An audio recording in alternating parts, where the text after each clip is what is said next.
And it's Mercedes. Radio check.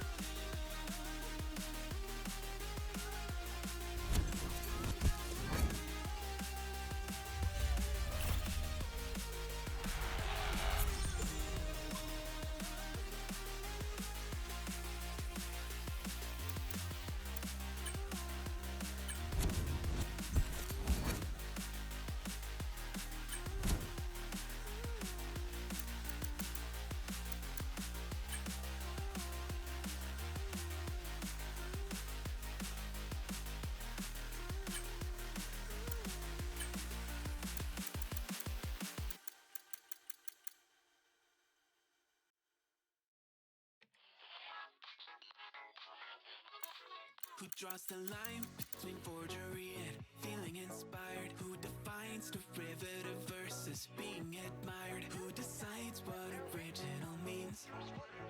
Who aspires and knows the wannabes? Up on the shoulders of giants, I've got a long way to drop. Oh, I'll never get here on my own. See the view from the top.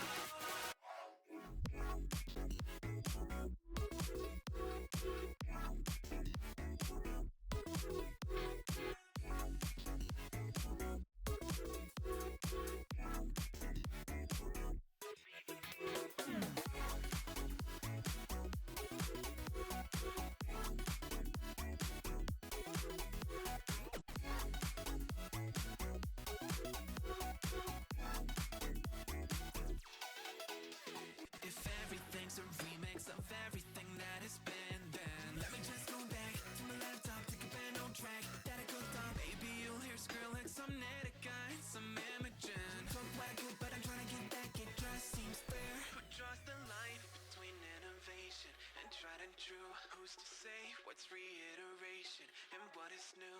Who decides what original means? Who aspires and knows the wannabes? Up on the shoulders of giants, I've got a long way to drop. Oh, I'll never get here on my own.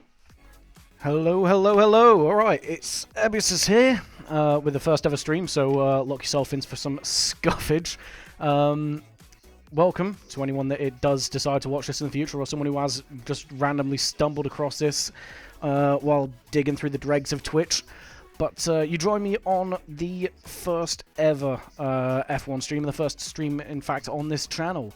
And essentially, what the aim of this channel is to sort of document my my descent into madness as we take part in the Where's the Finish Line Season 6 Gold Tier, which is an F1 24 league. As you can see on the screen in front of you, we will be taking part in the Mercedes lineup this year, and the first round on screen, as you see, is going to be Portimao. The race itself won't start for another 3 hours or so, but well, I've never driven this track before, so I need to panic learn the track before we go lights out and we go racing. So yeah, you get to watch me find every barrier on the track while while I try and figure out how I'm going to race this and try and hopefully, you know, do well.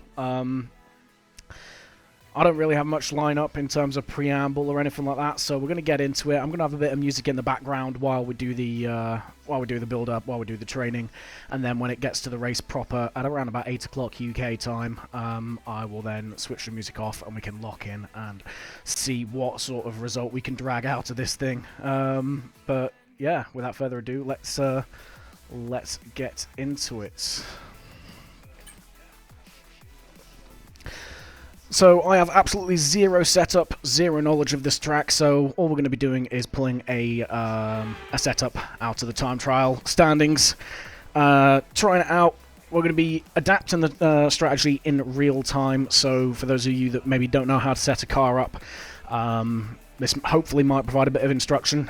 Also, for those of you that may be watching from the league itself, I'm going to be giving all my game away, so yeah, you're welcome, I guess.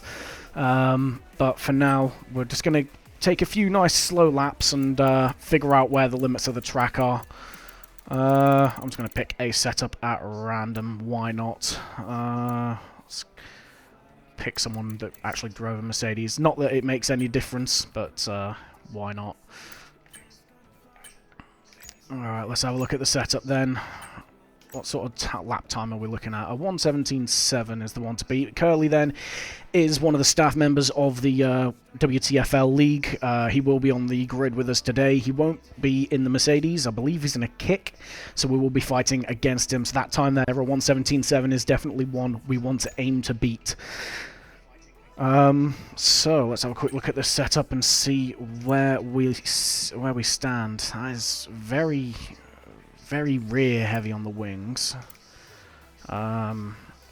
Personally, I like to play around with the rear toe in if I find the rear's a bit unstable, so we might dive into that a little bit. Same with the suspension, I tend to soften it or raise it if I need to. But for now, obviously, without having done any training on this track whatsoever, we are just going to go out and do a couple of laps and figure out where we stand. Why? Right, I need to set up the... You know what, I'll keep the line on for the first lap or two just to get a feel for it, and then we'll go from there.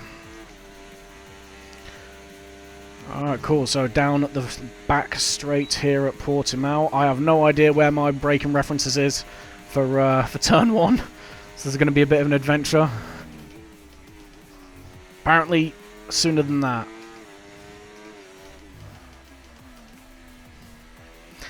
So for those of you wondering what sort of assists and...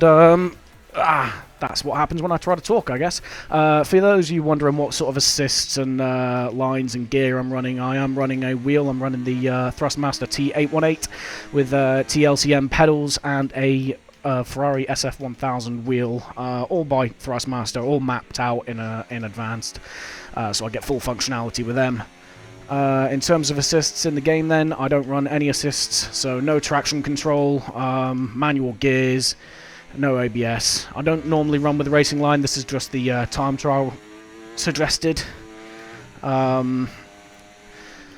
But this is going to act as a loose guide to tell me where I can and can't brake, I suppose, for the first couple of laps. So Portimao then, it's going to be a bit of a difficult one to learn, I think. With the elevation changes, it's very easy to lose the back end in some corners, as you've seen already. So, yeah, me trying to learn this and talk on the fly is going to be a bit difficult. Normally, I'm pretty quiet when I race, even in league races where I've got potential teammates and things like that on the radio to me. I tend to stay quiet and try and focus and lock in. So me trying to talk to imaginary people in front of me while also focusing on the racing is going to be a bit of a challenge in itself, but I'm sure I can get past it.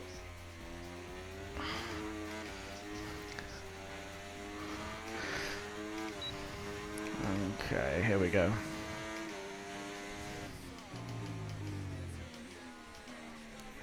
So there will be moments where I am quite quiet on the mic, unfortunately. Firstly, I'm still learning the streaming side of things, but also I will need to focus while I'm trying to commit some of this track to memory. As we invalidate there, unfortunately. This track feels like an absolute roller coaster. There's just hills everywhere. I'm already having quite a bit of fun with this, though, to be honest. I say that as I nearly plant it into the barrier. There'll be plenty of that over the course of the evening, I'm sure, as we get it out of the gravel.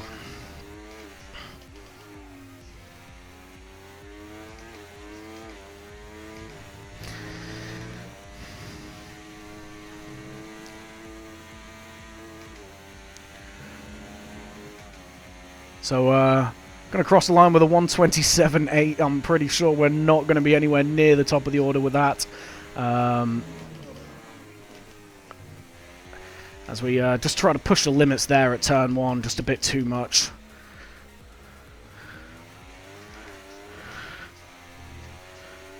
That, as you can see with the line of my previous lap going all the way off to the left there, is a corner I think I'm going to find a bit tricky with the undulation, with the terrain and the elevation changes. It's going to unsettle the rear of the car just a little bit. That's going to be something I need to tackle. As we invalidate in the exact same spot then as we did before.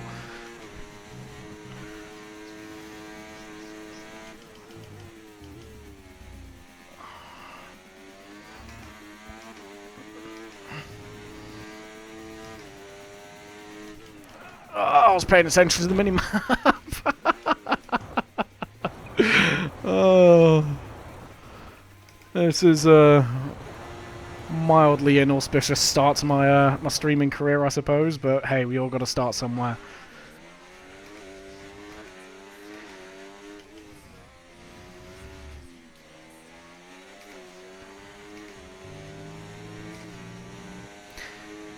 So it's not just going to be 3 hours of me doing time trial. Once I've settled on a racing line that I like to take, as well as a setup that I feel comfortable with, we're then going to start taking this into a Grand Prix mode against the AI to start off with, just to start getting an idea on how the tyres cope.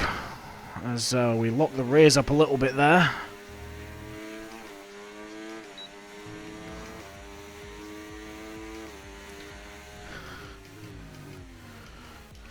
Can brake way later than that, but importantly, I'll keep it pointing the right way.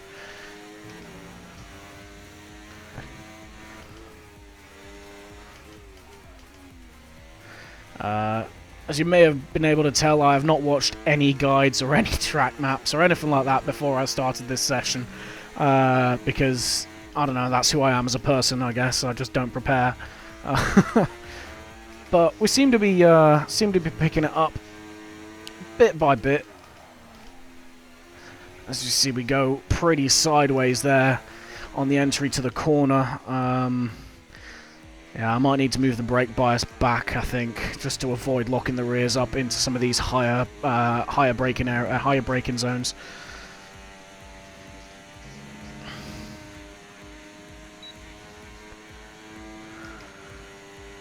That's the differential. We want to keep that. There we go. Try 55%.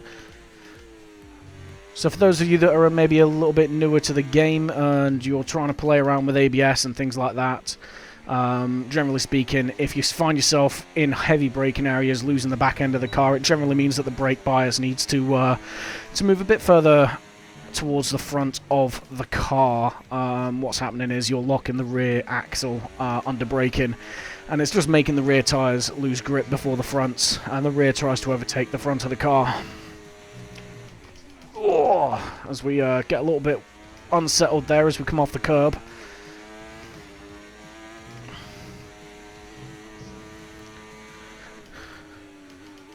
I know there's a corner up here somewhere. I remember it from last time.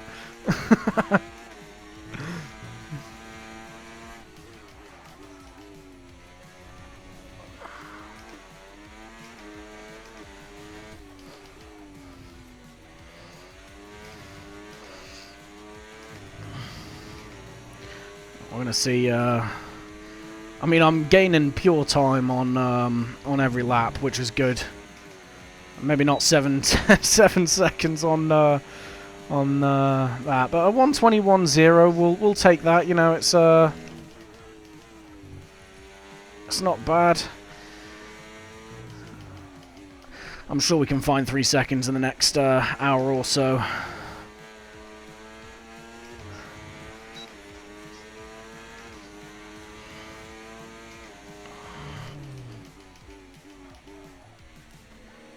$100 is the braking point I tried on that one. We're going to try maybe 110 next time and then creep that braking zone forwards until we find where it is we can get the car stopped.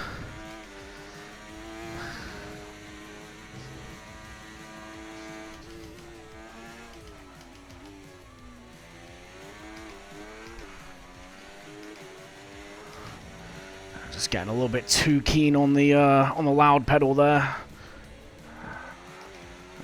avoid that curb on the inside that you saw me take. I'm slowly starting to get to grips with this track. Nowhere near enough to be competitive at this point in time, but definitely to a point where I can start experimenting with braking points and different lines through corners, I think.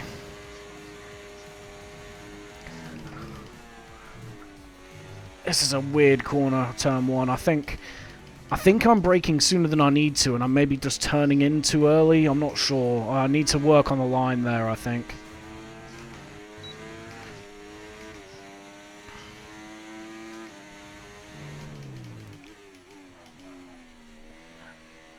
Uh, 100 meters seems to work. I just need to work on... yeah, seems to be alright for that corner. I just need to work on the actual technique of stopping the car, I think. Ooh, car gets very unsettled on exit there while trying to power out. That might be something I have to work out in the trim.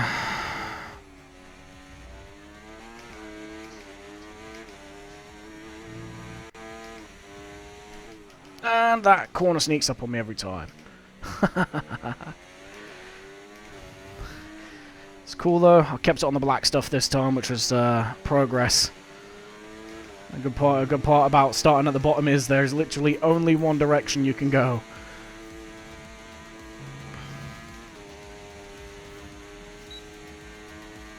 And we'll make this one the last one before I start making little tweaks and experimenting with different setups, I think. Whoa! So it gets very unsettled there.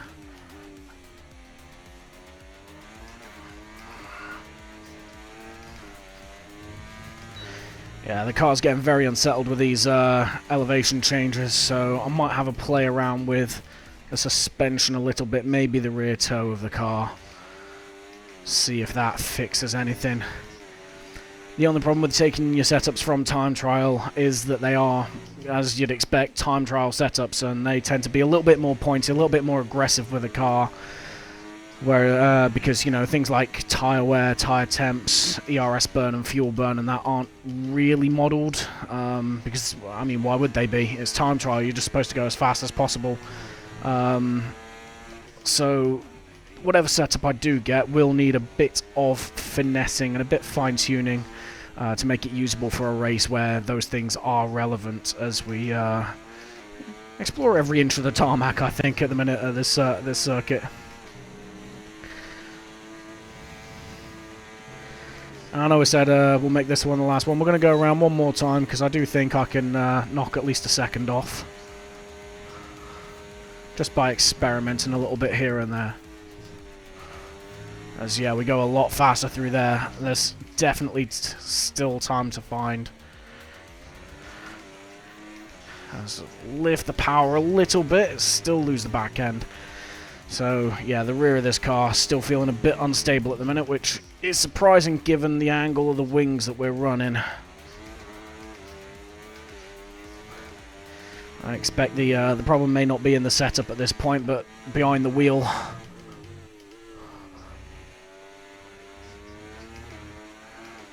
So we get a much better exit there. Remember it.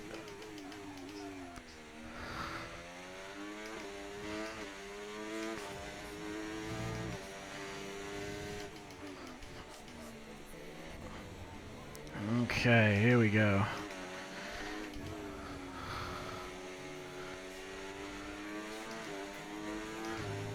Much better this time round. We are starting to settle into it just a little bit. Nicely done. Okay, so we're going to return to the garage then. We're going to have a quick play around with Curly's setup, I think. Give us just a second. I'm going to save the setup I've got at the moment. So as you can see, brand new account for this streaming channel, and I have 0 setups saved. So it's going to be a bit of an adventure, I think, for us as we watch along. Right, Portugal. Unfortunately, I'm wearing racing gloves at the minute, so I've got fatter fingers, so the typos are going to be real. Portugal dry, there we go. Because, yeah, this is a European track, so the risk of rain is real, but we're gonna burn that bridge when we get to it, I think, because I can't be learning this track in the wet. I need to try and figure this out with the precious little time we've got left. Cool. I'm going to turn the music up a little bit just to cover any dead air, but hopefully you guys can still hear me. Not that I know if any of you are in the chat or not to tell me otherwise, so I guess I'll find out afterwards. Yeah, I mean, we're just under 2 seconds off of Curly. He does use, it looks like traction control and braking assist, so I'll take the braking element of this with a pinch of salt, but we're going to have a look at his setup, just to out him in front of the world. That's going to be a lot less punchy on the... That's going to be a lot less stable on the rear, just from that wing balance, from what I can see. Everything else looks pretty similar, so we're actually going to forego using that. I'm going to go back to this one, and I'm going to have a play around, I think, with... we seem to be doing okay on 100% at the moment. We can change that up if we need to. So we probably should soften up the suspension just a little bit. I know some of you are probably yeah, a few of you may be screaming at me not to, but the concept is there. If I stiffen that up, and I'm going to raise the ride height by a couple as well, and just to try and stabilize the front end, we're gonna, sorry, the rear end. We're gonna add a bit of rear toe, stick that differential back up, and then front wing aero. It's gonna seem a bit counterintuitive, but we are gonna drop the rear wing just a smidge. Obviously, the lower wing you can run during practice, the race, and qualifying, the better it is on your battery life, the better it is on like your fuel burn as well. Obviously, you're having to expend less power to push the car along because you're getting less wind resistance. So it's in your best interest to try and run lower downforce settings if you find yourself running out of fuel quite quickly over the course of a lap. Anyway, we're going to try this, probably go off at the first corner and then realise it was a bad idea and reverse it all. But here we go, back into it.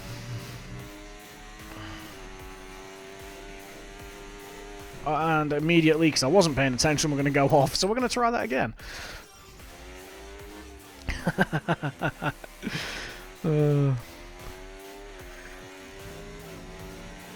If any of you were doubting whether or not I'd really never driven this track before, I'm sure you're all believers now.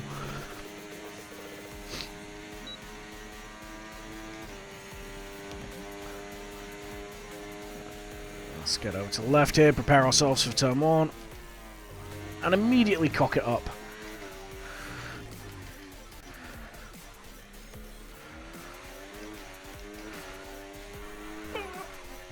Oh, as we catch a big slide there. Whatever we do, yeah, we've definitely not fixed the car. That's for certain. Oh, and I think I think there's a high probability that I'm going to be pointing the wrong way a lot more than the right way in this race that's coming up as we go around again. Oh, that is... I'm going to return to the garage. That setup change was scuffy at best. I'm going to have another. We're going to have a play with someone else's.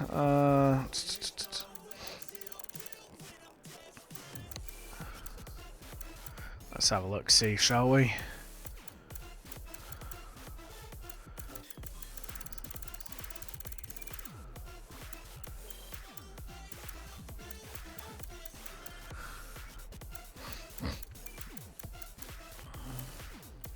No, let's do it. Let's just go for a random one. Let's go for your boy.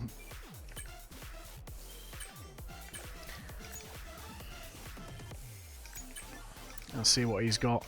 So he's got what looks to be very, very similar to what Curly had. I'm guessing that sort of setup, that wing layout, is the meta for this track, but we'll give it a go. We'll see if I'm able to keep it pointing the right way or not.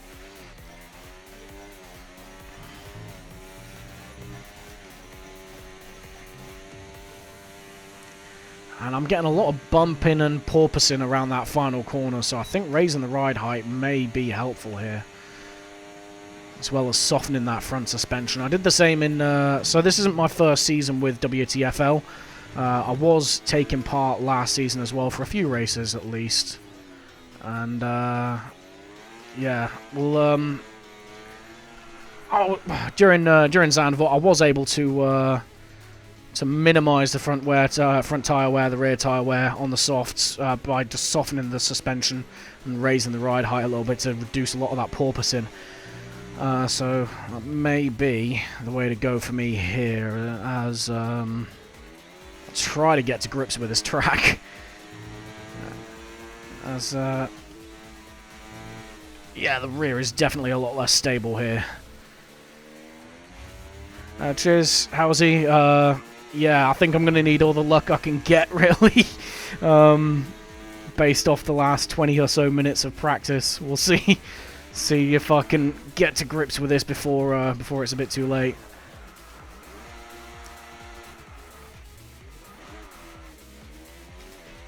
It's just, I think it's the elevation changes are really unsettling the car here, especially for my driving style. I refuse to turn the racing line on, though. I can't do that to myself.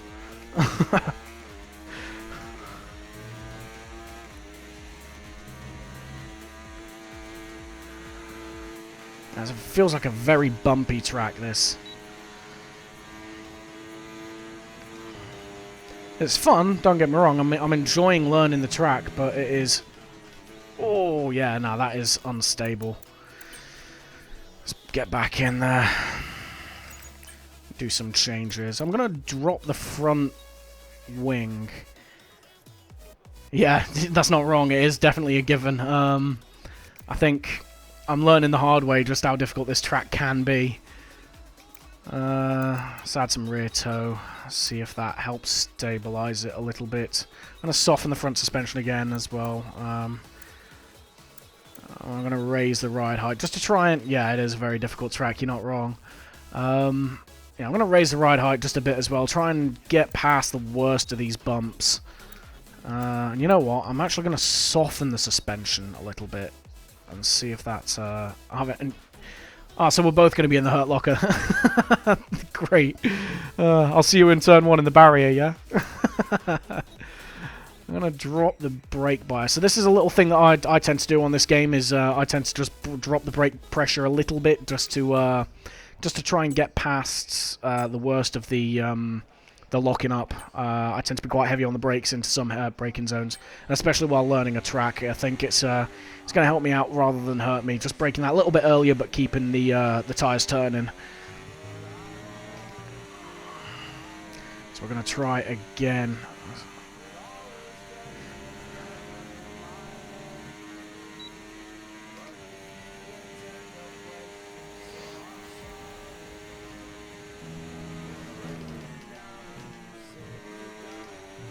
Oh, that went well.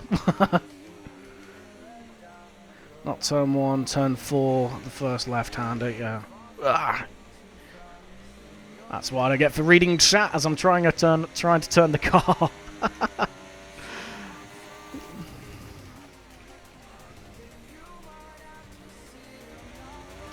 I think what I might do as well is I might just open the differential up. I know it'll probably make me slower out of some corners, but I think car control is going to be key here.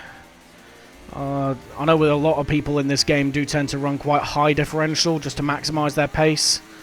I'm thinking having the wheels turning at a different rate might just help me out a little bit here. But we'll do a couple of laps, just get back into a bit of a groove, bit of a rhythm before we start chopping and changing again. We'll see if I can get used to a bit of a looser rear end on this car.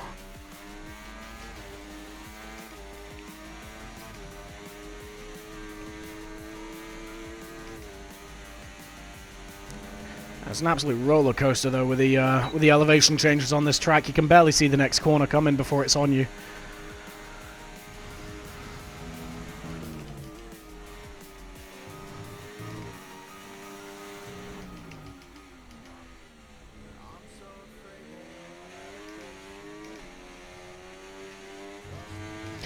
That was almost looked like it was actually deliberate and controlled.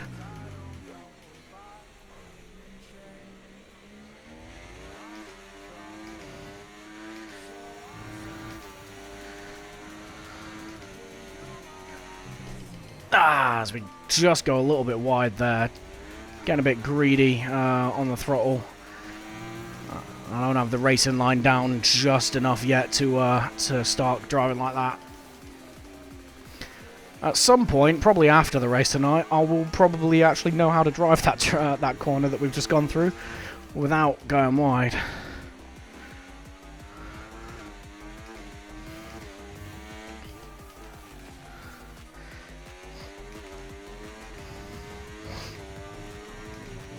Luckily, this is hopefully the only scuffed week I'm going to have in this season so far. Next week is Mexico. I've done a couple of league races in Mexico so far this season, and this year on this year's version of the game, and I've been pretty decent there so far. So we'll see some proper sort of pace that I can manage as from next week onwards. So the way the WTFL league works then is we get a race every week, and it's going to be a 20-round season. With I think we're going to get 1 or 2 break weeks over the course of the season. So for those of you that enjoy quick maths, it's just going to be a little bit shy of 6 months of racing. So the final round of the season, as it stands, is going to be at the end of May. So we've got a long road ahead of us. There's plenty of rounds, plenty of races up ahead of us to try and put our stamp on the league a little bit. Last season it wasn't a full season. It was my first season in the league. It wasn't a full season for me. It was only about a half season due to work commitments. I had to dip out halfway through, but you know we were up towards the punchy end of the gold tier. And I'm hoping to kind of repeat that this year, especially with a full season of racing. I want to see, you know, just how close to the top I can get. So hopefully we're going to start off poorly and only go up from here. As we make turn 1 that time, that's good. I will find a braking marker for that corner at some point.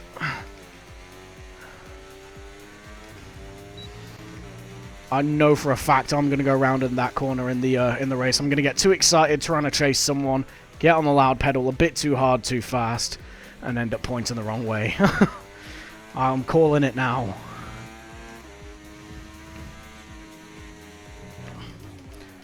I didn't even see where we went off there, but we've validated another attempt, it looks like. But I am starting to get to grips a little bit with the handling of the car around here, which is good.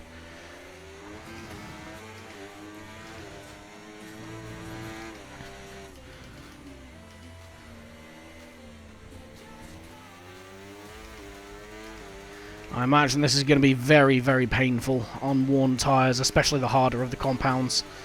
I don't know what the tyre heating is going to be like here, so that's going to be an adventure as well, but it's going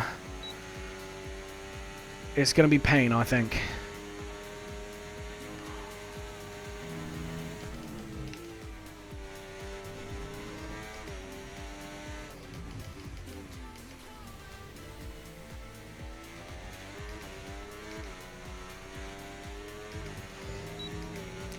So we seem to have at least a loose racing line figured out for that first sector, which is nice.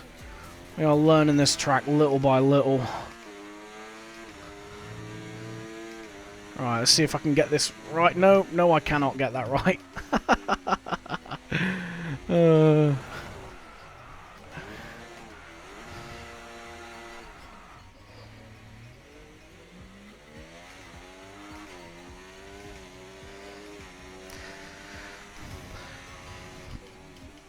So for anyone that may be watching that is a bit sort of not confused but curious about my inputs, you'll see it on the bottom of your screen. The green, well, you'll see the green bar just to the right of the 2 there, just to the next to the speed. That's going to be my throttle input, and then on the opposite side, on the left, the red bar that pops up every now and then when I'm going into a corner or facing backwards is the brakes. And then for the race and for qualifying, and for when I jump into a practice session, I also have the bar moved up just a little bit so you can see where the wheel's pointing.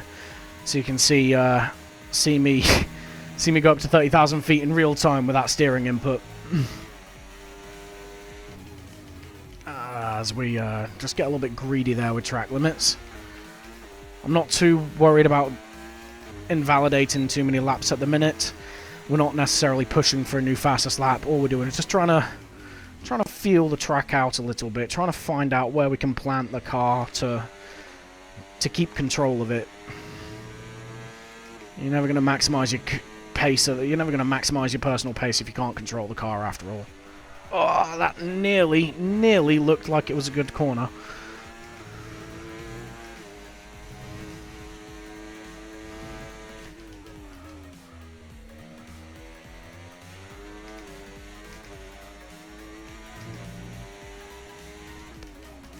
Way too late on the brakes there.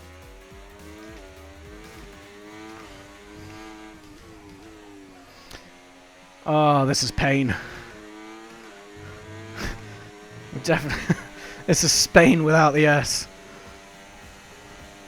That's why Portugal starts with a P. Yeah, track limits are definitely tough here.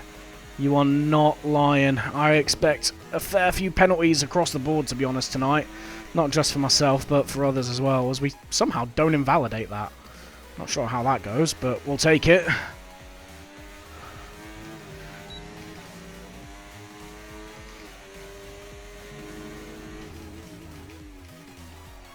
That slight lock up there just makes us go a little bit wide. Still not the end of the world. We found 3/10. Oh! We just clattered the sausage curb there and got sent to the shadow realm. Oh dear. It's going to be a tough one. Absolutely. Yeah, it's 100% going to... Anyone that gets the clean race bonus today is going to deserve it thoroughly. Again, for anyone that isn't really a spectator for the WTFL, if I go through the entire race without any track extension warnings, it's a bonus 3 championship points. The point system in WTFL does work slightly differently to the real world F1, so I will, when we start getting into the season a bit more, I will keep you updated with points graphics and things like that. But the way that it's set out in this league is that everyone gets points. It goes from, I think, 25 points at the top all the way down to P20. There's certain penalties that people get for like pitting and quitting, as well as bonuses for, you know, fastest lap and clean races and all that sort of stuff.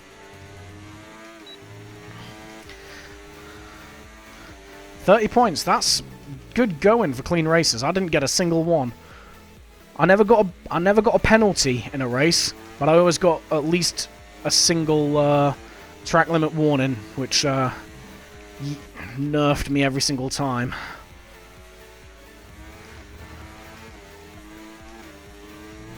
We got that corner right that time. That's progress. I'll take that. Where am I going?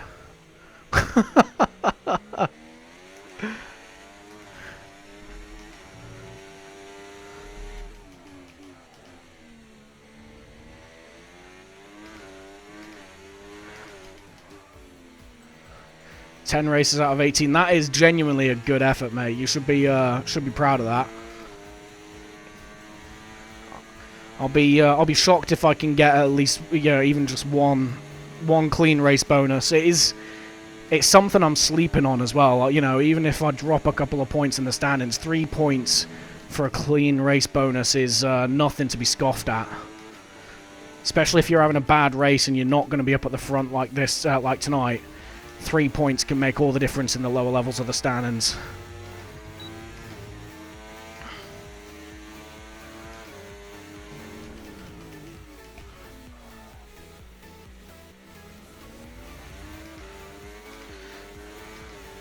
Got to try and beat it this season, go for the full 20, yeah? Oh, that sausage curb's going to ruin me.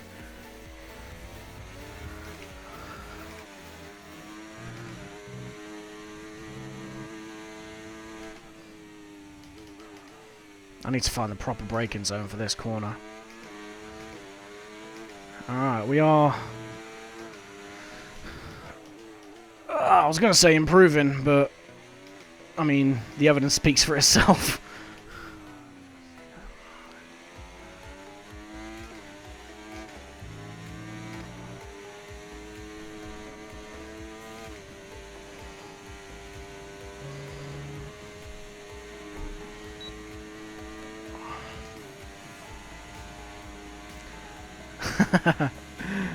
Never say never, mate. You might get it. As we go, I need to really lock in on that corner.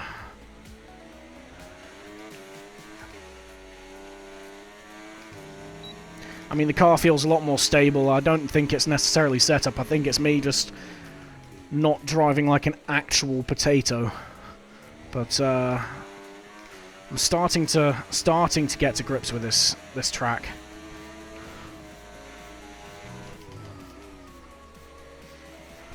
Oh, I say that as I nearly go round, and then I do.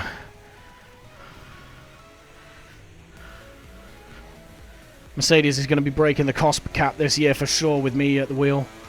It's all going to be going on front wings.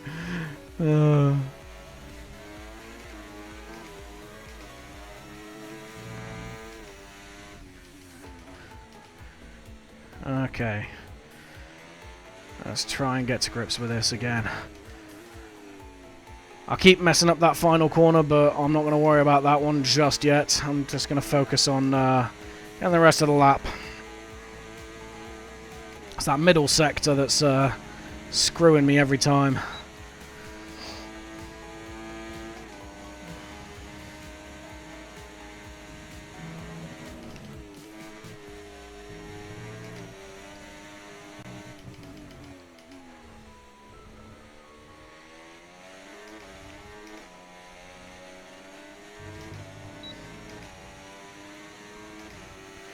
There we go.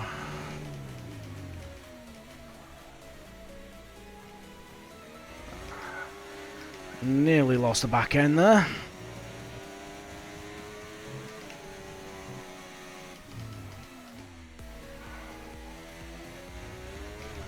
Oh, just get on the power too soon. You know what?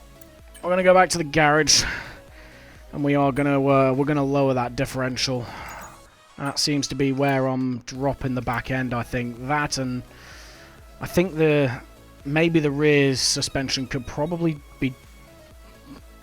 be stiffened, but we're going to try the differential first. I'm going to go from there.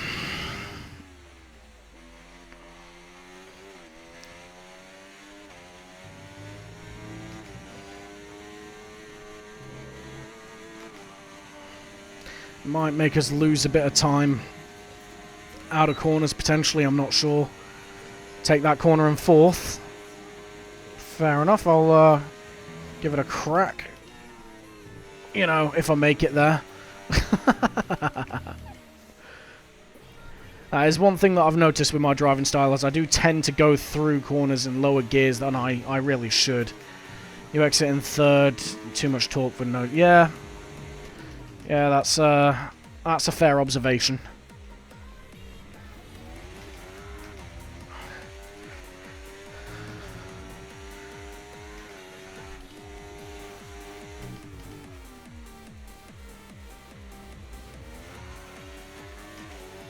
Fair point, well raised. I definitely felt a lot more controlled with the car there.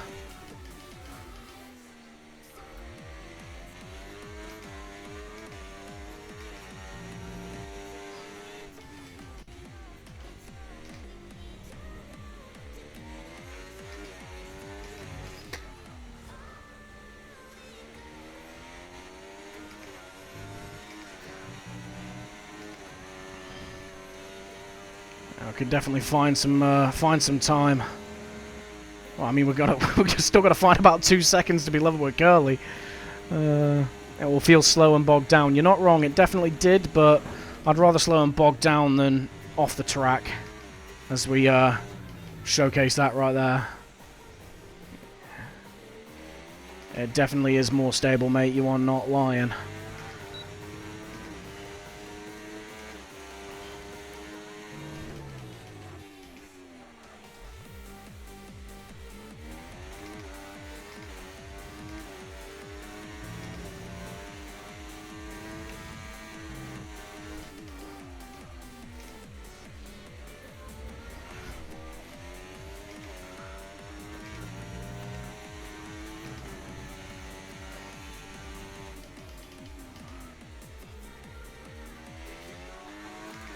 There we go. All the time in the world. Shame this doesn't count for anything with this lap. But we know what to do now. Less transfer mistakes too. Again, you're not wrong.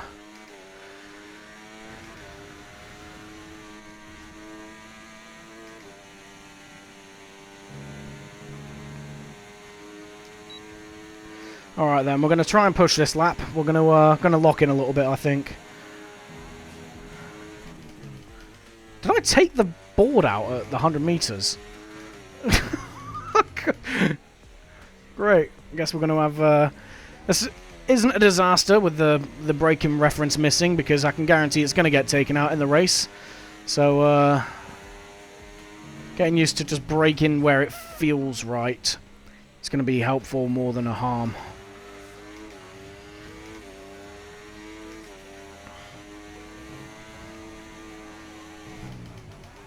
Never mind.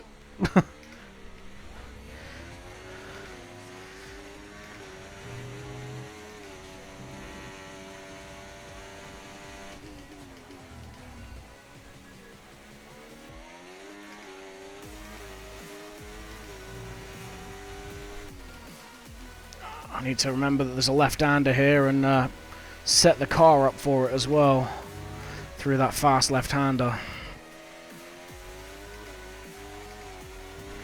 Yeah, for sure, man. For sure. I think fourth is the way to go through that one. It's just getting it into the muscle memory at this stage.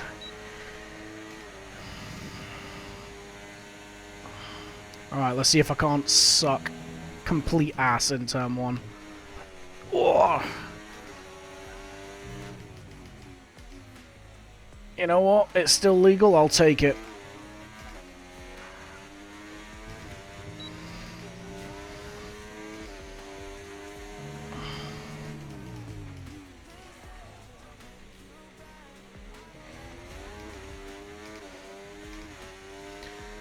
Alright, I just need to remember fourth.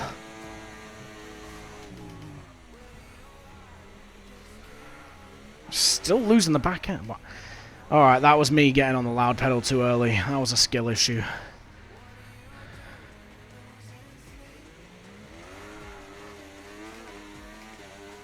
Yeah.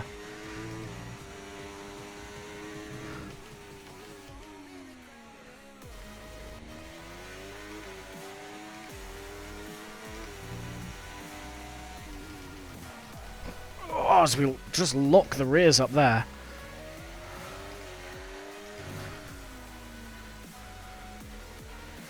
Just coast it into fourth, yeah. I'll give that a go next time round.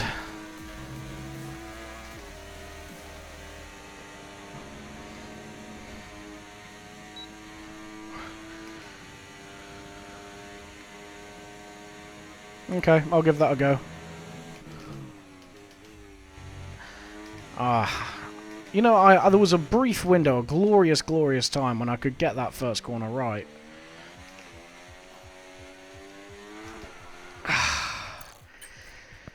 Oh dear.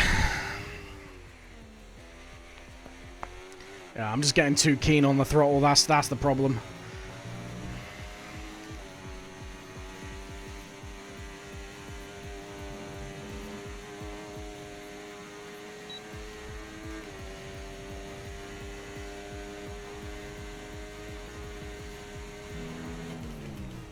At least we get the braking board back.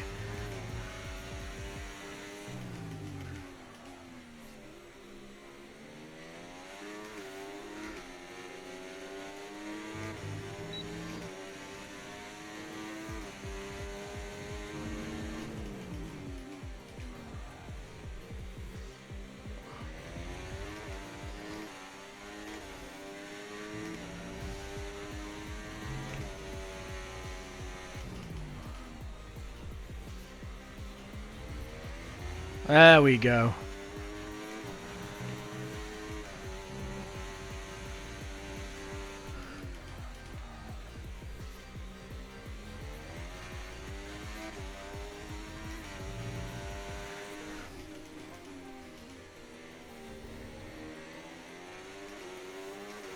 Third, I think, maybe around there.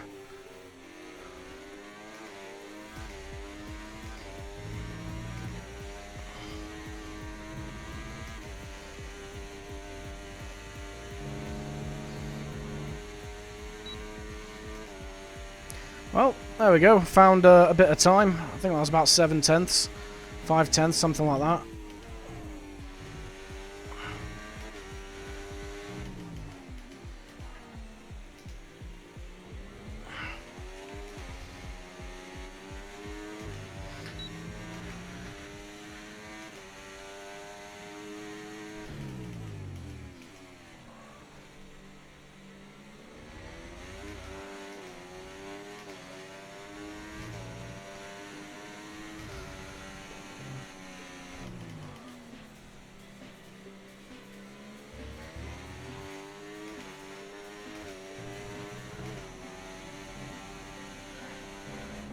Wrong corner, wrong right, left, fast left-hander there. Tried to stay to the right. There we go. This is the one I want to stay to the right on. I could definitely brake later into here as well, or just take it faster.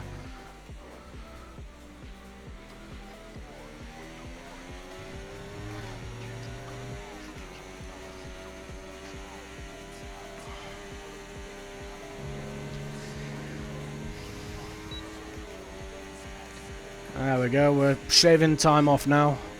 We are making progress.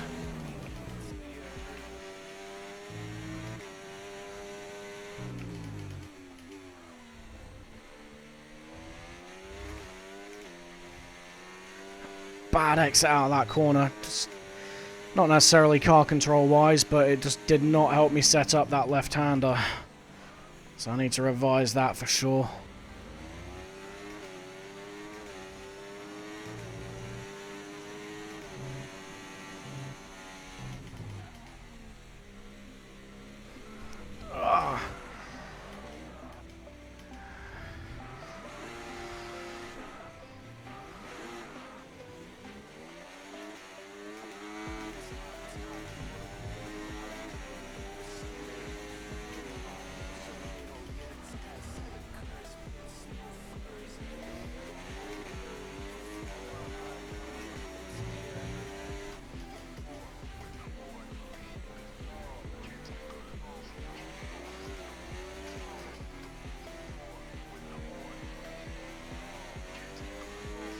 There we go.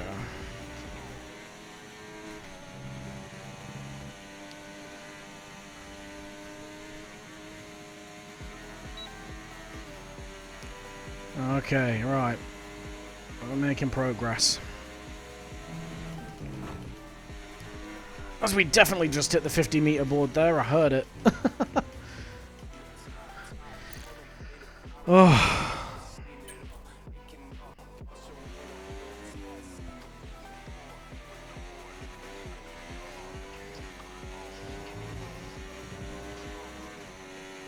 Well, let's try again.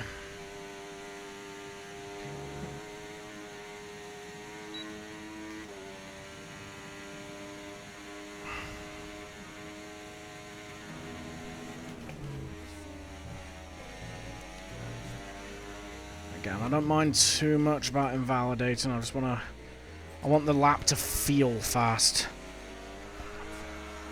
And, you know, point the right way around the track would be a good start as well.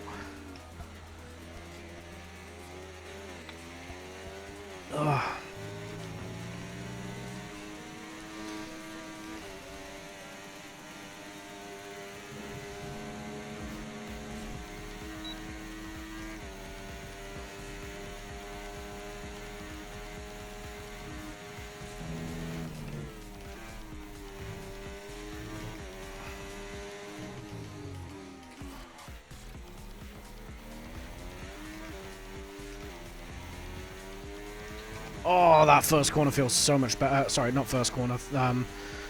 Turn 4 feels so much better there.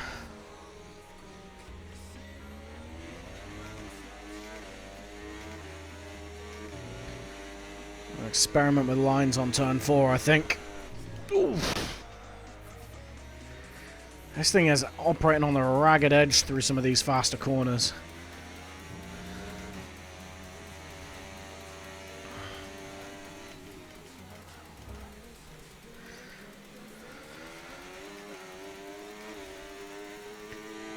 Okay, right. Let's try not to suck all the ass at this. Immediately proceeds to suck all the ass. Right. Come on. We're a little over 2 hours now before race time. I feel like we can at least get one cohesive, decent lap together before this. Yeah, don't forget the rear will feel more... Yeah, absolutely. The rear does feel more loose on time trial. Again, this goes back to my earlier point of trying to set the car up for the race once you've got a setup that you're happy with in time trial. Firstly, tyre temps and wear isn't modelled in time trial, but another thing is the battery is always stuck on during time trial. So you're gonna lose the back end a lot more than you would in race trim because there's more power going through it. So you'll light the rears up and you'll just point the wrong way a lot, which you're seeing firsthand at the minute with Muggins over here, but still, I think time trial is the place to get to grips with the track at least, just because I don't have to worry about tyre wear affecting the drivability of the car.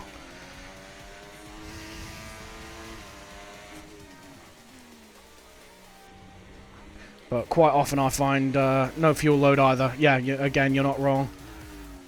Especially in the start of the race, you'll find these cars are feel a lot heavier, they handle a lot more sluggishly, and that is because of the fuel load. Just weighing the car down. And then obviously, by the end of the race, you'll have no fuel in the car either, but you'll be in such a rhythm by that point that you won't really notice. God, I need to get that corner right.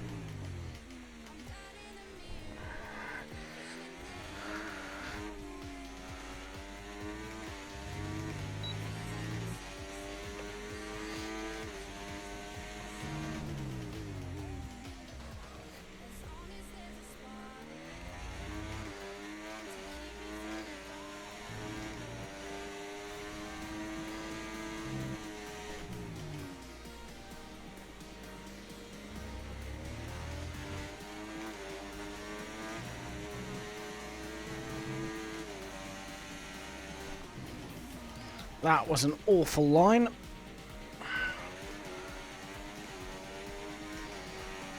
I mean, the good point is that the scuffage is moving further and further along in the lap. By the end of it, maybe by race start, I'll only just keep fucking up this this rear corner.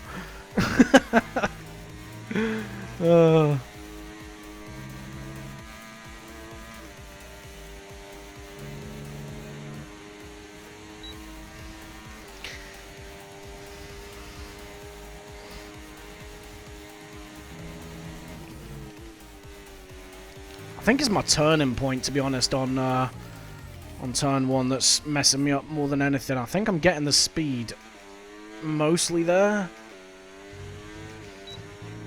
I need to nail down a turn-in point for that corner because I'm wildly inconsistent on that.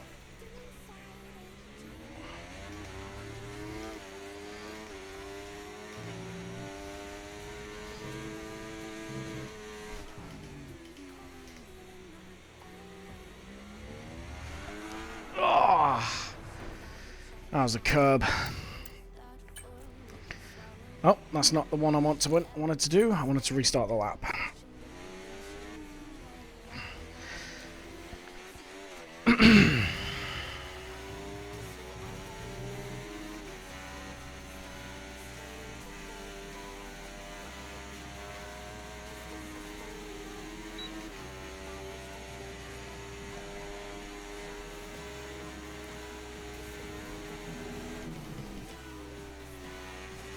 I think 50 meters may be the turn-in point. I'll try and iron that out next lap. Or now.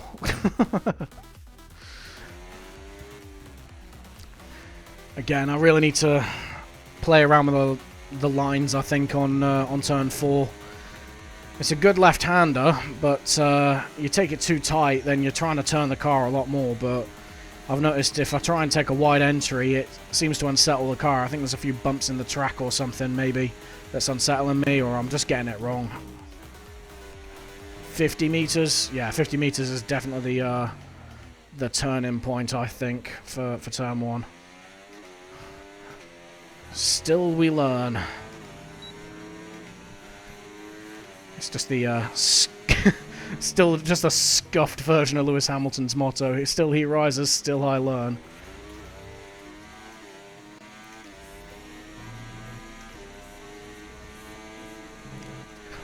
Oh, car got very unsettled there.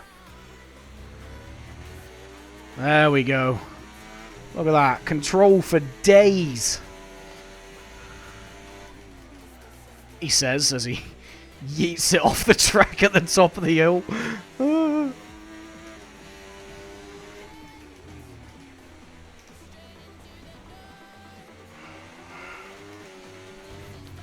Hey, there's grass there. That's not what I want to put on the car.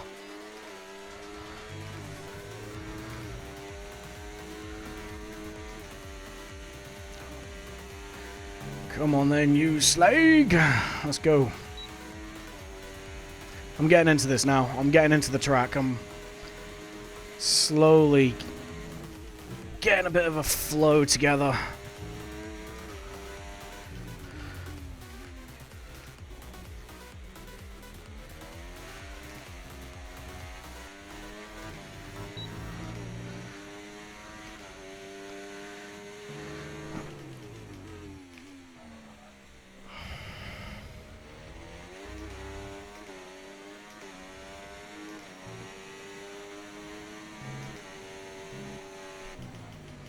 Ah, of course I did.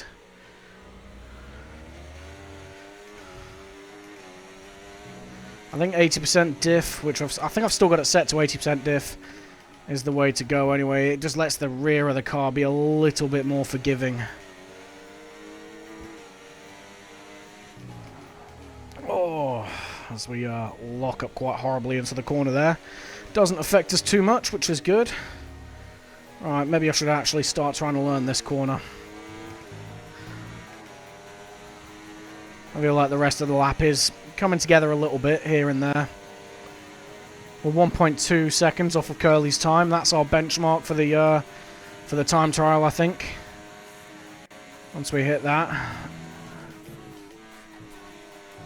Oh, as we just go wide there. I think we got the turn in right. I think I opened the steering up a little bit too early because I started to lose the back end of the car. But I think we've got our line figured for turn 1 now. We just need to refine it. Is that how I'm saying my rival is? I think for tonight, yes. I was able to stay ahead of him for most of my races last season, but they were on tracks that was all on tracks that I knew and I was comfortable with. So I think for tonight, if I can beat Curly or at least stay within striking range of him, I'll be happy. I think I'm not sure where I'm going to fit into the grand puzzle for the rest of the season with tracks that I'm comfortable with. Because I know there are some people coming down from Platinum down to Gold that I need to watch out for. But I was around about Matthew Compton's pace last season. I think when we were teammates in McLaren for about 2 or 3 rounds, I think I beat him 2 out of 3 races. So I feel like I can get back up to that end of the championship. But for tonight, that is a no bueno. Honestly, I think as long as I finish the race in, without embarrassing myself too much, I'll consider tonight a success. What about you, Howsy? Who are you pegging for your rival?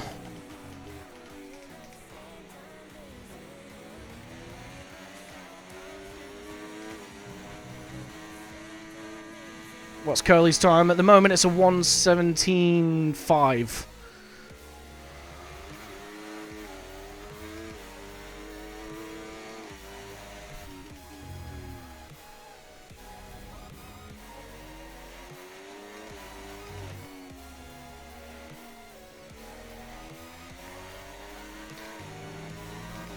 Okay. I mean, if that's quite, again, I don't know this track, so I don't know whether a 1:17.5 is quick, to be honest. So if he's on the pace, I'll take it.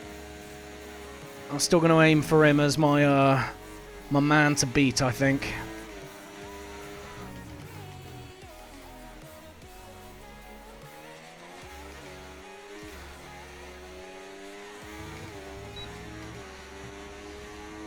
$17.1. Okay, okay. Don't think I'll hit that just yet. Maybe if I had a week or two to practice and get to grips with the track properly, I'd probably give you a bit of a challenge. But for now, I'll be happy with 17.5. That'll be me peaking, I think.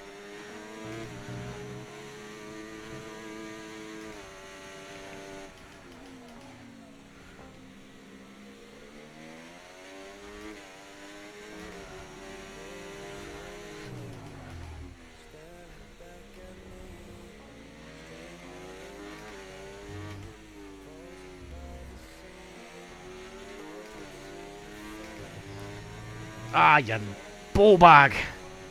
That was gonna go green. No, that was the worst time to look at chat. Yeah, yeah. If you've not done the track and you're getting a 1:17, then you'll definitely be up the order. Especially when you've got someone to follow up ahead. You know, you copy their line a little bit, and that was achieved with 50 time trial laps Monday. Hey, look, a barrier. Fair one. If Curly likes this track, he may do quite well then, because I think I can maybe get to his pace level for tonight, but I think just cleanliness and keeping the car under control, I'm probably going to struggle. 50 time trial laps on Monday. Fair one. I mean, we're only 15 off that now, so I mean, you're doing better than I am.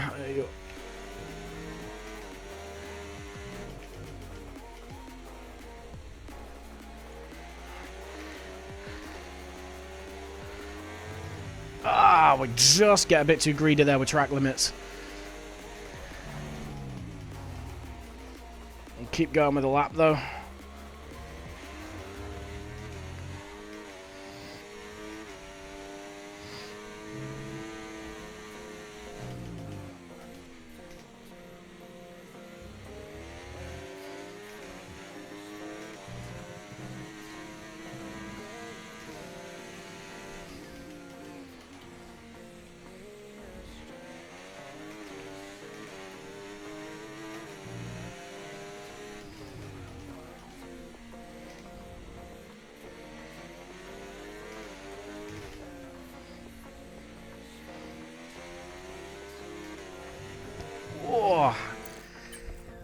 Oh well, nearly did well on that final corner. There's a few problem corners now, but I think by and large we got the track nipped. As long as I feel comfortable around it, I think that's probably why I was able to do so well last season as well. Is that on tracks that I know and I'm comfortable with, my mistake rate is quite low. So I was just able to keep my nose clean and go past people when they went off or they collided with others, and it really helped my race stats out. Okay, note to self, avoid that inside curb.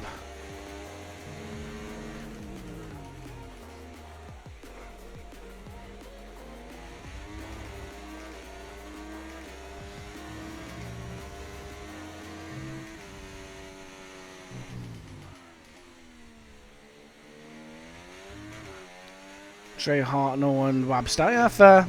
They're quite quick drivers in themselves. Ben, yeah. That's a fair list. That's a good list to have, I think.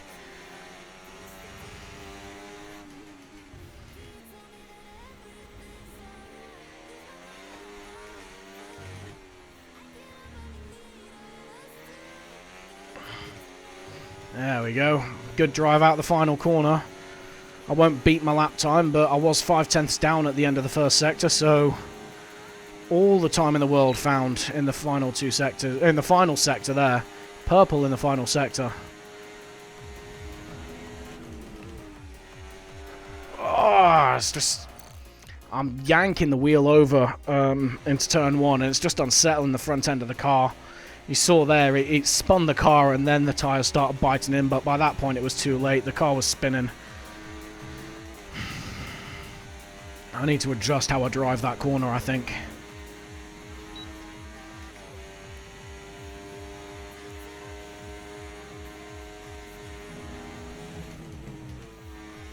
There we go, nice and smooth, and nailed it straight away.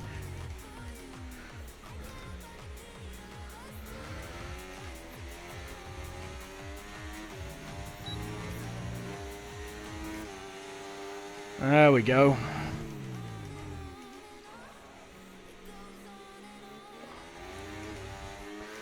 Look at that, 10th up out of the first sector.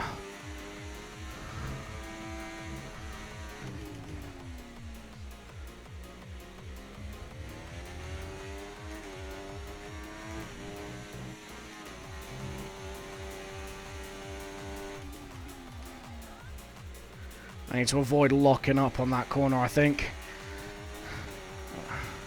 That was a good braking point, just bad braking.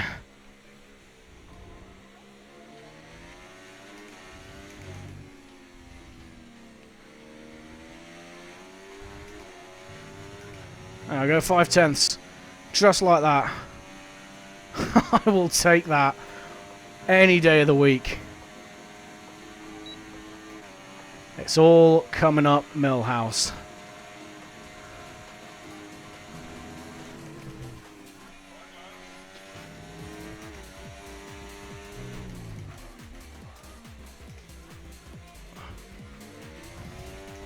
Bad corner there.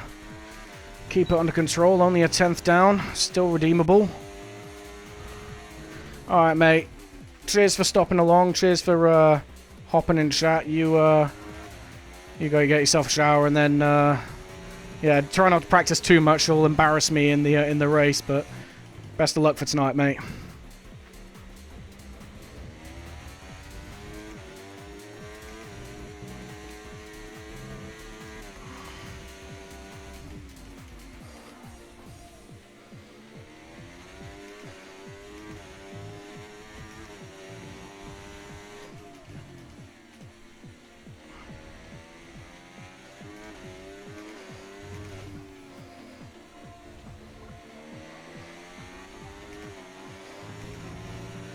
Okay then, around the final corner. 7/10 down at this time of asking, but it's clean, and we are finding time here in bits and pieces of the track. As we go around lap 38 of this time trial. It is a trial by torture at this point.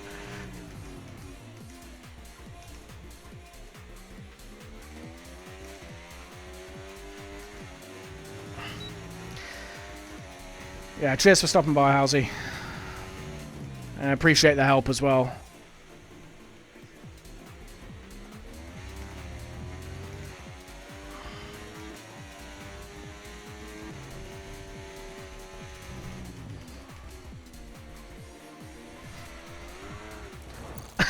As he jumps out, I immediately go back to bad habits and bin the car. Alright. We got this, guys. We got this.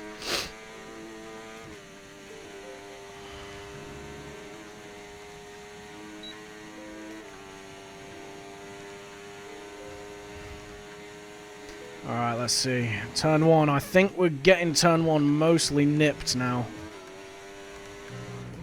I say that and immediately screw up turn two. I think choices need to be made. Do I keep chatting utter bollocks and and make content, or do I shut up and actually drive? Nah, screw it. Who wants to see good results? Let's just make memes. Alright, here we go. Lap 38, take 3.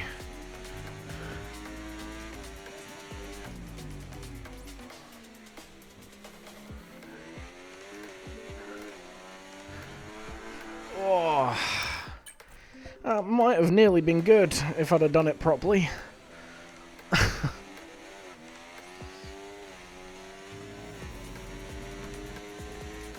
Okay. Let's see what we do.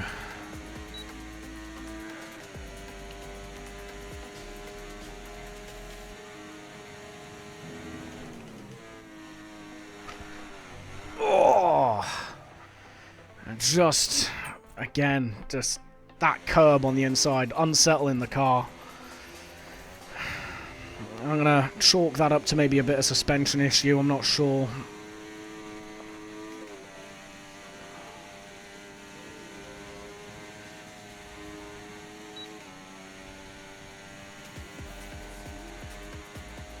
.118.4, still got a ways to go, I think.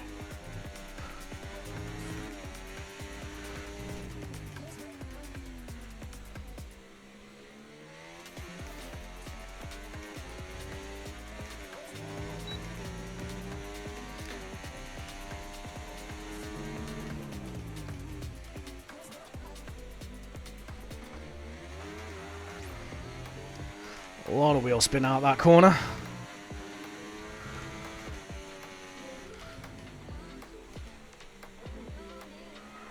That's very, very bad. Right, we're going to return to the garage quickly. I'm just going to hang fire for a few seconds. Kind of reset myself mentally. And then we'll get back into it. I think sometimes it's good just to take, 5 minutes or so just to reset yourself, get yourself out of that little pit you've dug yourself into, and just try and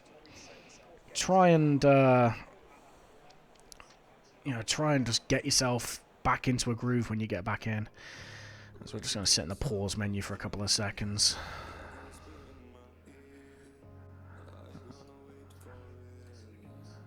Okay. Bear with us for a moment.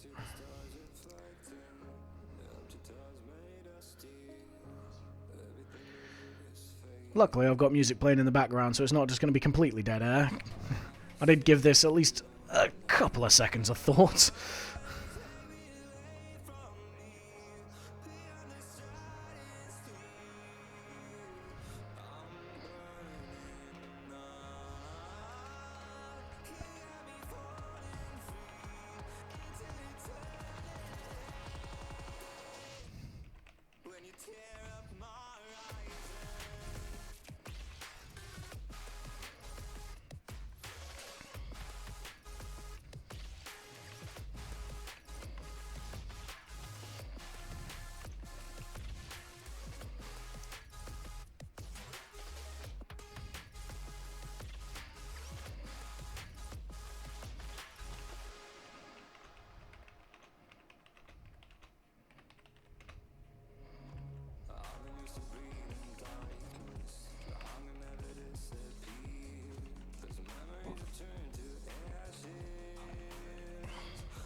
Okay, right. I've taken a minute. I've got the gremlins under control. They're all back in their cage at the minute. So we're going to get back into it.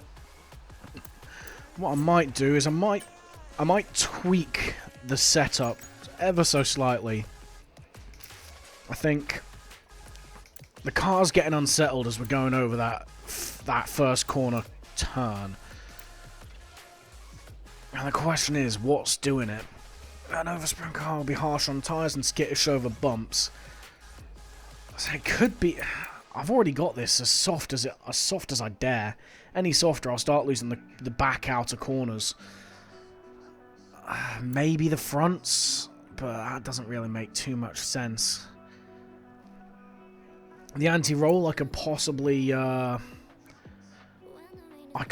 soften the front, maybe, just to see. Maybe even soften the rears. You know what? I'm gonna soften it by a couple of clicks. It's quite an excessive change, this, but this is what we're here for. This is why we're in time trial right now. Is we're going to experiment a little bit with it, try and find a good balance for the car, and see if we can go from there. Really, and we go and find out.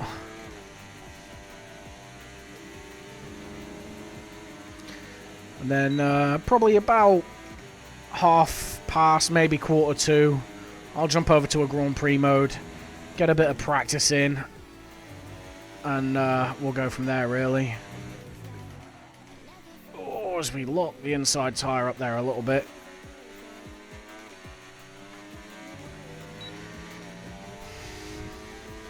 Okay.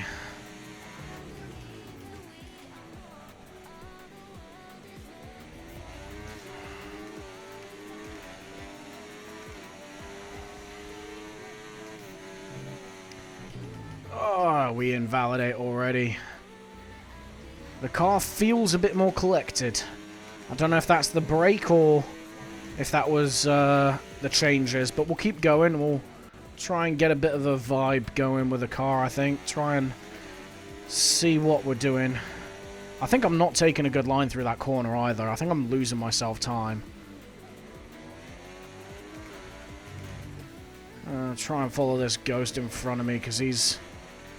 It looks like he's going quick, and he's just gained so much time on me in that second half of the lap.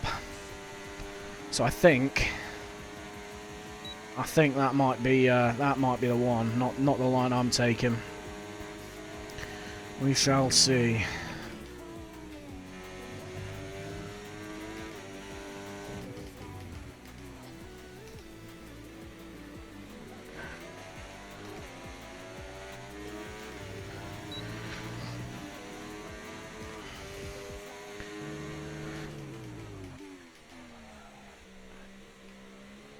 Get the trail braking right that time. We won ourselves a little bit of time. We've lost it on the exit. Just poor car control, but...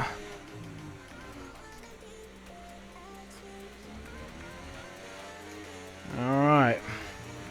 That's fine. We don't worry about keeping it valid for now. We just want to change up our line a little bit.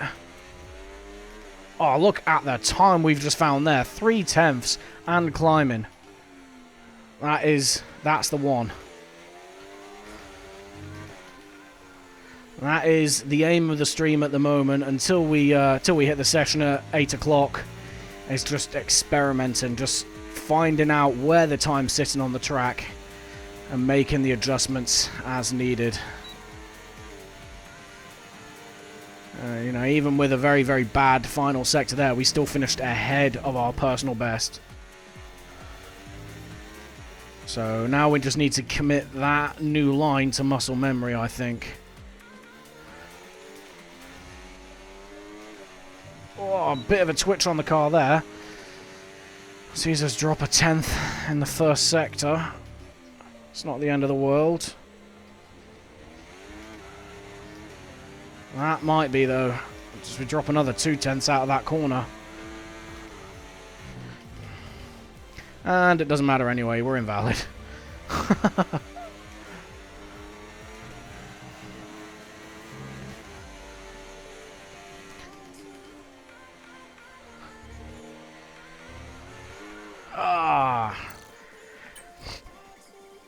A bit too much experimentation there, not enough education.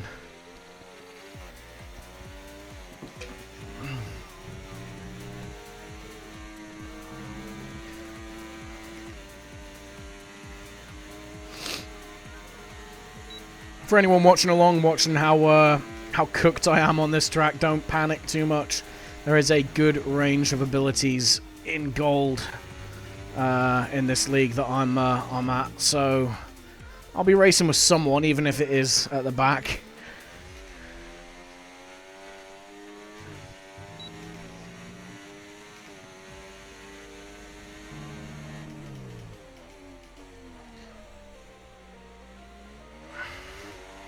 Yeah, I need to get the trail braking a little bit better there. I'm just locking up ever so slightly as we go to the apex. Into fourth. That's fine, we can improve that later. I just want to get this next corner down as we go way too deep. I mean, yeah, look at the time that other guy's gaining on us through that just by following that line. It is absolutely the one. Nice wide exit here as well. Avoid locking up there because that's costing us time, but yeah, we stand to gain so much time through the second half of this lap if we start, you know, driving like a person with actual IQ and not a genuine potato.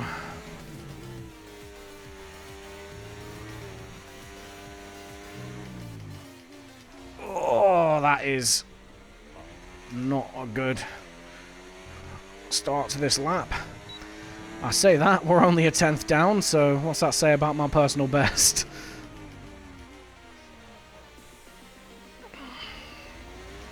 Back on the power, nicely back on the power. We didn't drop too much time.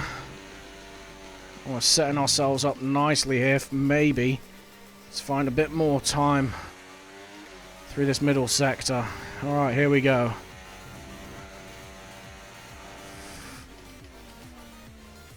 I think I found myself a new braking reference.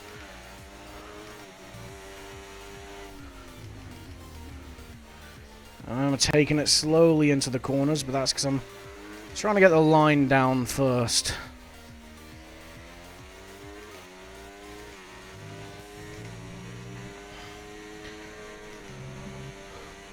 Four tenths down, that's fine. It would have been a lot more if I'd have used my previous line, I think.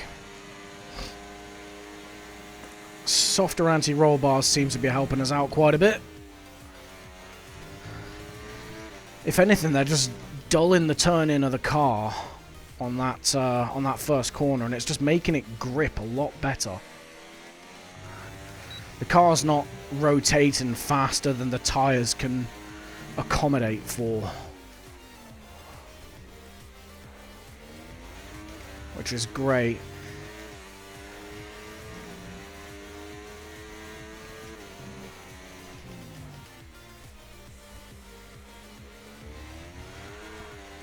Oh, we nearly drop it. And out of the corner there.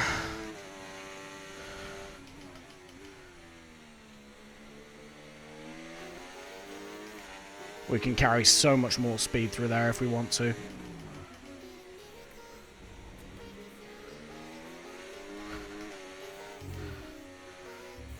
Oh, we're making progress. That's a 10th.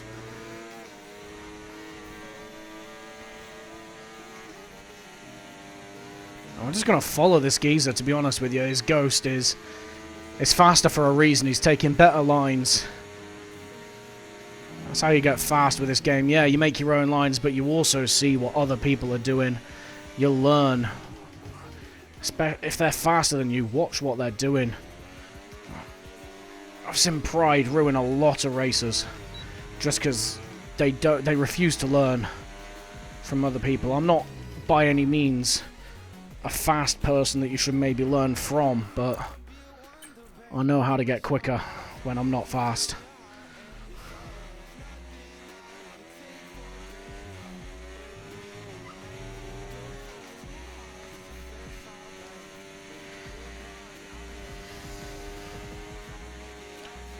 Alright, lap 42.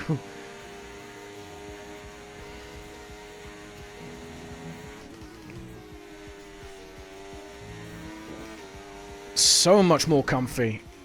Oh, we go a little bit deep, but that's not the end of the world.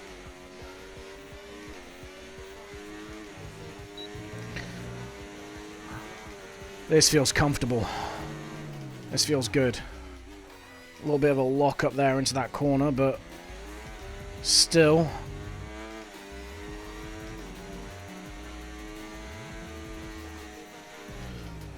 Oh, that was a poor, messy part of the track.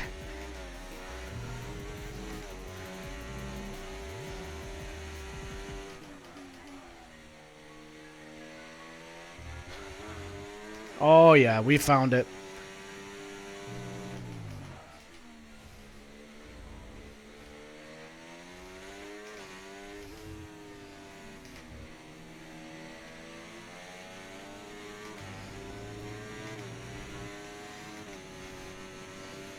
It's all coming together. We're only making marginal improvements for now, but marginal is better than none, and they will lead to bigger improvements.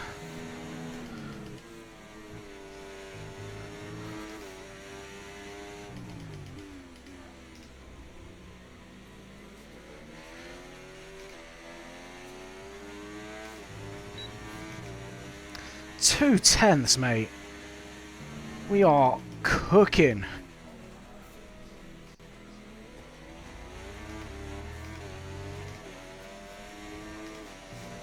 I'm going to blame the music for this lap. No, I won't.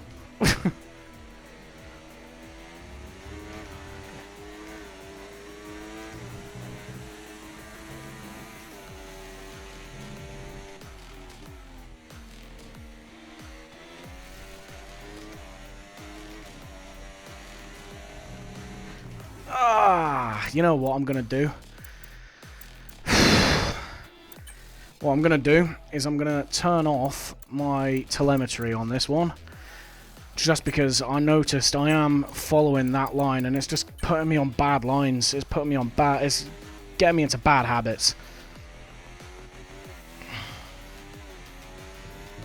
Here we go. Right.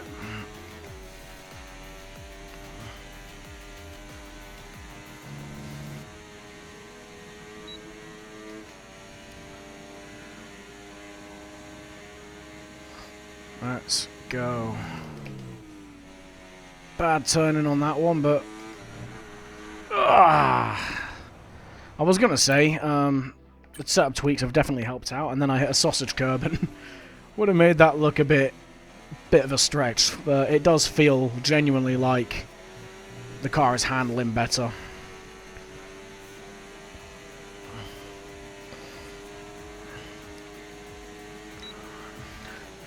We got about 0.8 of a second to find to get up to Curly, and 1.2 to find to get up to Halsey. Don't think we're going to be finding that 1.2, but we might find that 8. As car gets a bit squirrely, but that's fine.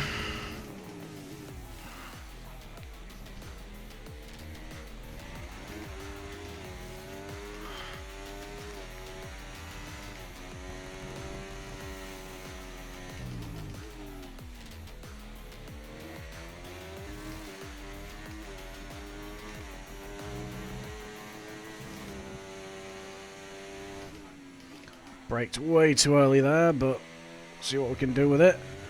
Tell you what we can do with it. Bollocks it up.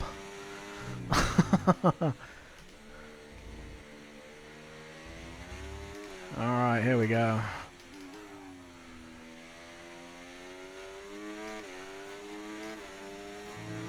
Just to start a new fastest lap attempt.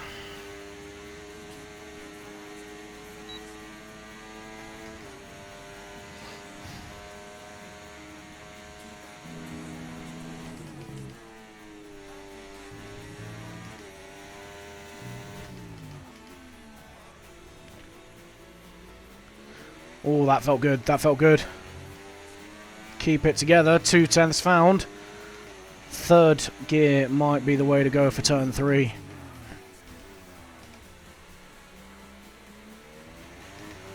And we drop it all in that corner. Very, very bad. Screwed the braking up. I had to focus on getting the car slowed down rather than maximising pace, and that's what screwed us over.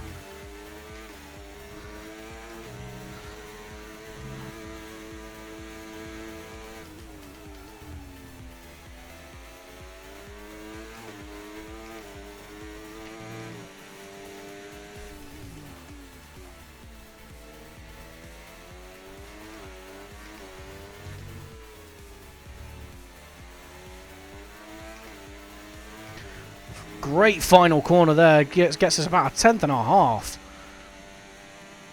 I'm chipping away at it little by little. There we go. Purple final sector. We beat our rival, I think. So thank you to the previous Ghost for teaching me the new best way to go through that second half of the lap. Let's see what I'm not even going to try and say that, but let's see what this guy has to teach me.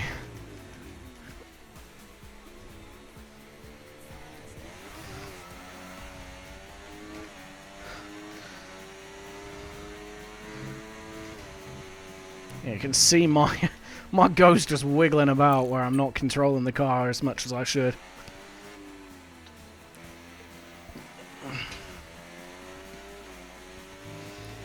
But I tell you, we cut that deficit now down to 0.6 of a second to Curly. That is locatable, very much so. If we don't screw up turn 4 and a couple of other key points in the lap, get this part done properly. Round in third. Yeah, round in third. You see on the right there with the delta, we gained about 2 or 3 tenths. So we are dropping time here. Again, we're just dropping time on turn 4, the one we've just come out of. I'm just not getting the power down because I'm just not approaching the corner as well as I should be.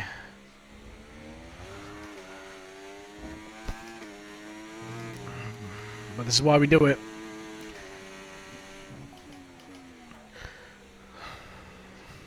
And for anyone watching along, this is going to be the format for Wednesdays, for the Wednesday streams. It is pretty much reserved for an F1 stream. We're going to start at 5 PM every week. Do a couple of hours of practice, nice chilled out, bit of music in the background. You can watch me make a fool of myself, and then we're going to go into the race at 8 o'clock.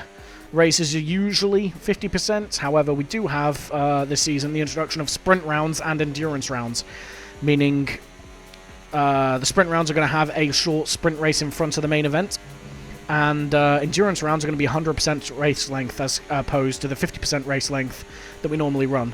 So expect those rounds to go a little bit longer. As it stands, I don't know which rounds are going to be the sprint and endurance. They've not been decided or released by league management yet, but once they do, I'll have a nice little graphic to show you at the start of every stream, so you can watch along.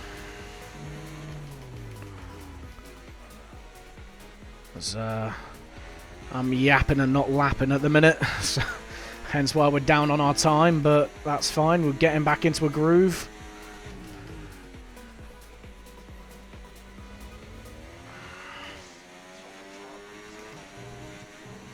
Alright, here we go. It's just getting into a habit with this corner. Nice line through there. Sees us gain loads of time.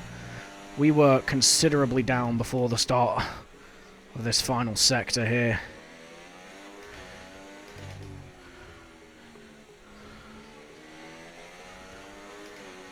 And look at that. We were so far down on our time, and we're potentially maybe going to jump up a little bit.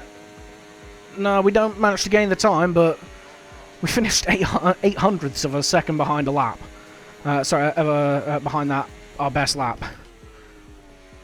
That was just by locking in a little bit in that third sector, which is the one that's just costing us so much time.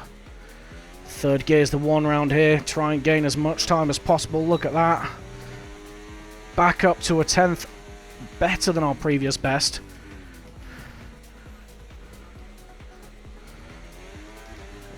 And there you go. Your boy found the 2/10ths he dropped on the last attempt.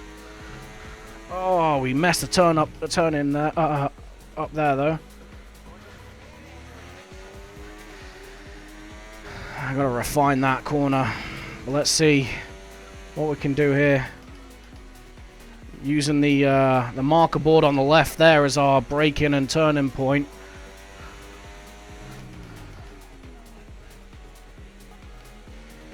Not the cleanest, but still a profit. We got the stonks on the go. And as soon as I try and meme, the universe punishes me. Oh, the karma. That'll teach me for trying to be young. Alright, here we go again.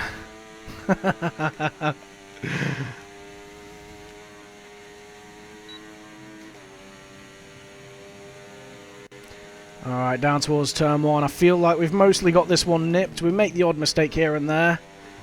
But overall, we're comfortable. Third gear round, turn 3. That's the one. Fourth gear round, turn 4. You count them up. There we go. 2/10ths on our previous personal best. Third gear. No, second. 4/10ths up, though. This could be the one. This could put us on the map.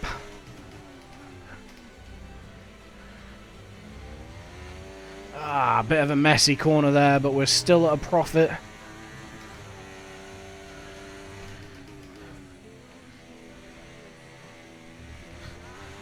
Oh, we unsettle the car there with that curb. It's not over, though. Let's keep going.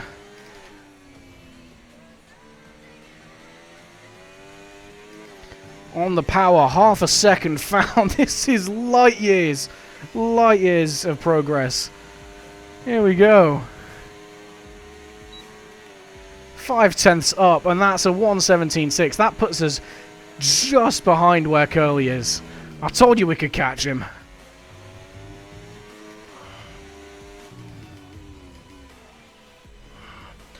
And all of a sudden, this track just got a little bit more fun to drive. As we Tokyo drift around turn 3 there. Here we go, come on. This lap's a bit cooked, we're not going to improve with this one, but I'll tell you what, I'm just happy we found that. That's the kind of progress I was hoping we could make. And it's still not over, we're still finding time here and there around the lap.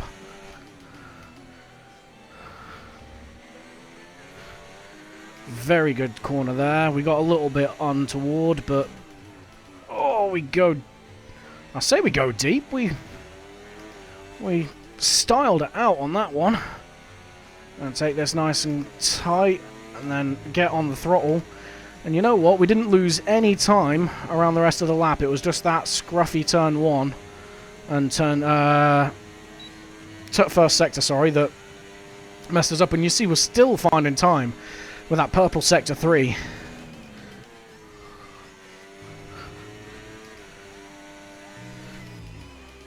Oh, we really messed that up.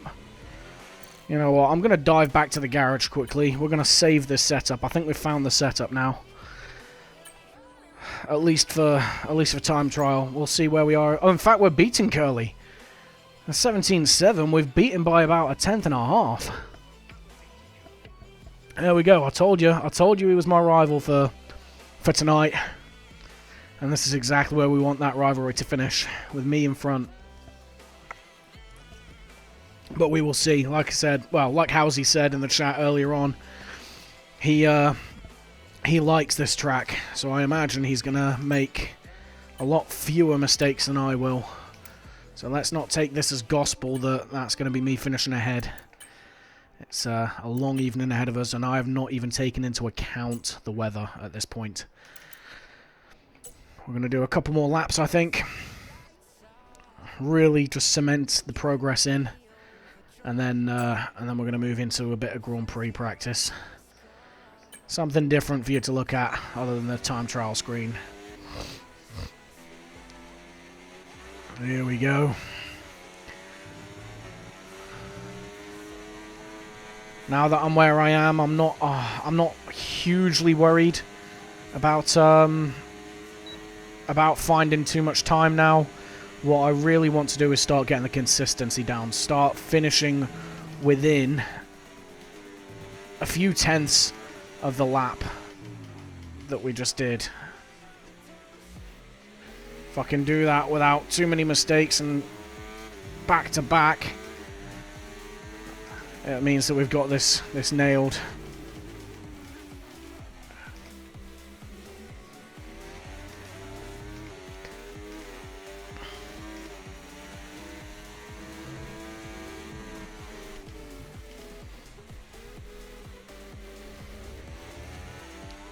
Car gets a little bit shaky, but we keep it under control. That's a 10th found.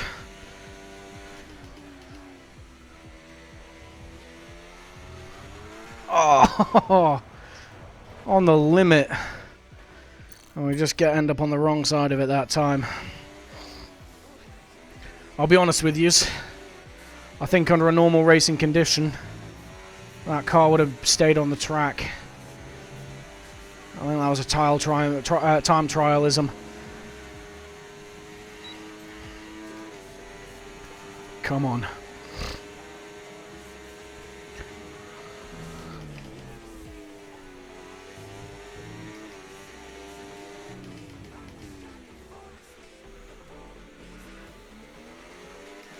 Bad sector 1 here. But that's fine. If we make it up in the other 2 sectors.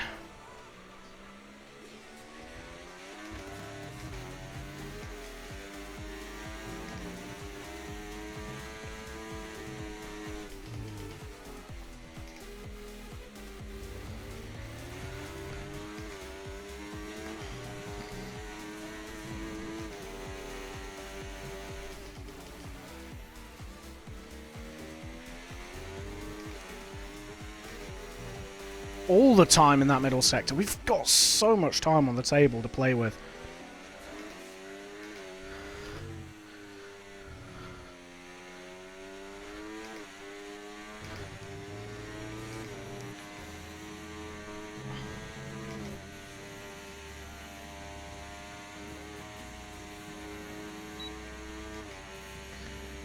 Okay, here we go. Come on.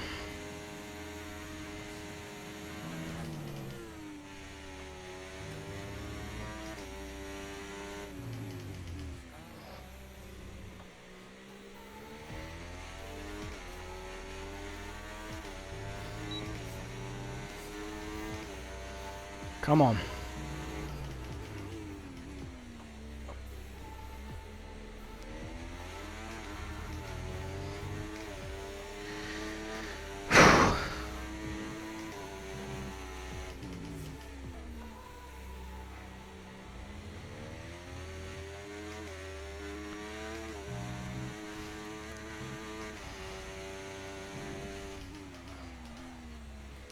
We can tidy that corner up for sure. Oh, never mind that. You all didn't see anything.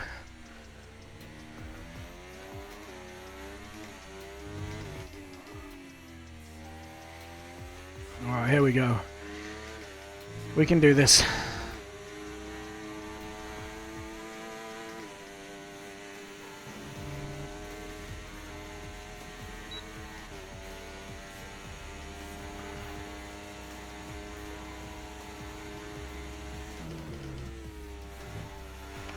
Oh, the car gets unsettled. Get used to this view, folks. You'll be seeing it quite a bit come race time.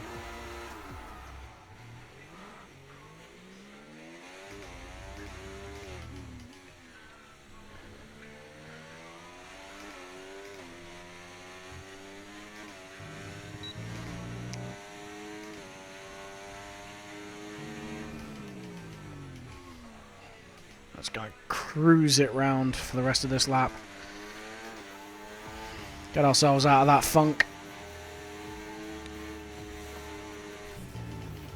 And invalidate in the process. Just, you know, just because. The stewards were getting a bit too quiet.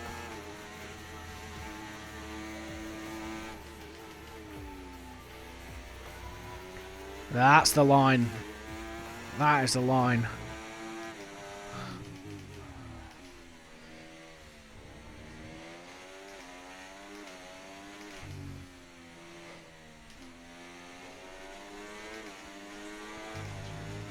As we invalidate the next lap too. That's a shame.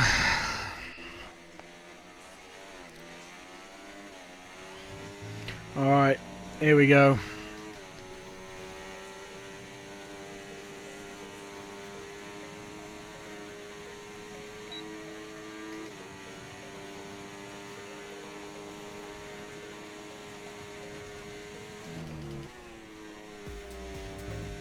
Oh, he just stayed inside track limits there.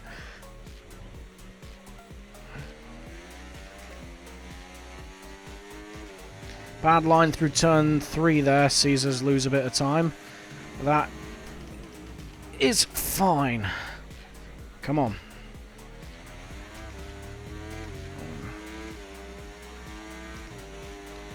We got this.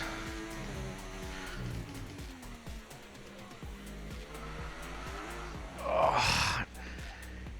We did not, in fact, have this.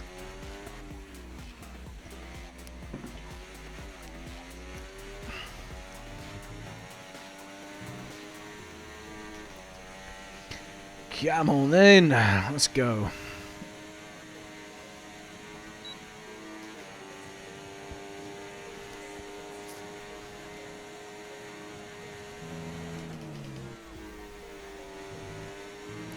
That was silly.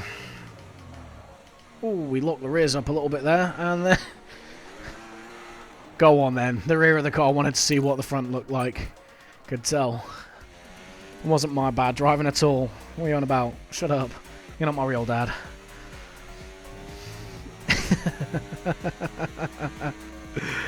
Oh. Alright. We're gonna go to lap 55, I think, in time trial, and then we're gonna jump out and into a Grand Prix practice session. That was way too late on the brakes.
And you can see on the Ghost in front there, your boy Calix, I think that is.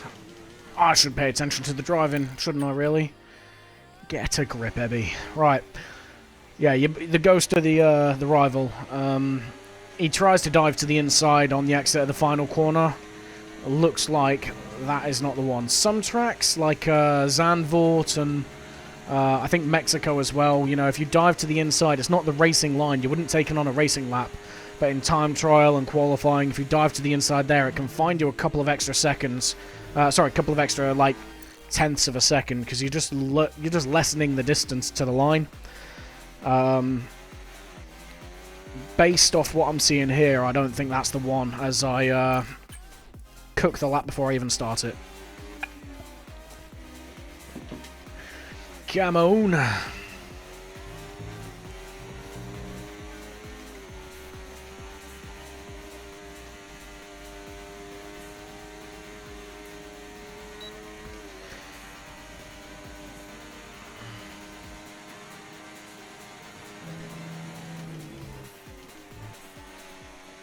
Ooh.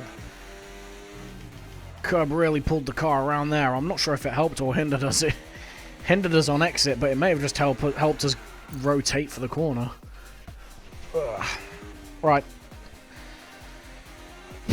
Let's, again, stop yapping, start lapping. Let's go.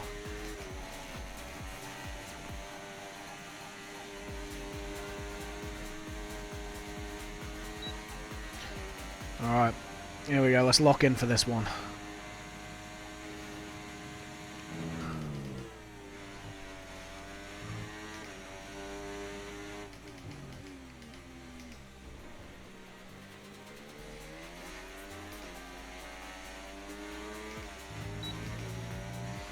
Couple of tenths down. That's not good. I think we're taking corners slower than we did before. Or, you know, more than we did before. Right. Come on. Let's do this.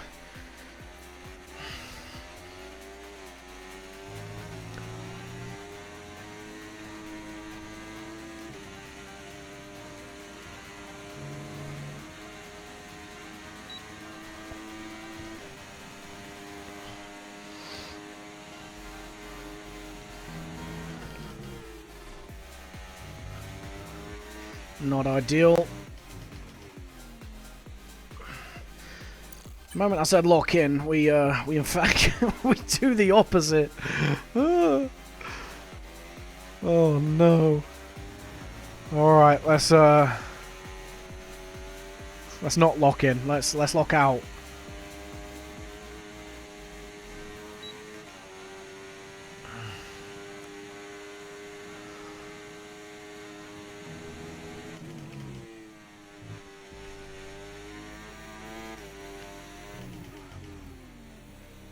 Oh, sausage curb's gonna screw us. Oh, struggling to keep the car in a straight line there. That wasn't setup related, that was skill related. Bad line meant that we just had to work that much harder to keep the car pointing the right way.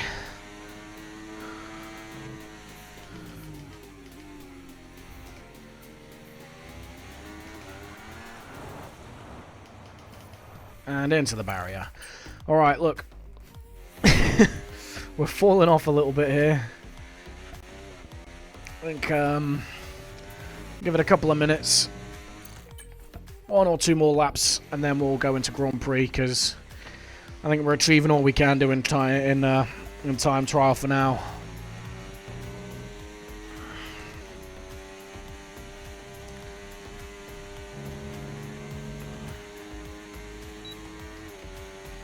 There we go.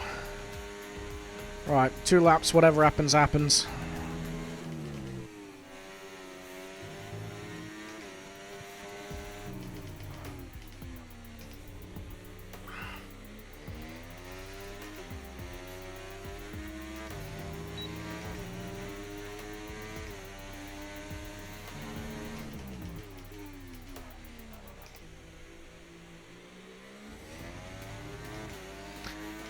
Third gear for the pull away for that corner seems quite good.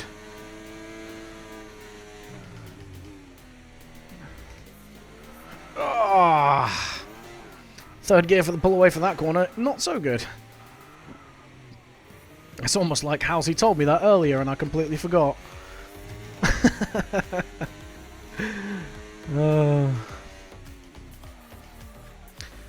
So for anyone watching along and you're wondering who that chatter was earlier in the logs, Hello Halsey is a fellow driver in the WTFL league. I believe he's in gold with me this season. I think he was platinum last season.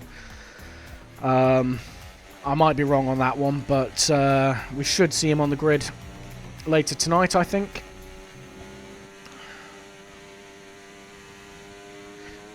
So you'll see him wipe the floor with me based off of the fact that he was teaching me how to drive the track.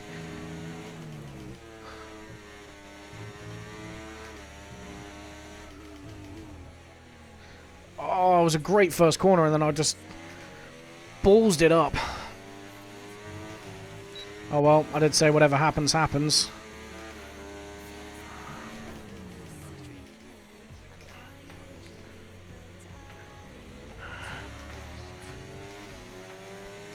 Fun little spin out there. You're not wrong. I've had a fair few of them. Let's go already. I love that sound alert. Oh, it's Bender. Thank you for the follow. I appreciate that. And I think that makes you the first as well. So you officially get to call yourself the OG.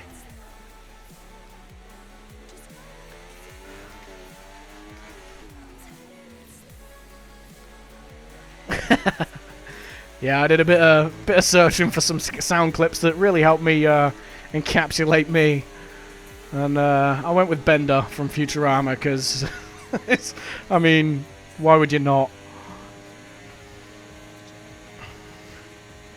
Okay. Oh, Jesus. That nearly went well. That nearly didn't suck.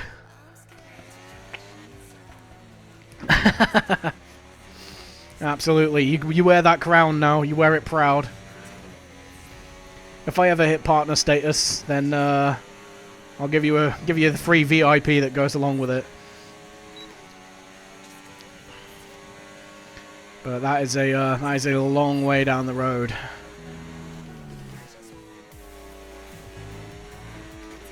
All right. Kept it on the black stuff. That's the important thing for that one. Let's go.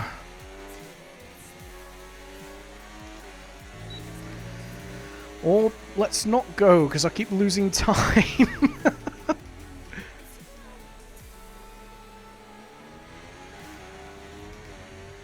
We got a good pull away from that corner. This ain't going to be the fastest lap, but let's just make it a good one.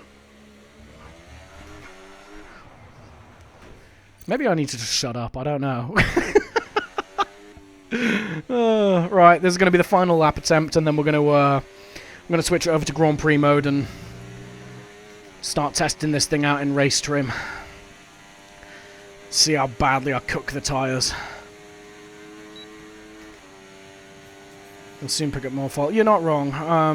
Hopefully I get a fair few. I'm not here to be famous, but a community that I can interact with would be phenomenal for sure.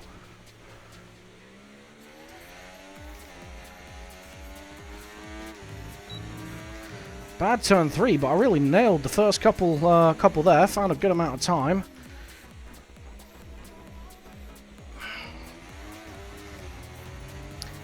Alright. Let's just finish the lap. Prove the concept and then take it into a bit more of a realistic setting. It's still going to be against AI until the race starts at 8 o'clock. But this is the progression.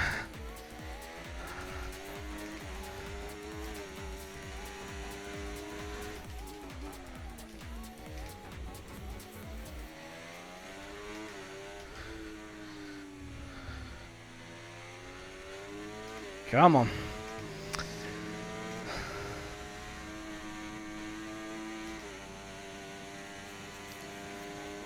You know what? 4/10 of the fastest lap. I will take that. I will take that. Alright.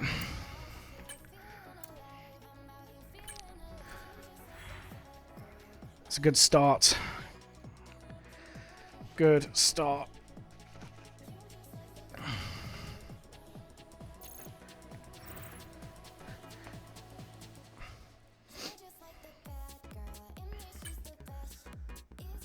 Okay, right.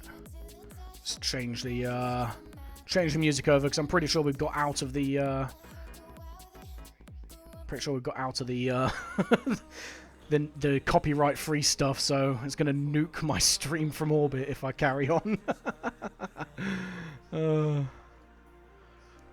Right, there we go. Let's get into Grand Prix.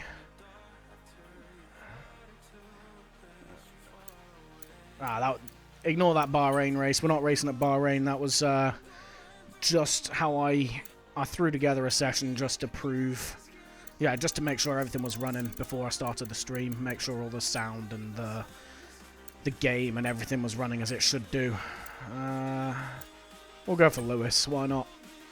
Not the biggest fan of Lewis Hamilton, but I prefer him to George Russell, and to be honest, now that he's not winning everything, he's gone up in my estimations. The only reason I really didn't like him to begin with was just because his dominance was making the sport a bit boring, whereas now that he's mortal again, I can go back to liking him. We're going to stick the AI to 80. It's going to keep it nice and low so they don't really get in my way, while also making them not slow enough to also get in my way when I come around to lap them. Ew, Lewis. I don't mind him. He's not too bad. He's not my favourite by any means, but he's done some very, very good things for the sport, and he's not the worst on circuit by any means. Session start time realistic, forecast perfect because that's going to be clear anyway. Assists, make sure they're all off. Yep. Difficulty, set that. Weekend structure, this is what we want. Single session. I'm going to go for short. We're not going to get all the way through this practice session. We've only got 55 minutes between now and the start of the proper session. But we want to get this set up and, you know, as if we were going for it. Alright, pit lane, tyre sim, car damage. I think reduced and standard is the league settings as well. Collisions on, yeah. Rules and flags. We're going to go for strict. Safety car. We're going to go off. In the league settings, it's on, but we're not worried about that for now at the moment. Formation lap experience, yeah. Red flags off. Basically, the way we're setting it up at the minute. So you're doing PvP. Yes, that's right. So essentially, the scope of the session is we start at 5 o'clock. We do 3 hours of practice, and then we go straight into a league race. So this is round 1 of the 6th season of the league that I race in. It's not my 6th season. I've only done half a season before this. I had work commitments that took me away for the second half of last season. But essentially we are on round 1, the first round of the season. There's 20 rounds, 1 a week. So this is the start of a 6-month journey into watching me make a fool of myself on the internet. It's going to be fun though. I'm looking forward to it. And then the Saturday streams are going to be sort of variety content, primarily space-based to start off with. So this Saturday I'm going to be playing Kerbal Space Program. I'm going to be filling trash cans full of rocket fuel and strapping little green men to the top of them and launching them into orbit. Probably on one-way missions, even though they're not designed to be that way. But yeah, I'm going to be doing that for Saturday night. And then every Wednesday is going to be F1 stream. It's going to be this essentially every week on Wednesday. So the Saturday streams may change up in terms of content, what game we're playing. The Wednesday will be very much consistent. This is a solid fixture. Half a year of racing upcoming. You're not wrong. Yeah, KSP. I love KSP. It's one of the first games I downloaded on Steam, and it's one of my favourites. I've got a fair few amount of hours. Welcome to practice. No one cares, Natalie. I'm the star of the show. Get away. All right. Anyway, sorry, but yeah, let's start loading the setup. And you know what? I'm gonna switch us back to the live gameplay because that is where we need to be. There we go. Right. Cool. Yeah, Natalie, shut up. I think I need to double check the suspension geometry. Yeah, no, that's cool. So, yeah, in terms of setup, I've already got my setup sorted. This main... Why is it that everyone in the team wants to talk while I'm trying to talk? Shut up, Mark. We're in the garage. You're a race engineer. This is practice. Get a grip. Anyway, sorry. So, yeah, this is the setup. So, you know, I've got the car set up fairly stably. The wings are a little bit unstable, but helps the car rotate a bit better into corners. As you saw when you started watching a little bit too much. Oh my god. Elevation changes, so you need to be on the brakes earlier on the downhill sections, and you need to be really precise on your corner exits into the uphill sections. Otherwise, you're going to find yourself struggling for the acceleration you need. Cheers, Mark. You got anything else to interrupt me with, mate? No? Is this the Mark hour? Is this the Mark stream, is it? Get out of here. Alright. Let's let's do a couple of laps with some low fuel load. Those are the numbers that do a thing. You're not wrong. The engine seems to be made out of engine. Right, we're going to drive out. Get a few laps under our belt. So the, hopefully, if I've done everything right, the UI should change around a little bit here. It should be a little bit more stream-friendly, so the chat isn't blocking certain parts of the UI. But we'll see. We'll figure it out. I'm going to bring up the tyre temps at the minute. All these numbers are numbers and maths and science. But essentially, what we're going to make sure is that the tyres, while we're doing a few laps and pushing the car, aren't overheating, alright? Because, yeah, if we overheat the tyres, the rubber loses its ability to grip to the track surface, and we go skating a lot easier than what you saw in time trial. So we're not necessarily going to push on this out lap. We're just going to see how the tyre temps behave. And then we're going to start a couple of laps of pushing, see what prolonged strain on the tyres does.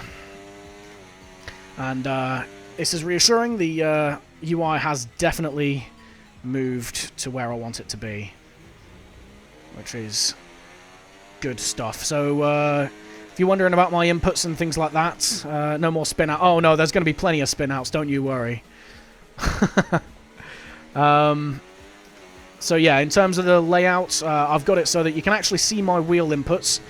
So I do race on an actual steering wheel. Okay, just cheers, want to Mark. remind you to keep an eye on your tyre temperatures, which you can do on the temperature panel of the MFD. We monitor carcass temperature and surface temperature, and you'll get the best performance when they're both inside a normal operating window. Surface temps tend to fluctuate faster, so try a few laps with the data open and get a feel for how to control them. Hey Mark, shut up. Engineer quiet. Copy that. There we go. Right, hopefully he shuts up and he knows his place on my stream. But essentially, yeah, I race on an actual steering wheel, so you should actually be able to see the wheel turning. And then if you want to know what my throttle inputs and stuff look like, on the little bar with the yellow bar with the battery, where the gears are, to the right of that, you'll see a little green bar go up and down. That's my throttle input. And then on the right-hand side of that, next to the revs counter, you should see a little red bar as I'm going into corners. That is my brake input. So brake, throttle, and steering, you got all that in live time, and then the important information about the car is just to the right of it, where you see a little picture of the car. At the moment, it's got all the tyre temps up. But yeah, it can do other stuff. So, for example, tyre wear is a thing here. Car setup information, things like that. All set up, ready to go. But we're gonna focus on tyre temps for now. Yeah, Mark is being completely redundant at the minute. Right, okay. So I've had a couple of laps of yapping. Let's start working these tyres and see what we do. So in terms of the UI as well, the little yellow bar is battery charge. So we've got an extra, I think it's 180 horsepower of battery charge in the car. You can recharge it over the course of a lap into corners by braking and stuff like that. And then the green bar is how much you're allowed to deploy over the course of a lap. Right, let's, like I said, less yapping, more lapping. Work these tyres a little bit.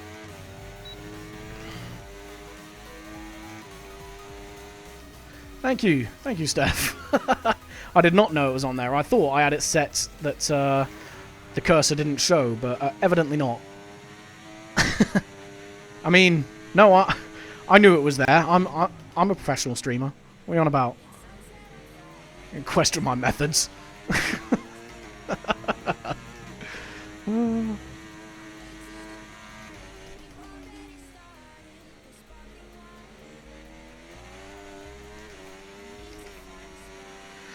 Okay, so what we're going to be looking for if the tyres do start overheating is little green squares that you got representing the tyres start going yellow, or in horrible cases, red. The outline of them is fine to go yellow and red. They will do. That's the surface of the tyre. The bigger one on the inside, if that starts going yellow, that's bad, because that means the carcass of the tyre itself is overheating.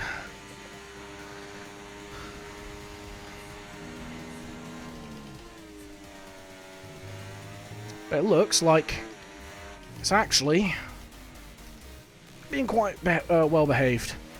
Might be because I'm going slow as dick right now, I don't know, but the temps are manageable.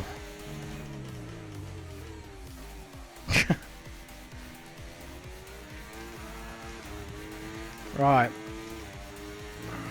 Come on.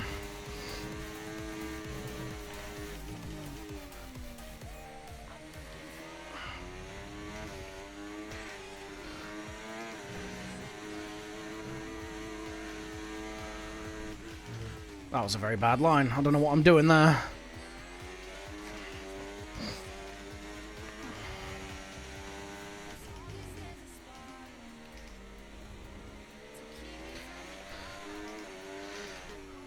But the good thing is, because this isn't time trial, the rear of the car is a little bit more stable, a little bit more settled. One of the quirks of time trial is that there's no tyre wear or tyre temperatures modelled, which is why I'm doing a few laps in Grand Prix mode at the minute. But another thing that it does is it has the overtake mode, the battery, that extra 180 horsepower permanently on, including out of corners, which means there's a lot more torque going through that rear axle. Whereas what we're doing here is we're racing around without it on, or only on in the straights where we've got the car settled. It means the car's a bit more planted coming out of corners where you may have seen me spinning out earlier. It's a little bit more settled. Still not impossible to spin out, but a little bit more harder to do so.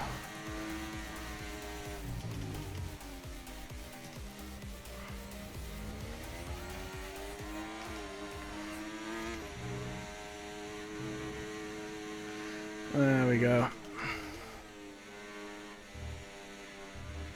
Oh, hey, look, track limits. I saw a penny, that's all. I'm good at this game, I promise.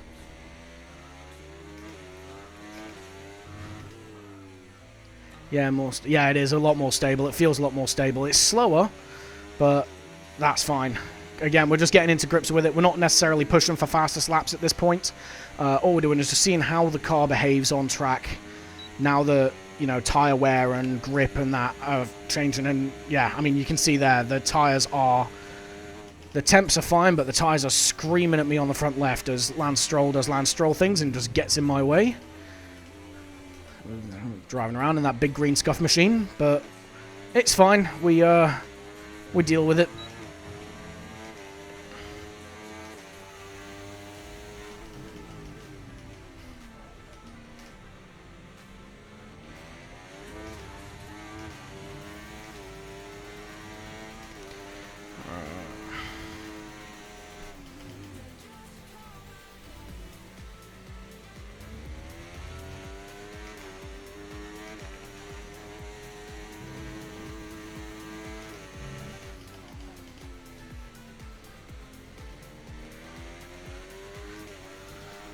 Yeah, the front left's definitely showing a lot of wear, you're not wrong. Realistically, I'm probably not going to put too many laps on the soft tyres in the race. The ones we got on at the minute, the red-walled. They're good for qualifying, not that good in the race because they just wear out too quickly.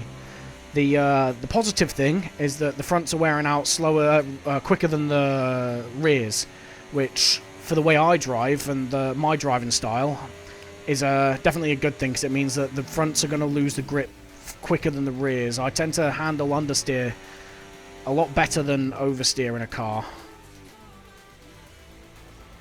You know, when I actually make the corner. But, yeah, it's a good thing for me anyway. I tend to struggle more at rear limited tracks where the rears go off a bit sooner.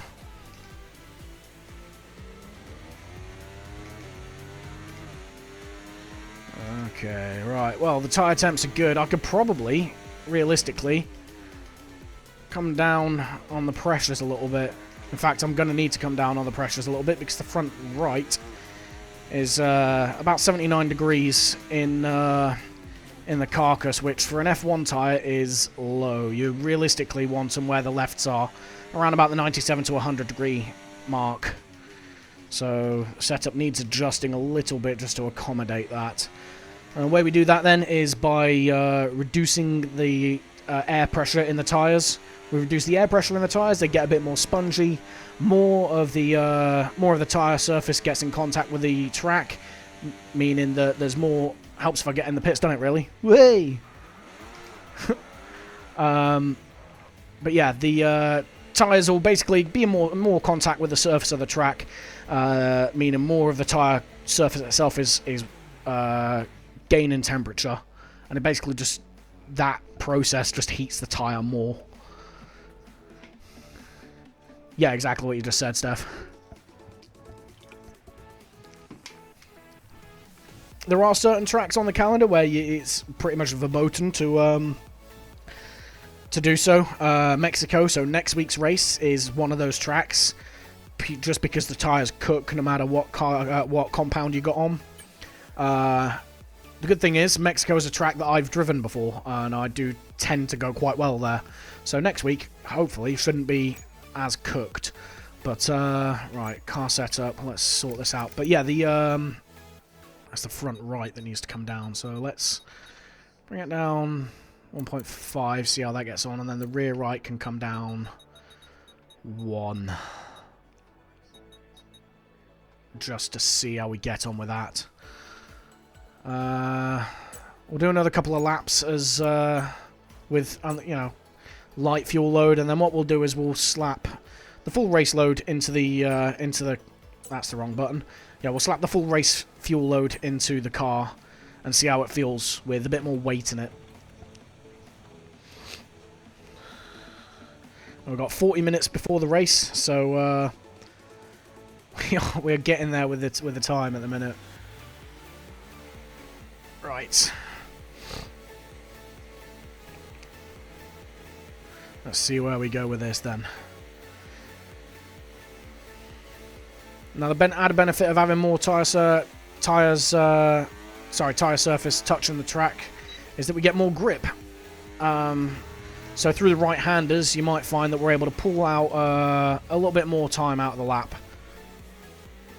which is good because it's actually the left-handers. It's actually the left-handers that I'm struggling with on this track at the minute. So you never know, we might do well. It does increase rolling resistance, though, so we will lose a little bit of time in the straights. More grip, less spin. I mean, that's what it says on the packet, but we'll see.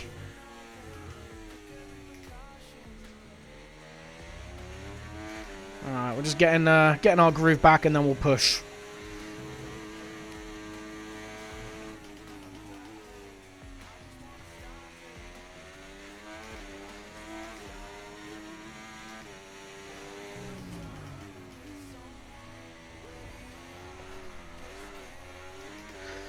I mean, seems like false advertising, potentially.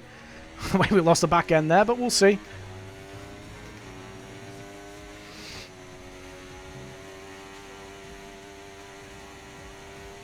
Alright, let's do it. Let's go! Yeah.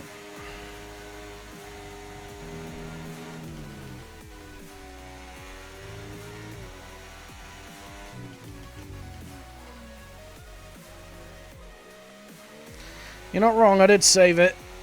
That's one thing I've gotten a lot better at over the years. I've been racing since 2017. I'm able to save the car a lot easier now than I used to be able to. F122 was pain with the way the car's handled on that game. And that taught me a lot of valuable lessons on car control.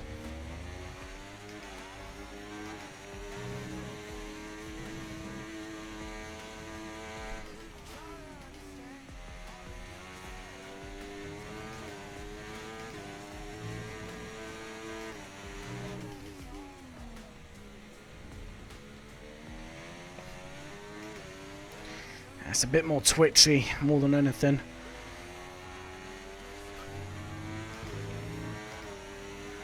And drain cover dragged us out a little bit wide as well. Which F1 is this? This is F124. So it's like FIFA, there's a new game every year. But normally it tends to release sort of mid-year point, around about June, July. So the entire season will be taking place on this game.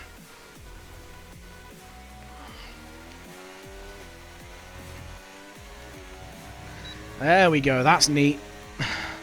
That's what we wanted.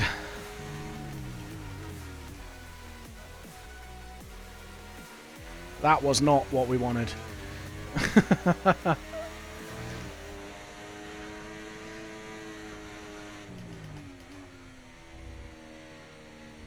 That's going to invalidate. Oh, it didn't.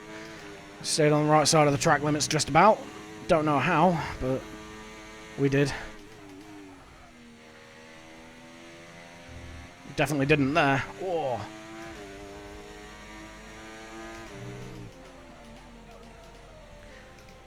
Well, yeah, pretty much. It's yeah. So after this season, it'll be the new game, pretty much. In terms of the real world season, it is it's around about the halfway point in the season. The new game tends to come out. I'll tell you what, this this setup and this track, it is difficult to regain battery. The tires are cold. Whoa. That'll show me for looking at this setup while I'm trying to take a corner, won't it?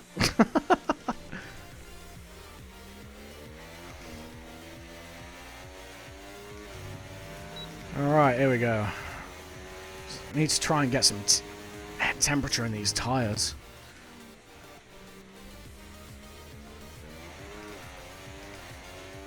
The rears are fine and the lefts are fine. It's that front right.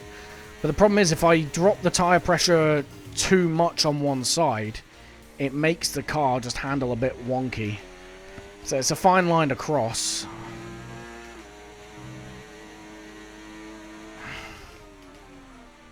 It's also something I need to get in the pits and try racing around on the hards as well, because they require a bit more heating than the softs. I need to see what the viability of them are.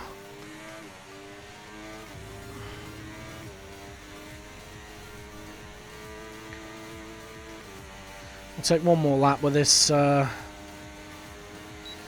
this practice, and then we'll dive in the pits, stick a different compounder tyre on and see how they handle.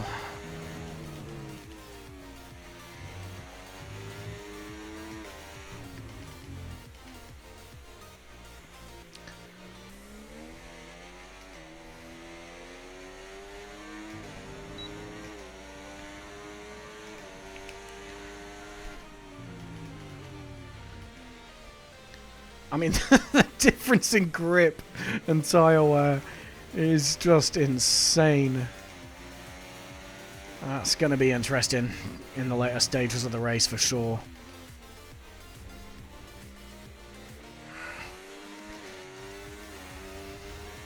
Because that's the same, because the lefts are wearing out about 5 times faster than the rights. At least on the front axle.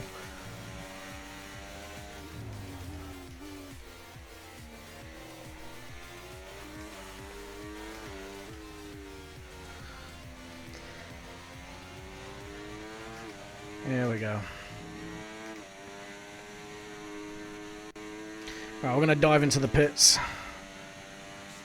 Actually make the pit lane this time. Slow pit lane here, so that's going to be something to watch out for. People may get penalties, so the standard penalty for missing your pit entry and speeding into the pits is 10 seconds. It's a hefty one, and it can ruin races. So we need to make sure we stay on the right side of that during the race.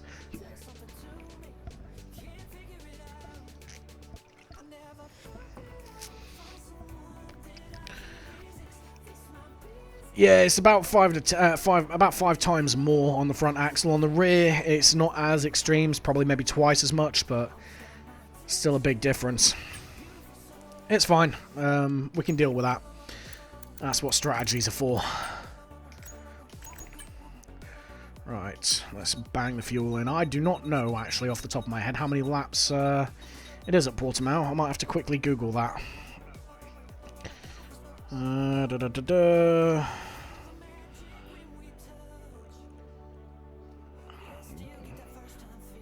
Again, music coming to the rescue for dead air while I make up for my poor sense of preparation.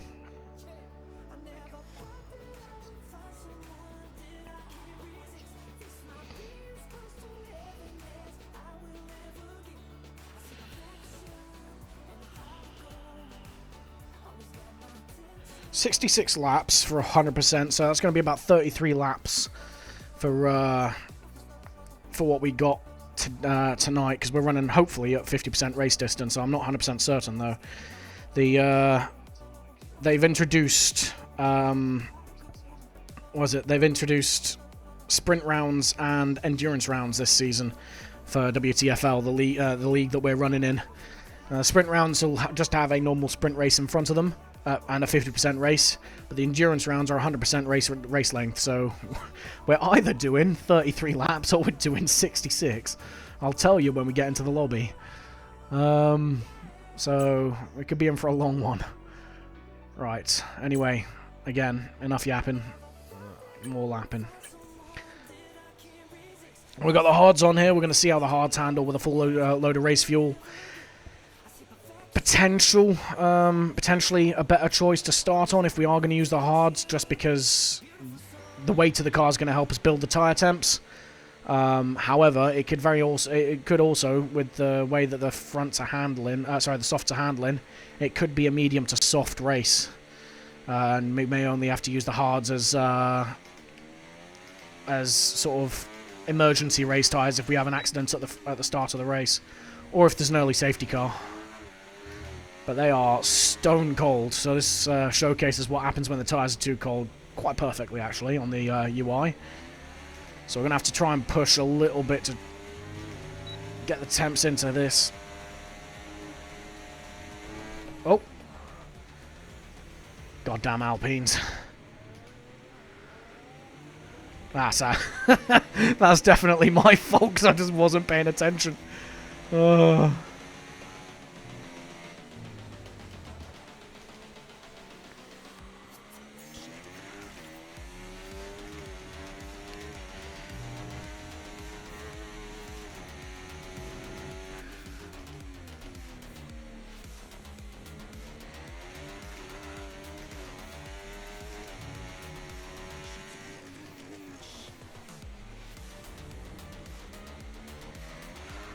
Oof.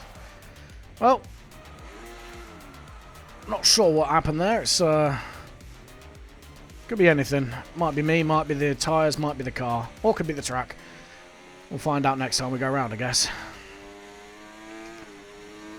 Come on then. Oof.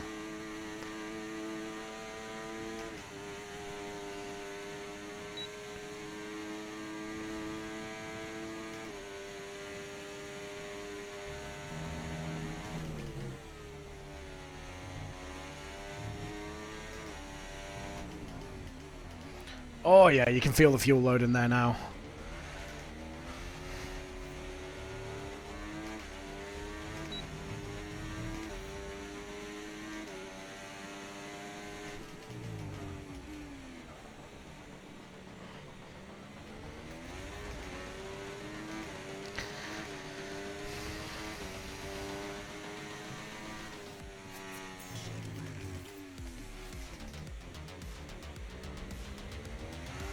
Whoa. Whoops. Yeah, the front right is going to be the real undoing factor, the limiting factor, I think, on this this race. It's definitely going to be the thing that screws me, I think. Oh.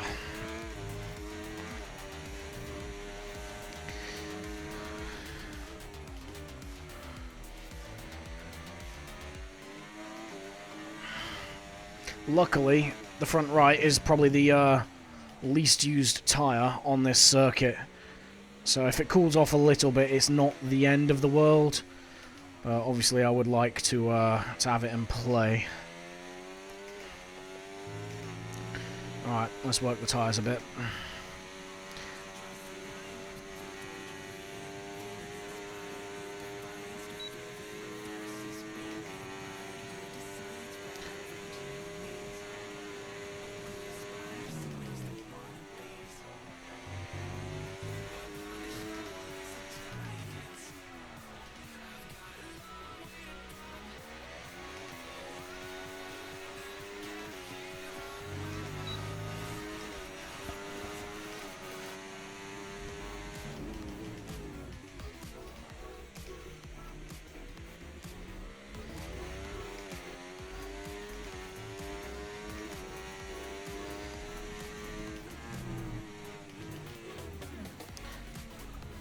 Definitely need to get used to how this car handles with a full load of fuel.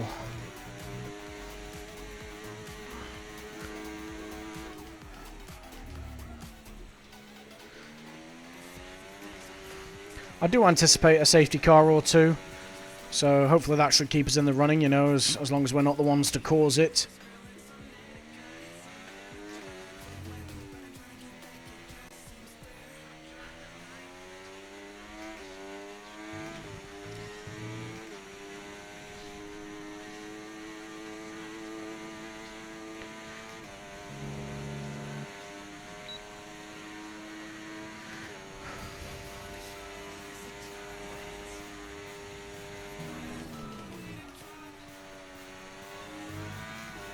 Yeah, I need to adjust my line through that corner with this race fuel on board.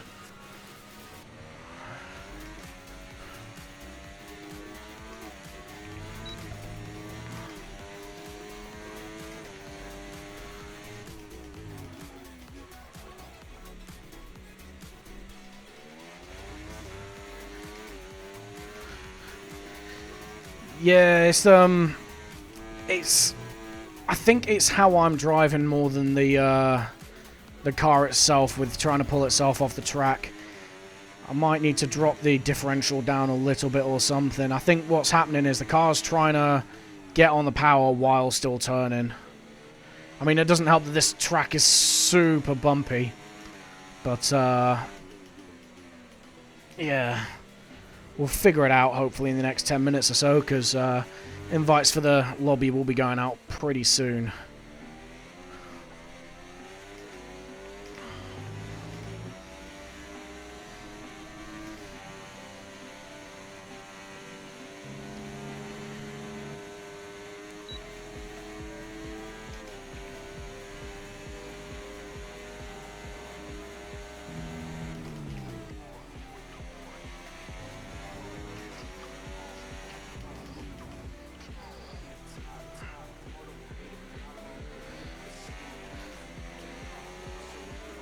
I think if we do use the hards at any point, though, it's going to have to be at the start of the race. These things would not get the heat through them on low race fuel.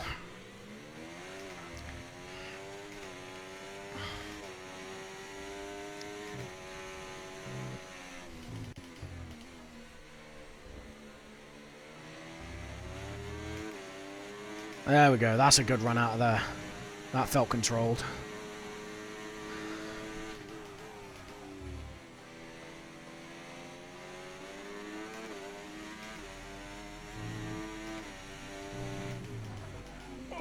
That was not controlled, though. Whoopsies.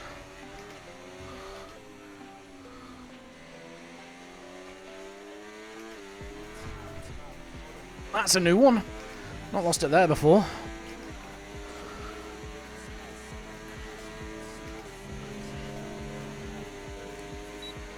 That was me just getting on the loud pedal a little bit too zealously.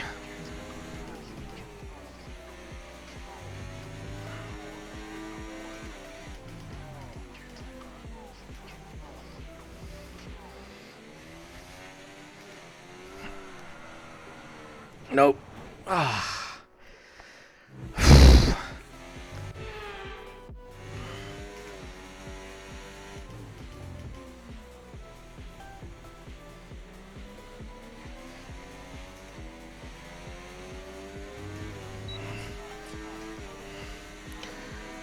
Yeah, this is going to be a difficult track to get right. Rear's locked up there. Jesus.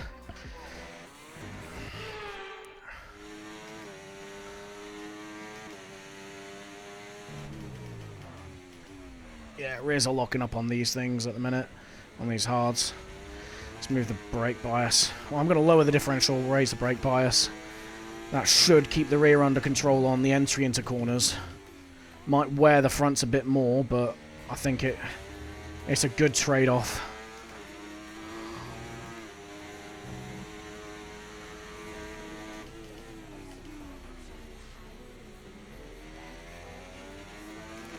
Yeah, that feels so much better already.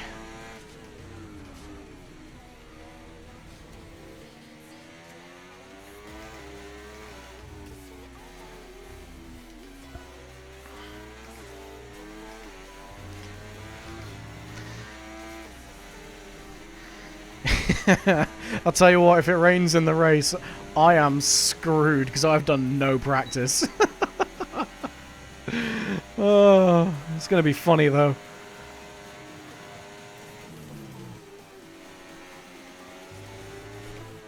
Why am I braking for that corner? That's flat out. Alright, go on then, George, you bastard. Yeah, rain would be very, very painful. But it is a possibility. We don't know what the weather's going to do until we're in it. In the session, that is.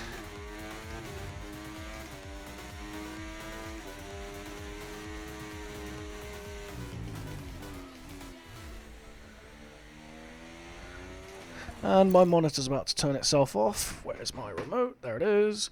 Cool. Sorry about that. We will pretend like that didn't happen and that this is a well-run, professional and smooth stream, shall we?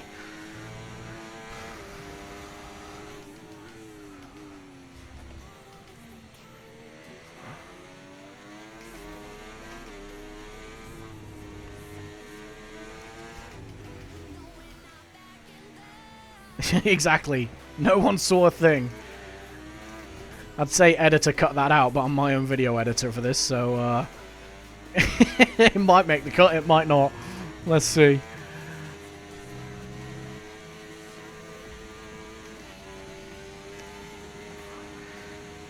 Right, we're about 20 minutes before the race, so what I'm going to do is I'm going to box after this at the end of this lap. And I'll stick the mediums on and see what kind of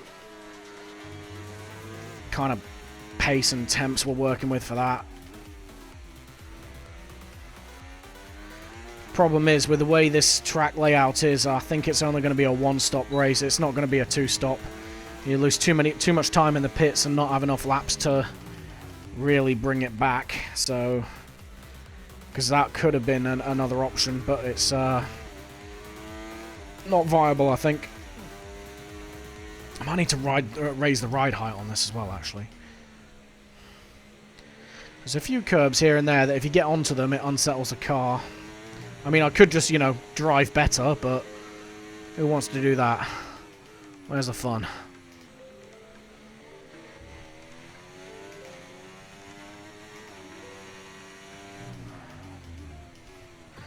Exceeding track limits. Yeah, it is. So the strict corner cutting issue... sorry, the strict corner cutting rule is on during the league. So 3 track limit warnings equals a 3-second penalty. So you basically get 2 freebies, and then the third you get the penalty on. I'm going to do one more just to pay attention to fuel burn. Yeah, hopefully it's not going to be an issue. I say that, it's definitely going to be an issue.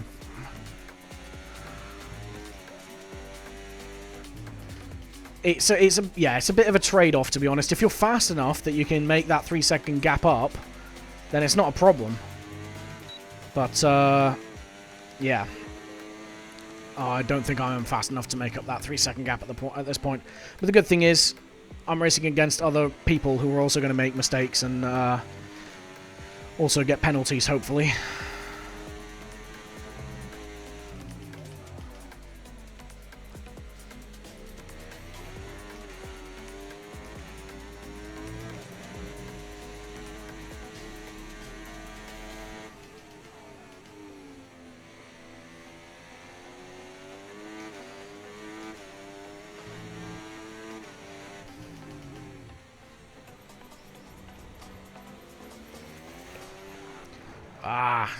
Yeah, I need to really adjust how I drive this car on these hards.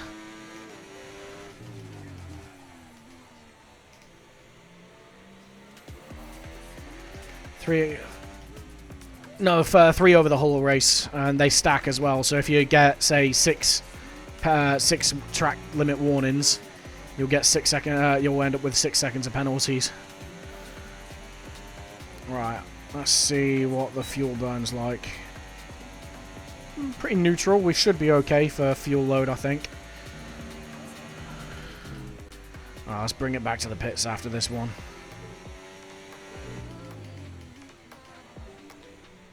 Yeah. To be fair, if it does rain, the track limit warning is going to be the least of my worries.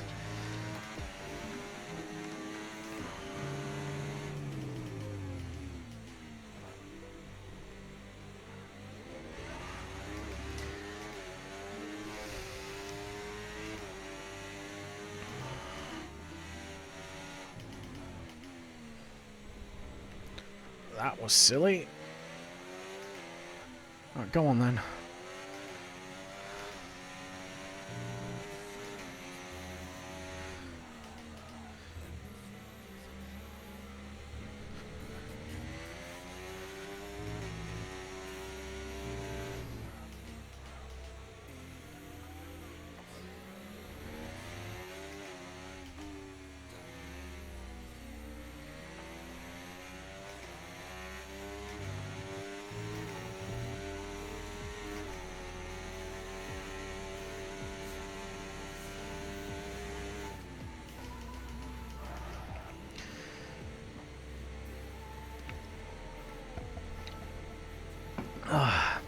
Not going to be as nice as that during the race. Nah.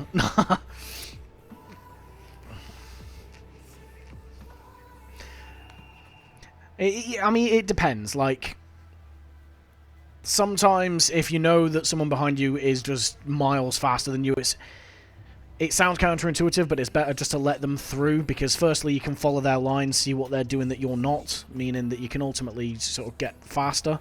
But also it means that you're spending less time, you're losing less time per lap fighting this person. Yeah, it's safer to let them pass as well, especially if they're getting frustrated and they're sending it into places they really shouldn't. But sometimes it's better just to... You'll lose less time by letting them through and just following them for a few laps. Yeah, you'll lose a position, but it might stop you losing more positions by other people catching up to you while you're fighting them.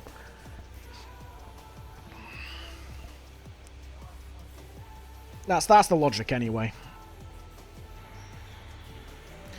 Right, we'll do a couple of laps on mediums, see what that is, and then I'll jump out of this and get ready to join the lobby.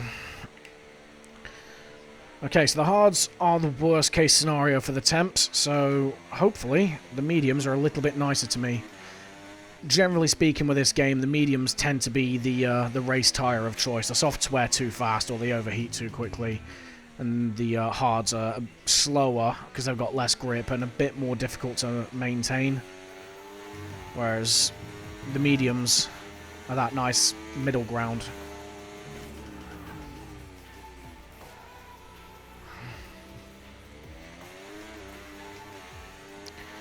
But unfortunately, I could do 2 sets of mediums and a soft to see me through the race. In a 100% race, it might work. In a 50% race that we're doing at the minute, it won't work at all. With the way the pit lane is, it's basically the fastest part of the circuit. You're slowing down quite considerably. So, you know, basically you're just going to spend too much time in the pits to make up the time from the extra pit stop.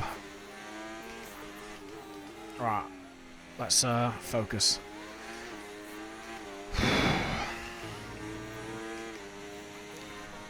Where's my differential sat at? Drop it 60. In fact, I could probably raise that back up, thinking about it.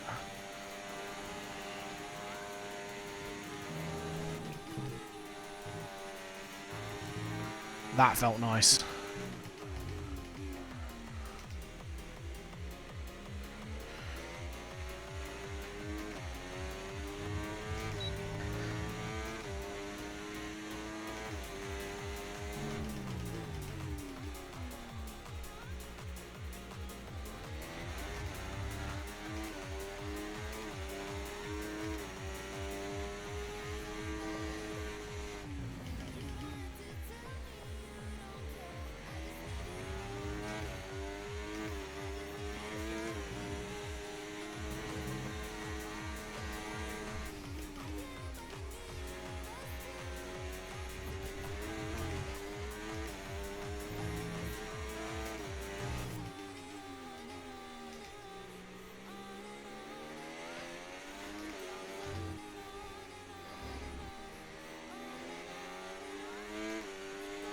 There we go. That feels better. It's still a lot slower at the minute, obviously, because when I was running the softs, they had basically no fuel in it, so I'm like 40 to 50 kilos heavier with this fuel load, so I'm always going to be slower. But the point is that the car feels comfortable to drive. It's going to reduce my my chance of making a mistake.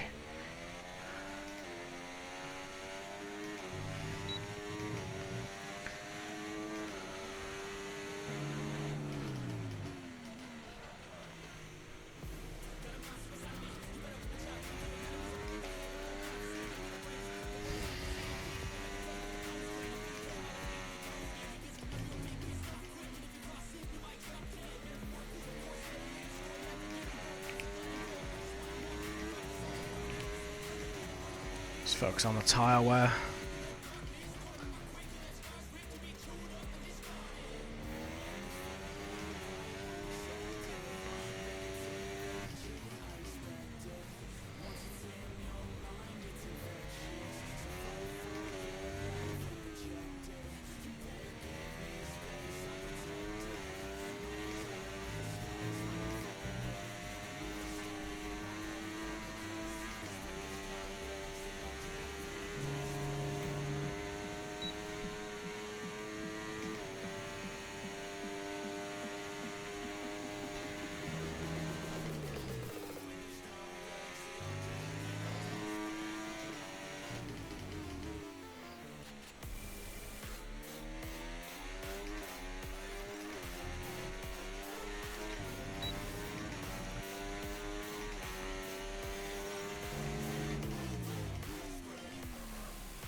The wear's not horrific on them.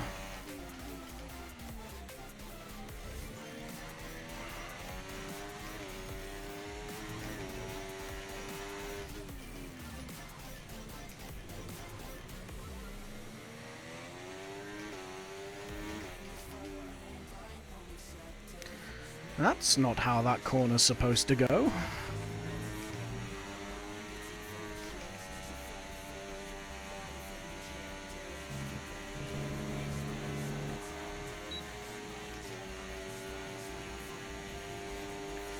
Right, we're gonna make this one the last lap, and then we're gonna dive out and try and get into the lobby. Because the lobby starts with or without us at 8 o'clock.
Alright, that'll do us there.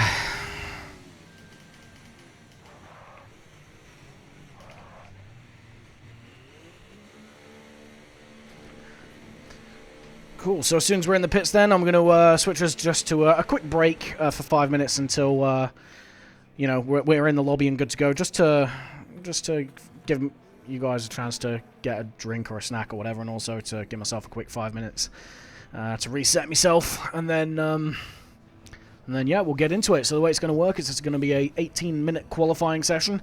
It's where everyone gets to go around as many times as they want, or as little as they want, to try and set the fastest lap possible. That will determine their grid order, and then we'll go into the race. Okay, right, so we're going to take a quick break from here.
Wake up to the sound of thunder, like it whisper in my ear.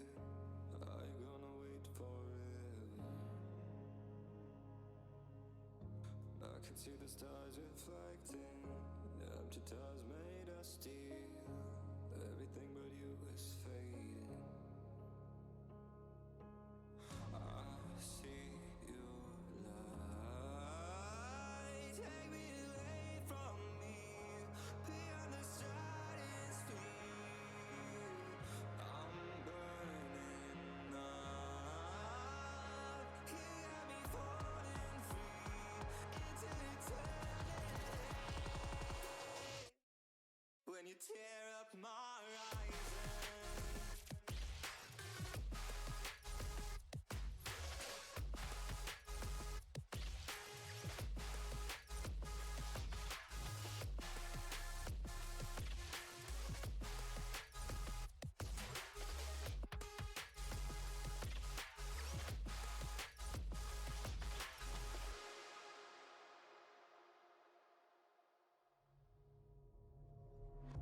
I've been used to breathing down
Okay, so we are just a few minutes away from getting back underway. We're still waiting for a few more people to jump into the lobby, I think.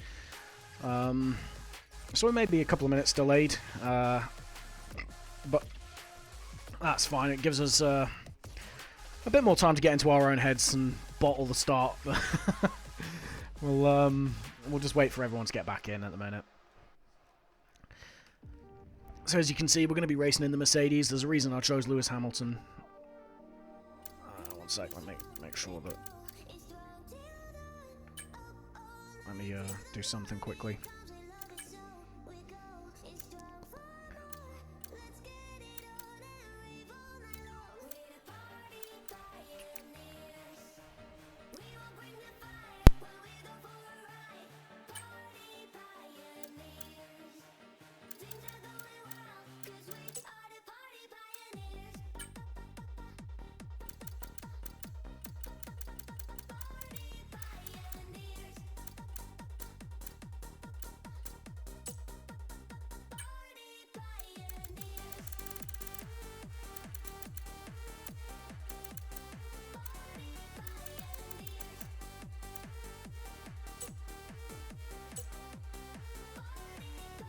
Okay, that's a bit better now. Sorry about that. I just clocked that we had push to talk off, meaning that I was chatting away in the lobby there as well. And we don't want that. We don't want to be getting all up in people's ears. We'll keep our business to ourselves. But yeah, as I was saying, there's a reason we chose Lewis Hamilton. It's purely because we are racing in the Mercedes this season. Last season I was in the McLaren. This season we were in the Mercedes. Just the way it got drawn out. There's no difference between the teams. The cars are all equal performance. It's just how it came out on the spinning wheel, to be honest. What kind of start position am I hoping for? Forwards is probably the answer for tonight. I have no idea where I'm going to be on the grid. This is a track I've never driven before tonight. That's not that's my fault. Like, I definitely could have put more practice in, but I just haven't driven this track. Next week I'm aiming to be sort of at least in the top 5, hopefully. That's going to be a challenge, but I think I should be able to do so. But tonight, if I finish in the top 10, I'll consider that a big success. In terms of qualifying, I'm probably going to be in the mid-teens, I think.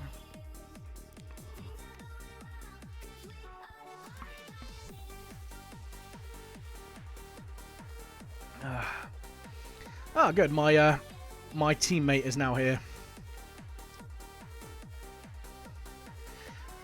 Yeah, fingers crossed. Absolutely. We won't be hearing from my teammate. He's just my teammate. So you won't be hearing anyone else in the chat, at least not for now. But we'll see how it goes on. Don't worry about that. That's just a standard lobby notification. But we've already sorted ourselves out for the mic stuff.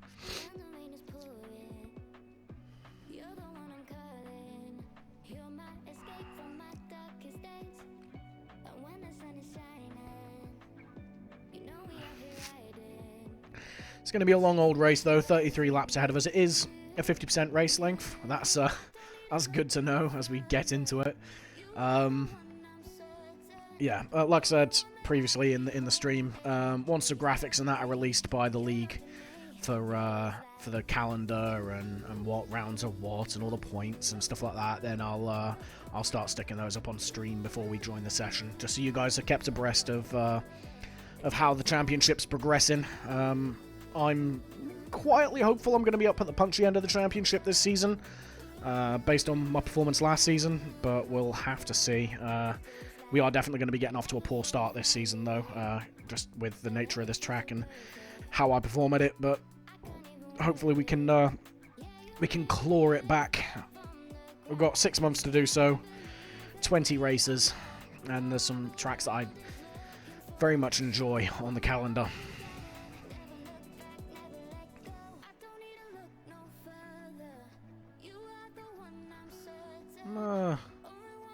Very curious where everyone is, though. We're supposed to have about 18 people. We've currently got 14 in the lobby.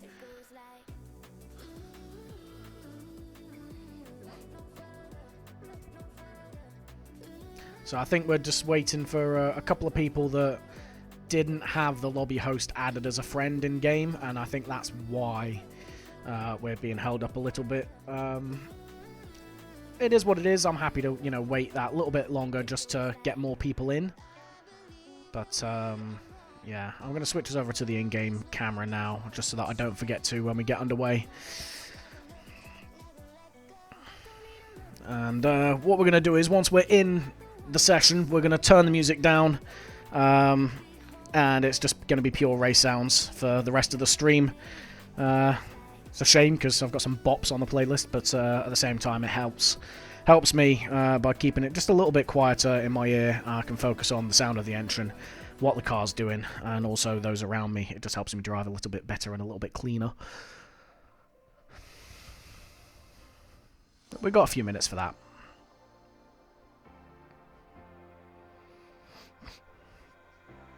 So a quick rundown of the people I know in the session. Welsh Benjamin was in he was in Platinum last year, I think, so the tier above us. So he's going to be one to watch. He's going to be quite quick. He's going to be at the punchy end. Spider was gold, but he was usually up in the sort of top 6, top 7 routinely. Mighty Atom, he's not too bad. He was my teammate for a short stint and then moved on, went away from the league, and he's come back this season. I think we've got a mid to decent chance of beating him. Mr. XL, I believe, was Platinum, so he's going to be a quick one. Same with Howazy, he's gonna be quick. Eddie, I race in a different league against. I tend to routinely beat him. Tonight might be different because you know I'm definitely on the back foot, but I think we've got a chance of finishing ahead of him. Razor was Platinum as well. That means that it's going to be he's going to be at the pointy end as well. I think he was the pointy. He was in Platinum. I could be wrong. And then you got us, and then you've got Ralph. I've not raced against him before. We'll see how he gets on. Jay Hartnell, same again. I've not come across him in the past. Jenkins, I think, was in the league, but I don't remember coming across him too many times. So I think he's a bit further back. I could be very wrong though. Who else we got? AFL. I've not raced against before. Curly, the league host for gold tier at least. I tended to finish ahead of him last season, but again, he likes this track, and you know he's obviously done this track before. I haven't, so if we finish near him, I'll be happy. I think he might get the best of us tonight, though. By Dave, my teammate. A lot of UK racers, you're not wrong. So it is mainly a UK-owned league. It is open to other people, but obviously it's primarily an English-speaking league, so that's generally why the UK tends to fill out the grid. It is what it is. Yeah, by Dave, our teammate. I've not raced against him before, so we'll see how he gets on. And then Sepoy was in gold last season. I seem to remember doing okay against him. But I don't think we're going to be finishing ahead of him anytime soon, really.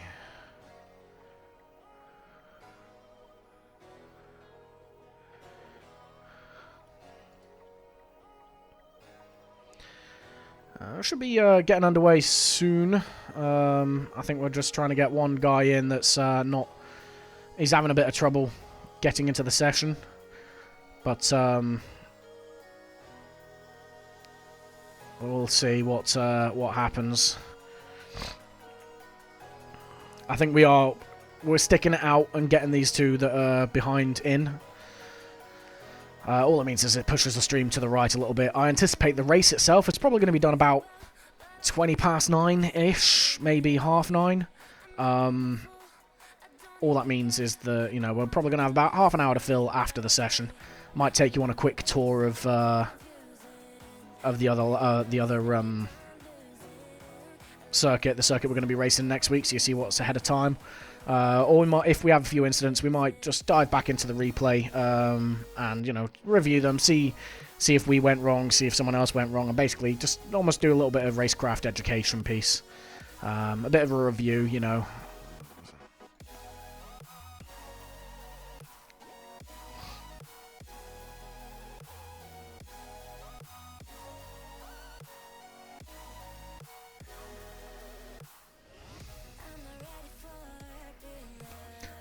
So yeah, apologies for the delay on this. This isn't anything on my end. This is purely just trying to get people into the league and everyone in. It's always more fun when you got more people to race. So I don't begrudge waiting and running behind a little bit.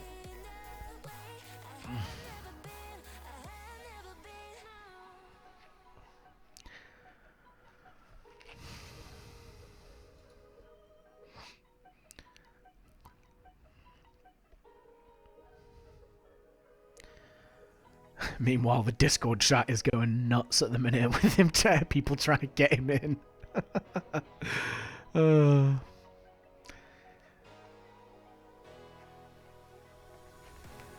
I imagine if it gets to quarter 2 and we're not underway, they'll probably just start without these trailers. But we'll see.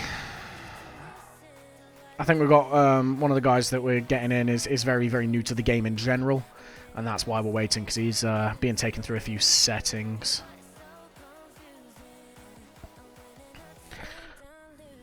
But it's all good. I'm like I said, I'm happy to wait and just chat utter bollocks. It's good practice for future streams, I guess. Yeah, it's not...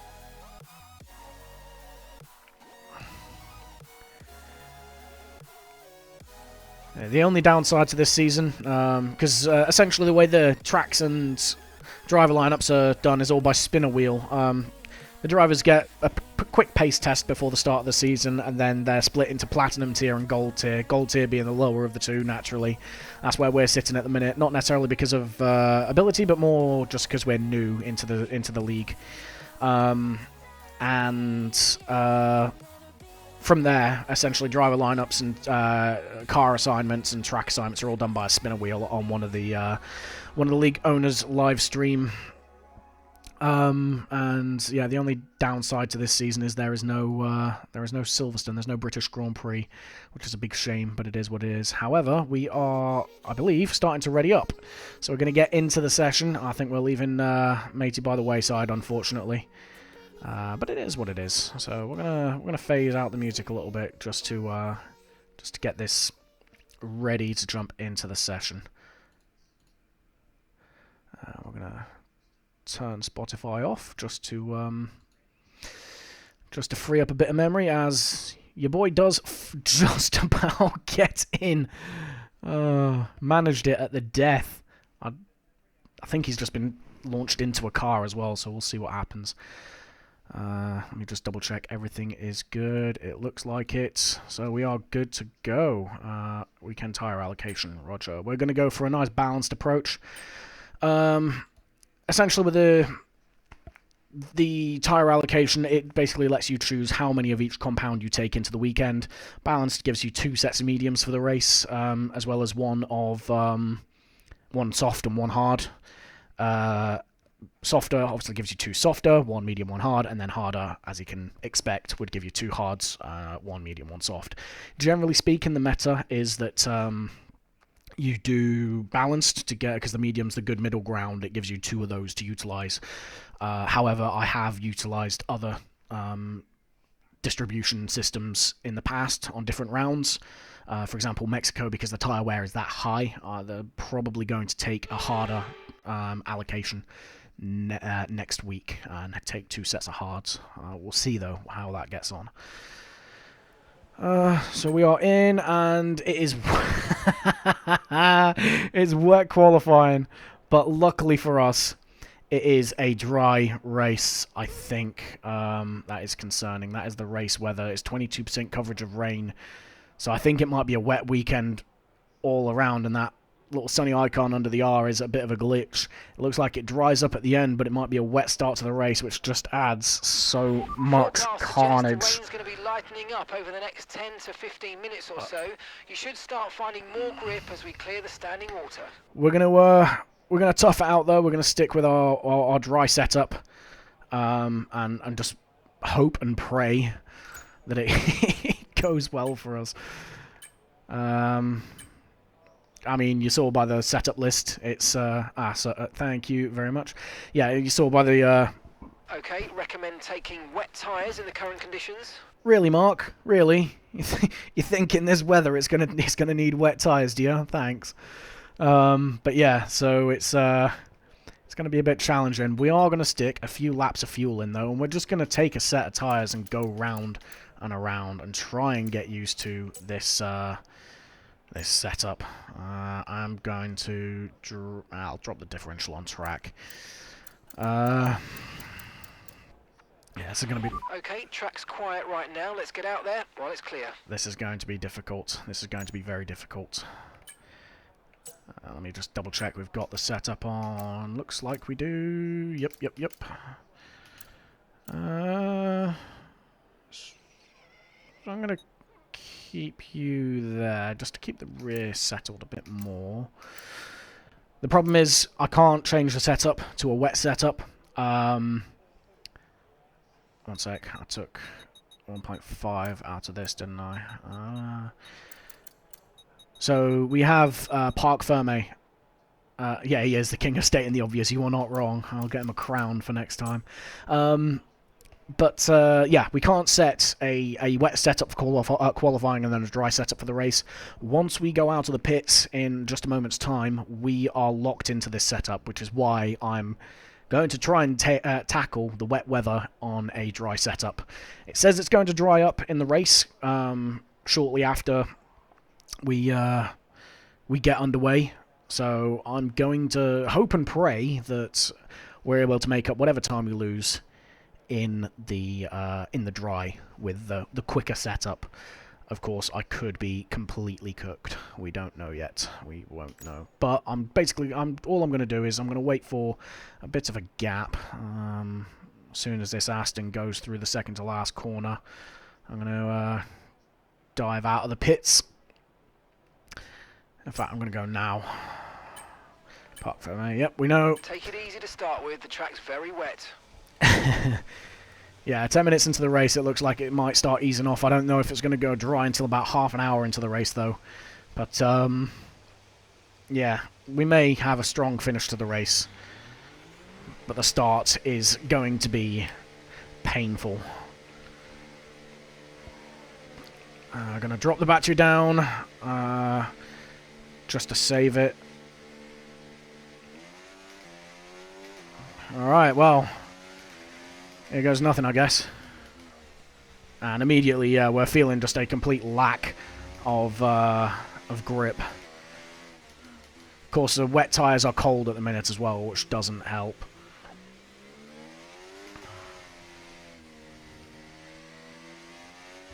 But we've stuck 8 laps of fuel in. We're going to do as many of those as we can, just to get a grip of the handling in the wet for a start, but also just to get some heat in the tyres and all that good stuff.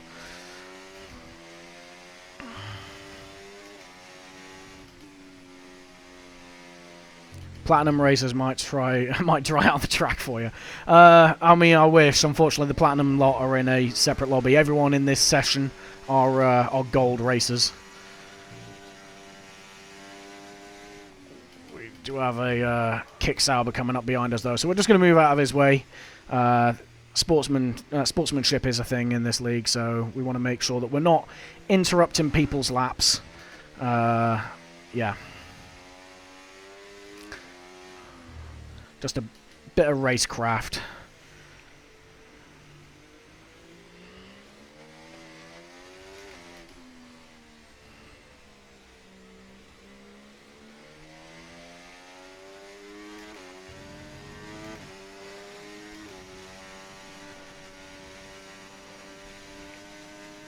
We're going to stick the battery up to medium. We're not going to go into hot lap, purely because there's going to be far too much torque on the rear tyres. So we're going to leave it in medium, use overtake on the straights. Push down to P13.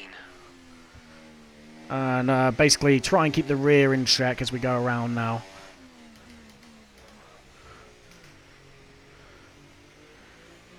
Exactly, racers decorum. There we go.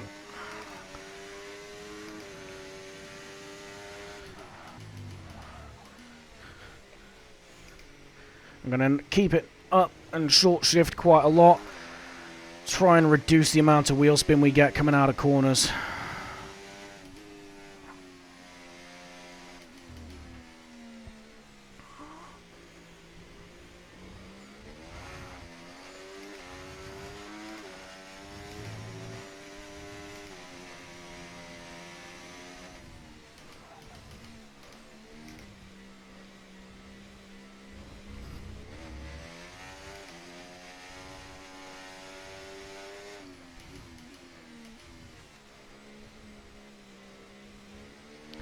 There we go.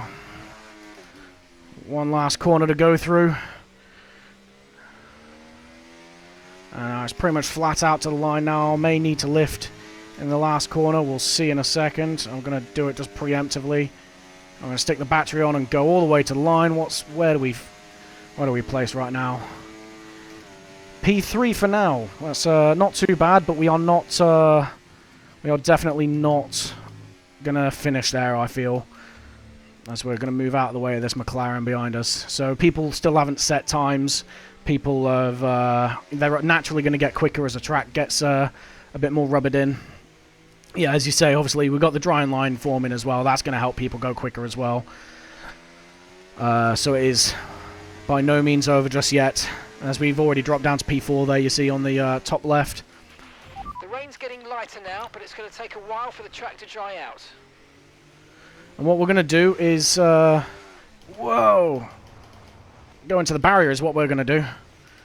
Luckily, we keep all four wheels on the car. That's the main thing. Careful with the front wing. You've taken some minor damage.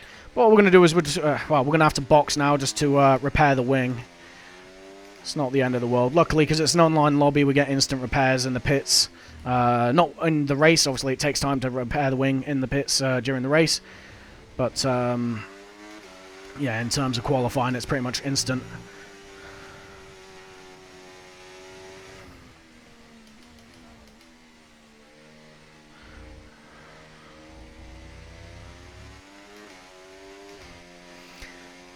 It's only light damage on the wing, luckily, but you know it's the wet, so we need every little bit of downforce we can get, really. As Welsh Benjamin then, P7 just and behind us on that top left, setting a time on Inters. So I think it may already be Inters territory for the track now.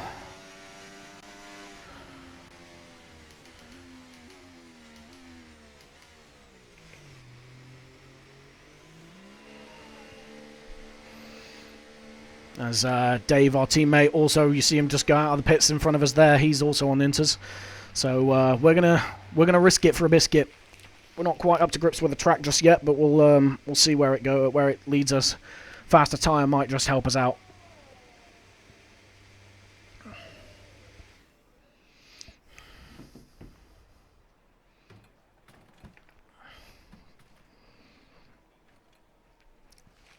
It's going to be crazy. Well, it's going to get a bit chaotic, I think, towards the end of qualifying, as Jenkins has left the session. That might be a connection issue on his end rather than anything else. I imagine he'll probably get back in. He's not retired just yet, so his car's still in one piece somewhere, probably in the pits. With conditions as they are, I'd suggest you take a set of full wets. Mark's saying full wets, but when have we ever listened to Mark? And we're going to go straight back out. Recommended compound, no. Ignore and go to track. Go! Okay, when you're ready, let's go.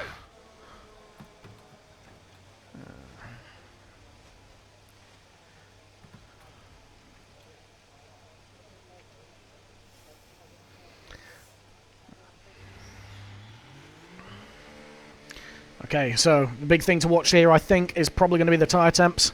Yeah, shut up, Mark, exactly. So we're gonna try the Inters, see what they're like. The big thing is going to be whether or not they can keep the heat in them.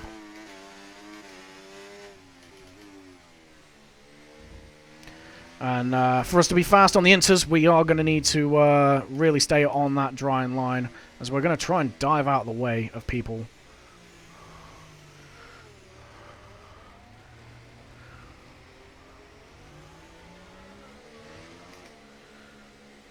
Unfortunately, this is one downside to the qualifying is You just need to make sure you stay out of Okay, people's the way drivers and on have a bit of wets are starting to situational put in awareness. Good times. It's time to change your tyres over to box.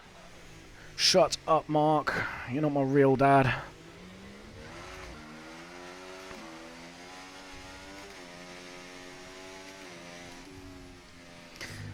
To be honest, the Inters are actually gripping quite well.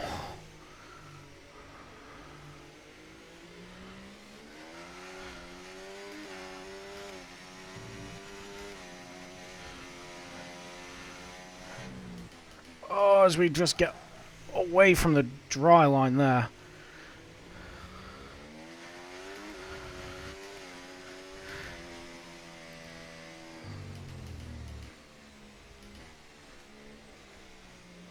I'm going to move out of this guy's way.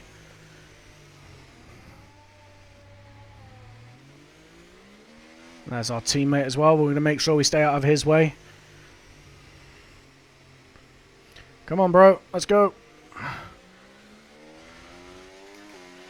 Alright, here we go.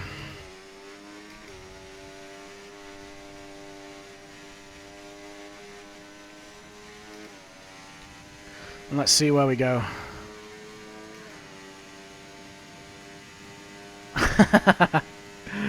I do actually have artwork already commissioned. It's still with the artist, but I've got an avatar coming and all that sort of stuff. All the aesthetics like banners and things like that will come at a later date. But for now, that's why you've only got my voice on the screen on the stream at the minute. It's because we're waiting on that to be done. But I anticipate as we lock up heavily, but we get it stopped. I'm gonna quit yapping and start lapping at the minute because. Never mind. Oh, we're still live. We're still live.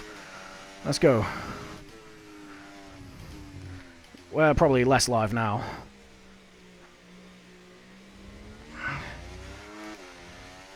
Okay, but yeah, it's the reason why I don't have an avatar on screen at the minute. It's because it's still in the works. Someone's taken my braking marker out. That's good. Purple sector 2, though. That means we're fastest out of everyone. I don't know how that's been achieved, considering how bad the lap was.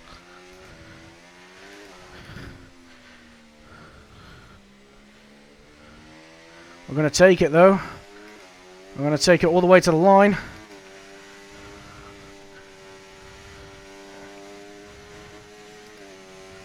.2 seconds up. The track is really drying out now. And we go P5. P5. We're going to roll straight into another fast lap, though.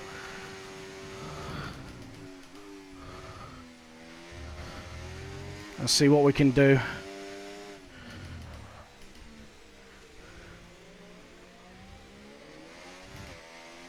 Because we are just finding time hand over fist at the minute. Because we've got a Red Bull just getting a bit squirrely ahead of us. He may interrupt our lap a little bit here. Of course, if he's on his own lap, it's, yeah, he's unfortunately got in the way there, but if he's on his own lap, he is perfectly entitled to hold his line. I'll take the offer of a mod on Wednesdays, to be fair, Steph. It's going to be early days, so you'll probably only be moderating yourself, but I'm sure you could entertain yourself that way. But, yeah, I mean, someone I can trust is always good to have as a mod, especially when I'm racing. I'm trying to lock in a little bit, and you know I don't always have time to check the chat. We've got no one behind us, so I'm going to really slow this thing down now. I'm going to try and build up a gap to that Red Bull ahead of us.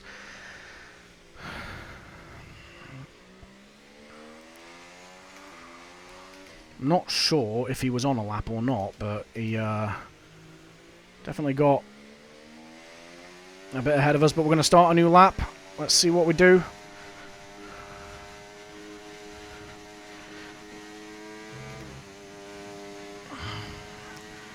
Alright, so he's kept going, so we may run into him again, depending on how quick we are compared to him, but we've got a bit more room to play with.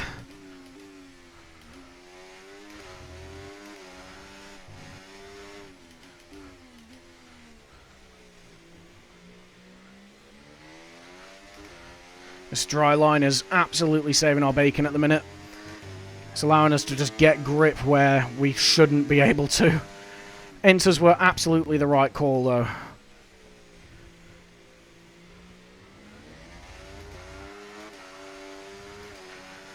Come on, bro. That was a dangerous rejoin. I'm assuming that's the new guy, though, and he doesn't really know what he's doing. It's not an excuse, but we'll give him a little bit of leeway for inexperience before we start reporting him to the stewards.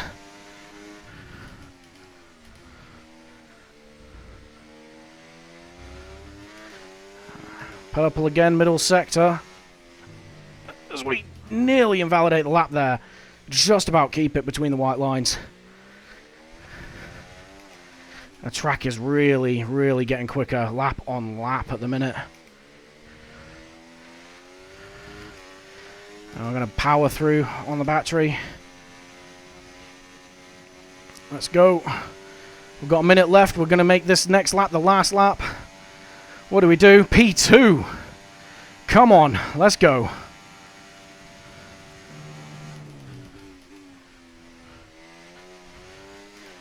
We're still finding time.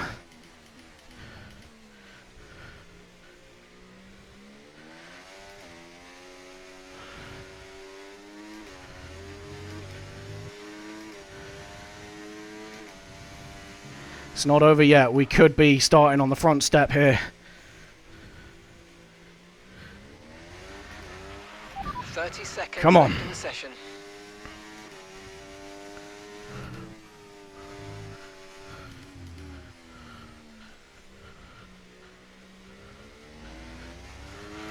You're dropping down the order, currently in P4.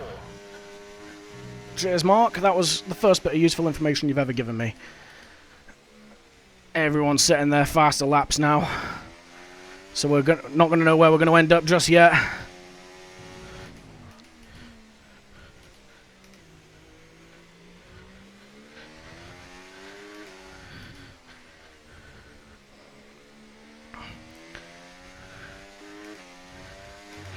Here we go. I'm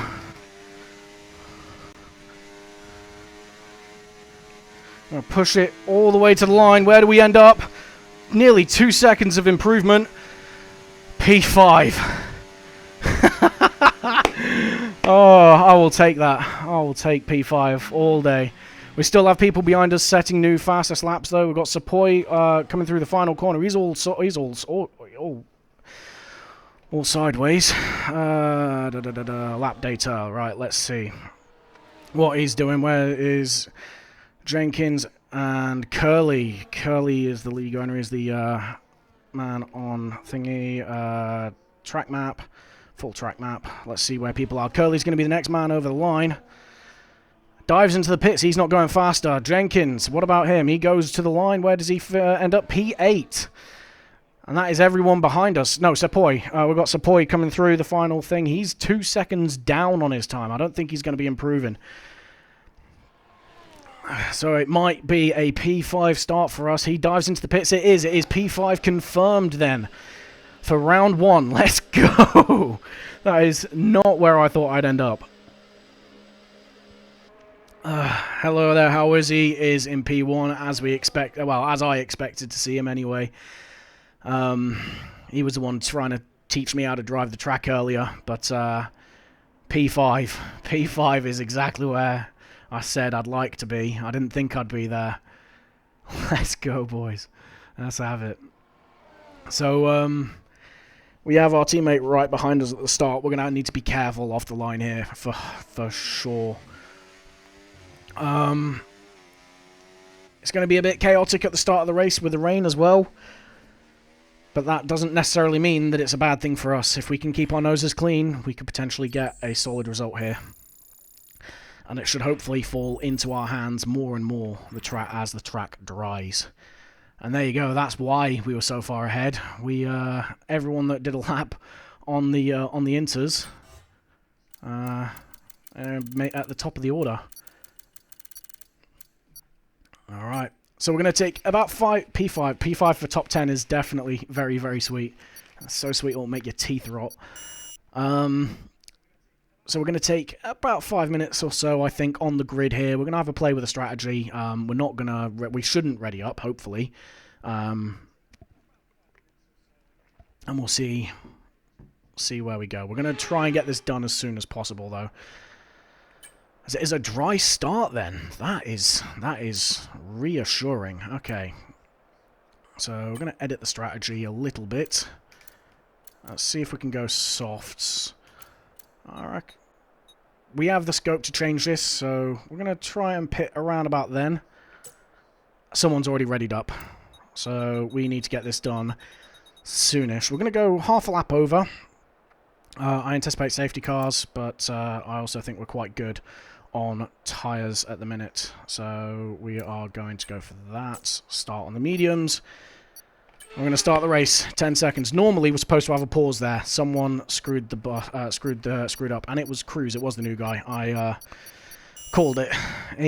Again, he's new to the league. He's new to racing. He's unfortunately doesn't know better, I don't think. So everyone ahead of us starts on mediums.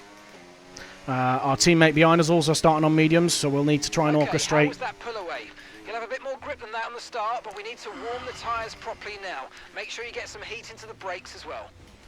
So we're on the formation lap at the minute, as Mark's just said. You know, this is going to give us a chance to try and get some heat into the tyres, which, you know, we've had a bit of a problem with during our practice. But yeah, as I was saying, Cruz obviously new to the league, doesn't quite know the rules, unfortunately, just yet. So he's fallen foul of that, but I'm sure he'll get corrected. Normally there's supposed to be a bit of a break, so people can go for nervous wheeze and stuff like that.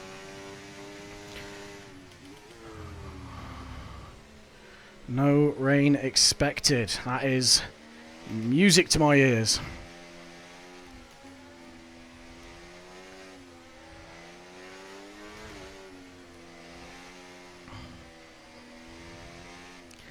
Watching that front right like a hawk. Yeah, fair play.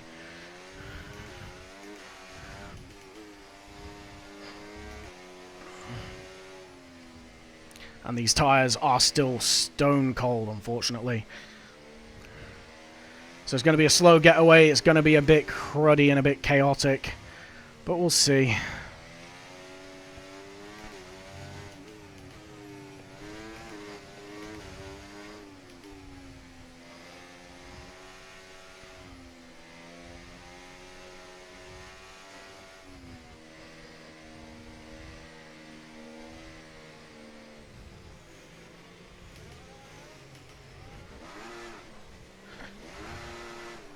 So we're going to burn the tyres out, try and get some heat desperately into them.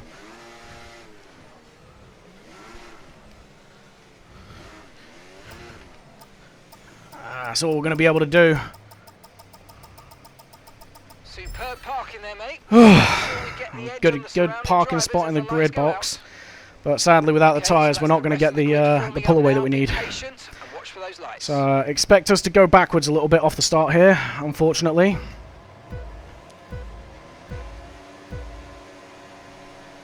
Let's lights out now, and away we go then.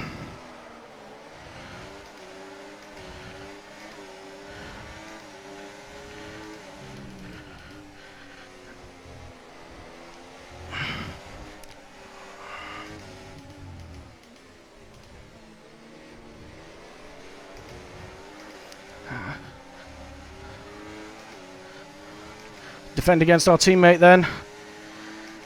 We lose a position to one of the soft runners behind us. We expected that as much, as there is chaos ahead of us. That's a kick Sauber off. Free position. We hold fifth place then so far on this first lap.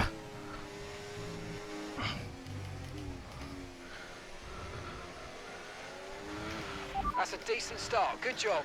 Jenkins gets our teammate then behind in that Red Bull.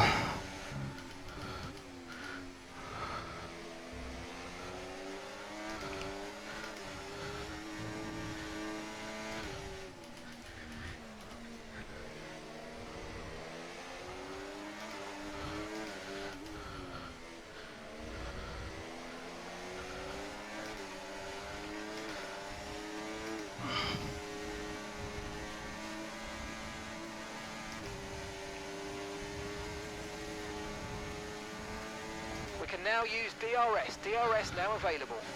This is not ideal. We're going to back off a little bit here. just to avoid going side by side. Impromptu move there, but we saw the opening, we had to go for it. And that's up into P4. Let's keep going. We've got DRS now. Steer in the wake of the car ahead. Try to get past as quickly as you can. Push, push.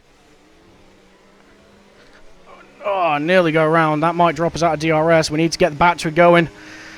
Try and stay within that 1 second. As we get tagged behind there. That's fine though. Okay, clear.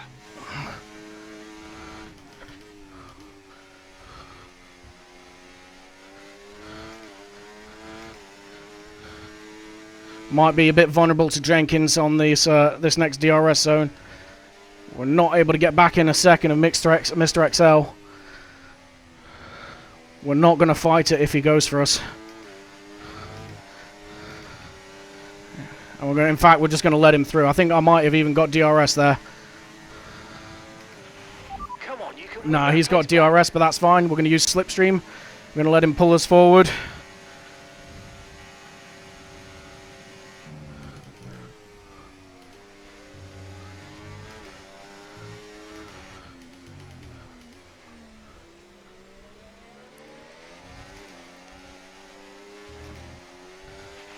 Okay, no issues with tyre wear for now. Keep taking care of them.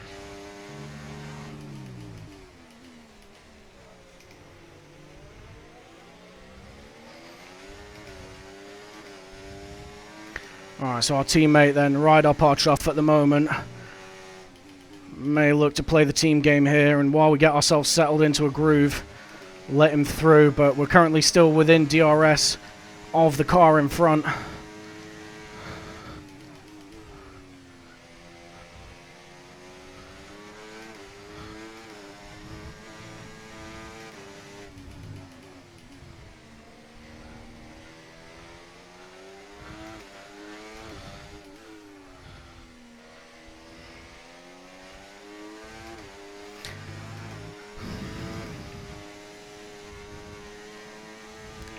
I'm going to switch over to the tyre wear now. That's what we want to focus on. The tyres are definitely up to temp. I'm going to let Dave get by us. I'll follow him.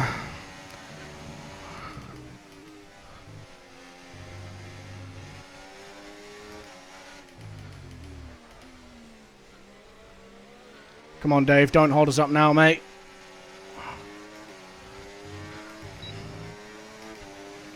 And this is the problem. We fall behind him, and then other people get DRS on us too.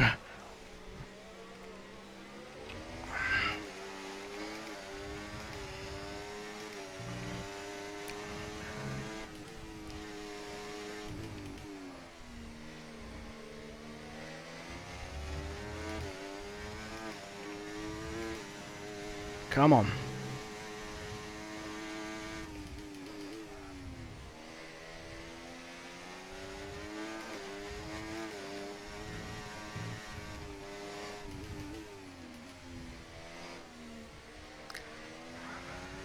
We really need to settle into a rhythm here. We just can't... Why would you send it there, you absolute lizard? And we're going to let him through. We're going to steal the DRS off him. And hopefully get him right on back. There we go. DRS is ours. Have it. That's what he gets for sending it in a weird place.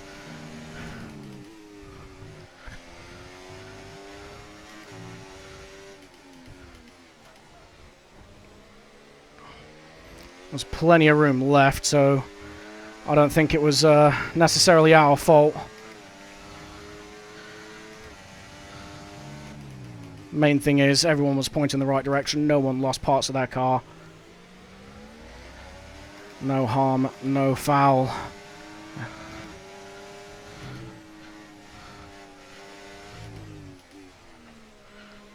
As we're really struggling to find a groove here.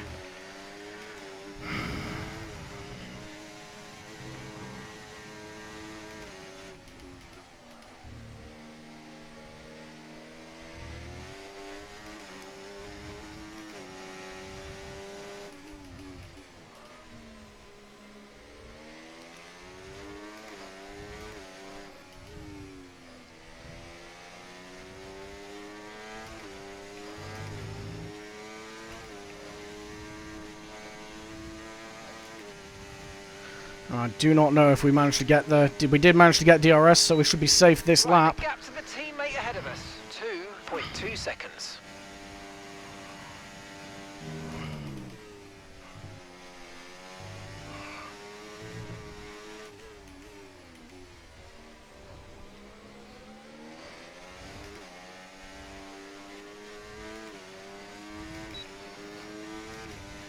Alright, looks like we might hopefully be building a bit of a gap up to the car behind. That's what we need.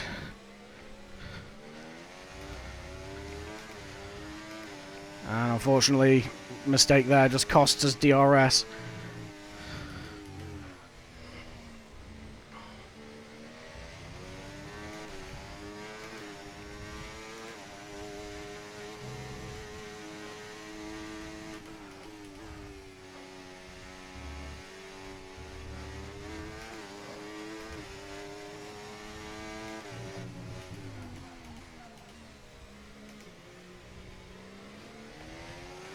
We tried playing a bit of DRS games with him. Unfortunately, he didn't take the bait. I think top 10 might be all we can hope for this race. We do seem to be going backwards quite considerably, which is a shame. But you know, it is what it is.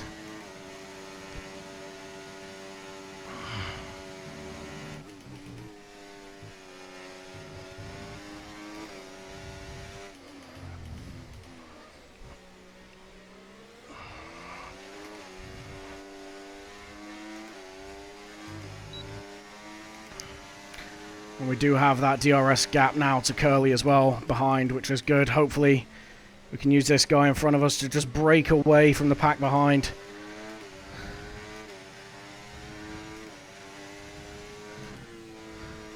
Lap 20 is the critical lap for pitting on our current strategy. We may look to change that up if it's not helping us out though. We do have that set of hards to bail us out if we start struggling really badly for tyre wear.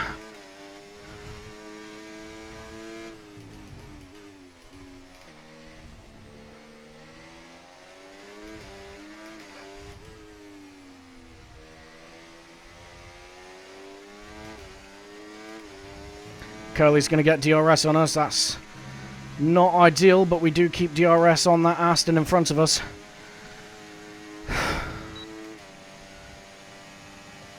I'm going to save the battery power. Potentially look for a move into turn 1. We give him the space. Manages to hold us off.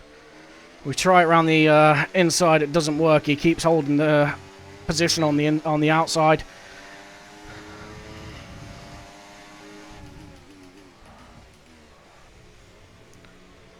We're not really making any committed moves at the minute. We're just keeping the pressure on. Maybe try and force him into a mistake.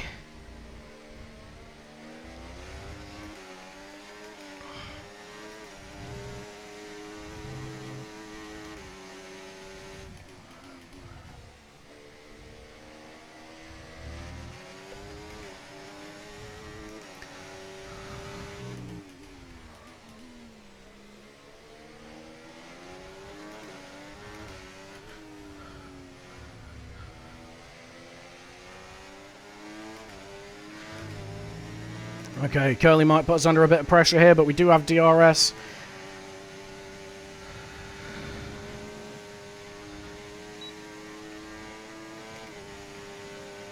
And we're definitely going to get this move done this time, I think. As we take that corner a bit slower than we needed to, just to make sure we left the space.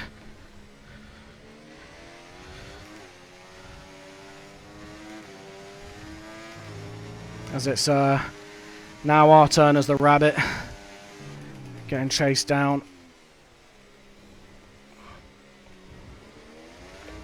That turn 4, is costing us a lot of time so far in this race.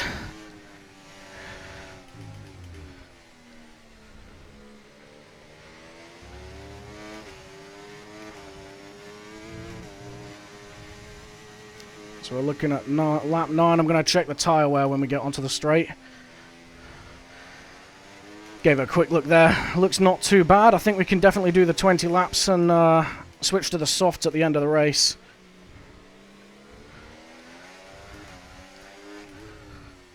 I think tyre strategy should be okay. We're going to get a bit mogged here, I think. A bit swamped.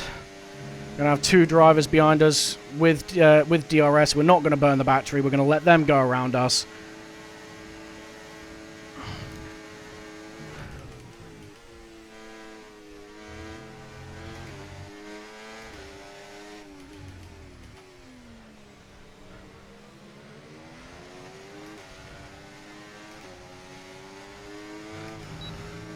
We've somehow avoided track limits warnings so far.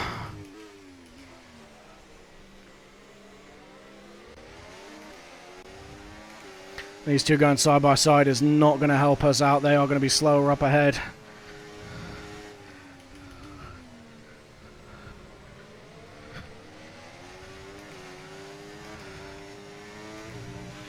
No tyre concerns at the moment, just focus on the driving. Cheers, Mark.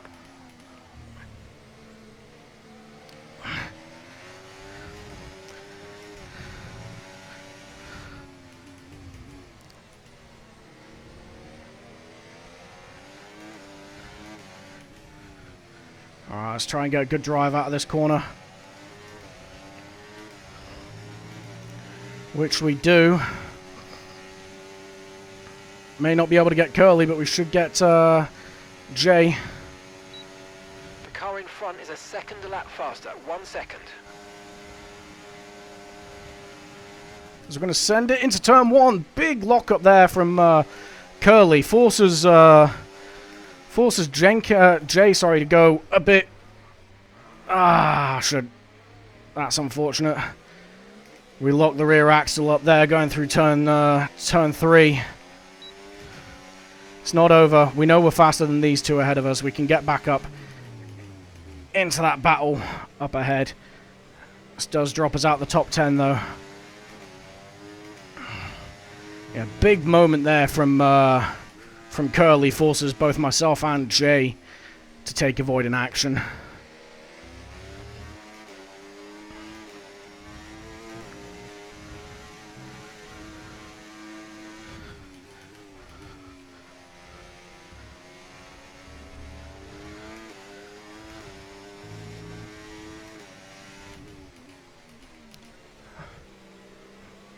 So we're really going to have to try and get past these. They are slower than me in the corners at the moment, and that is saying something. I'm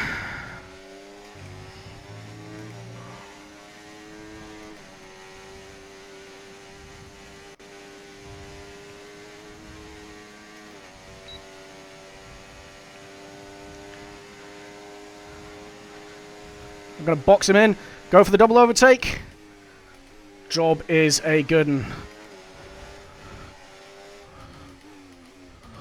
Don't know what Mighty Atom's doing. Not particularly helpful there from the Scotsman, but we'll roll with it. He's got a bit of lag, unfortunately, and we go round again. Come on! Don't let them get away from you. One of them might make a mistake, and that lets us back in. And the race is absolutely not over yet.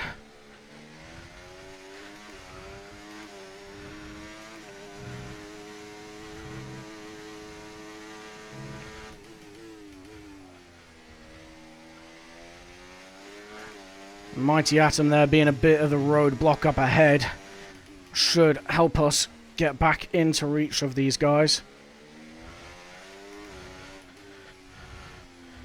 Bad turn there from us. We ain't going to get DRS this time round.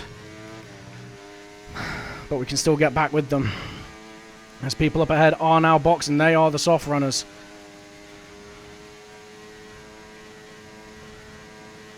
Someone already with a 3-second penalty, that's Sapoy. So your ERS ERS is running a bit low. Look into changing your ERS mode in the MFD for a more conservative burn rate, or you might want to try some lifting or gentle braking to recharge. Don't necessarily worry about the ERS for now. We just want to get back into DRS. We do it, nearly at the cost of going around again.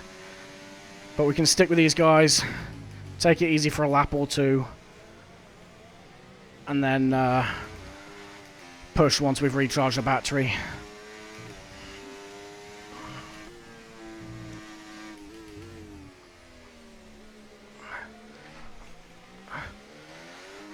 As we get a bit squirrely there, watching Spider go sideways. Distracted us a little bit, but again, no big harm to the race at the moment. Tyres are feeling a little bit second-hand as we try our hardest to stay with these guys. We're not going to get DRS this time of asking. One too many mistakes on the last lap.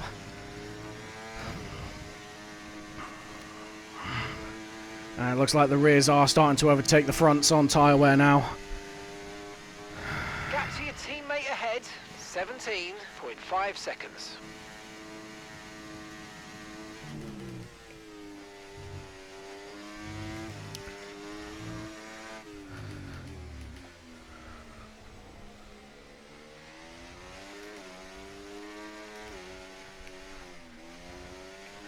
Yeah, the tyres are really feeling a bit second-hand now.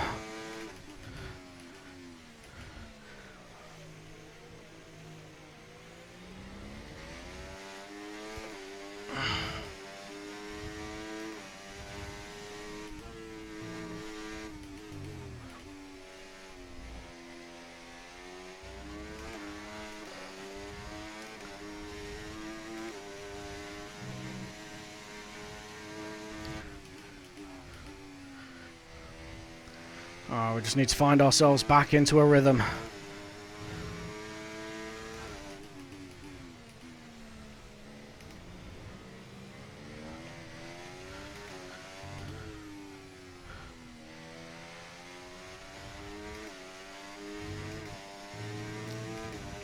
If we minimize the mistakes, we'll pull them back.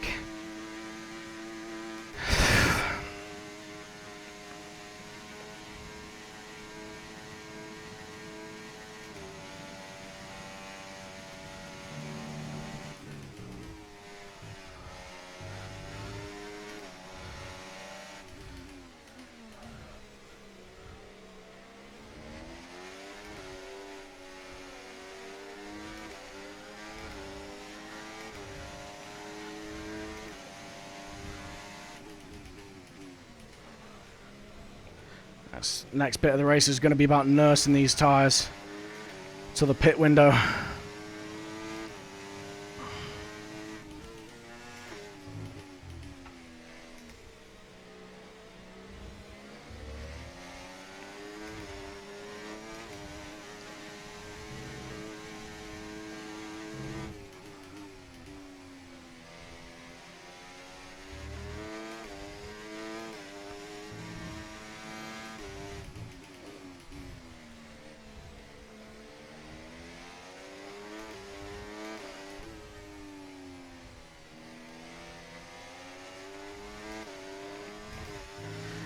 Okay, here we go.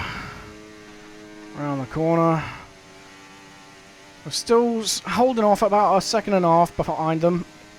We just need to neaten up the lap a little bit, and we can get this back. They are battling up ahead.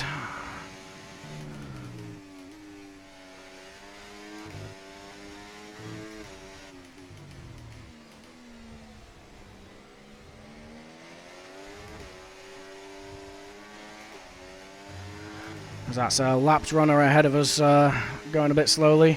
We've got the leaders behind us. I'm not going to fight these guys too much if they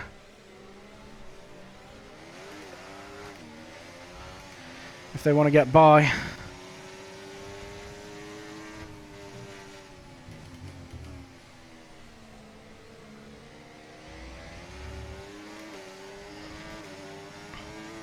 These ghosted cars are a bit distracting, I won't lie to you.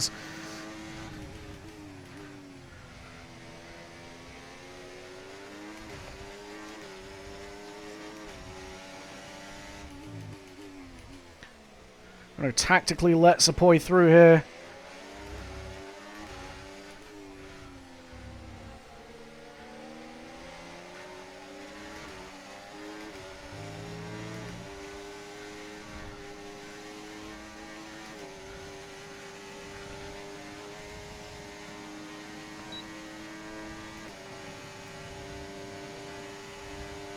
And try and let him pull us up towards the others as our teammate just comes out of the box there, I think that was.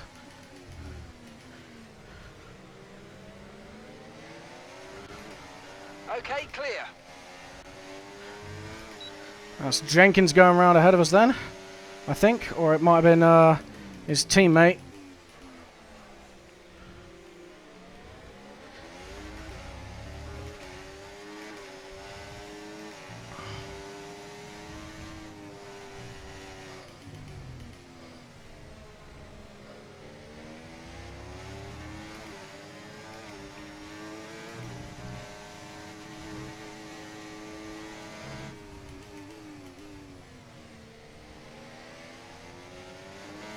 And gap to the car in front, 1.5 seconds.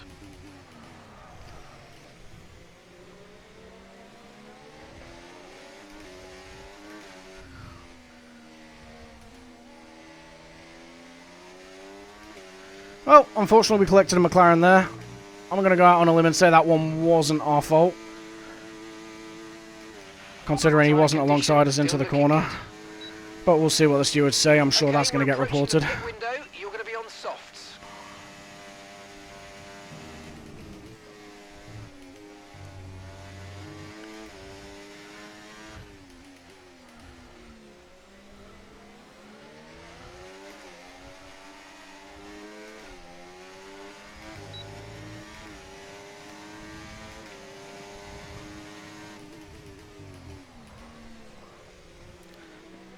This Ghosted Alpine is being a pain in my arse.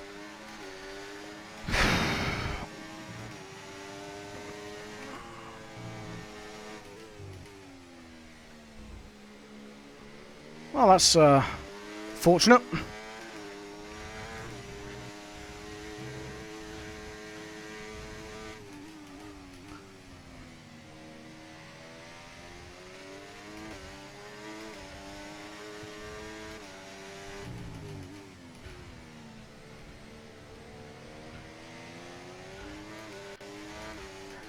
Again, we're going to play the team game a little bit.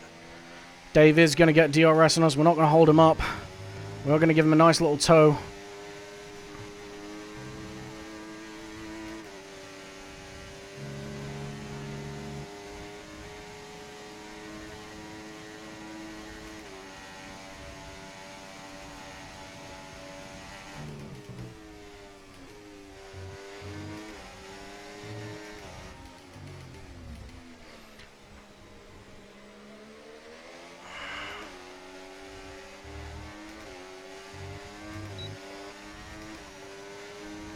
Okay, gap ahead, 4.0 seconds.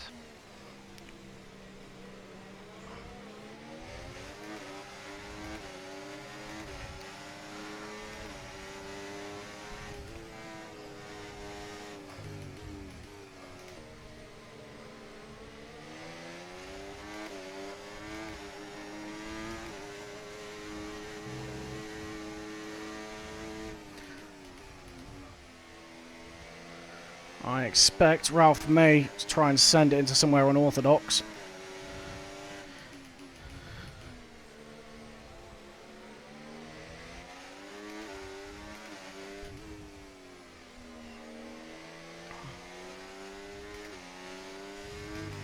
I'm going to try and extend this stint a little bit, I think. The softs are going to go off even quicker than this. I'm not sure. Maybe. Okay, we want you to pit this lap, so push now, push.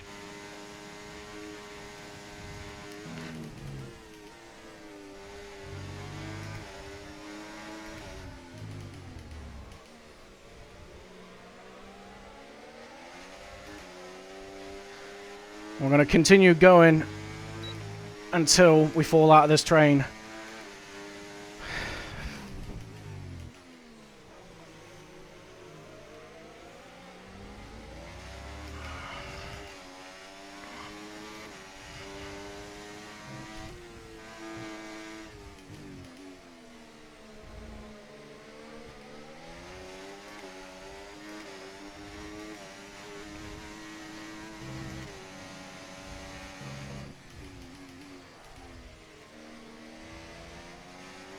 So Spider and Atom then, we are racing those for position behind us once we get out of the pits, but we're going to be on 2 steps softer tyres.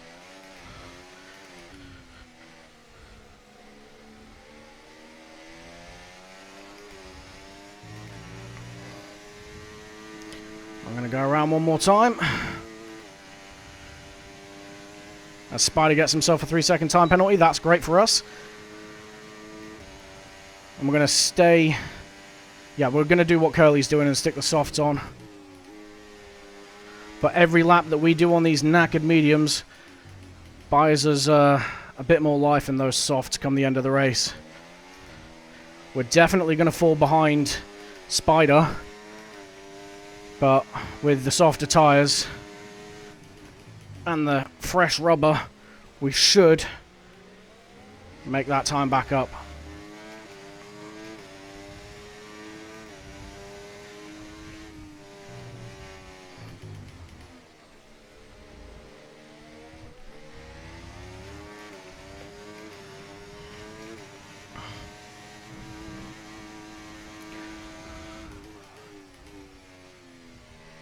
Whilst with the ghost cars, they're a lap down, so the game just gives us makes them invisible so we can pass through them. The league rules though say that you've got to pass them as if they were real, which is why I'm struggling with them.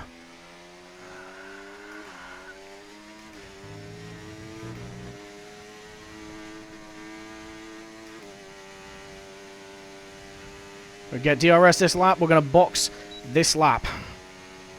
Right, let's have you in at the end of this lap, please.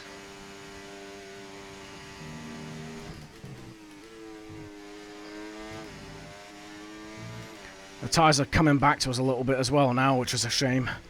We've got through the worst of the graining process, but they are still a bit second-hand.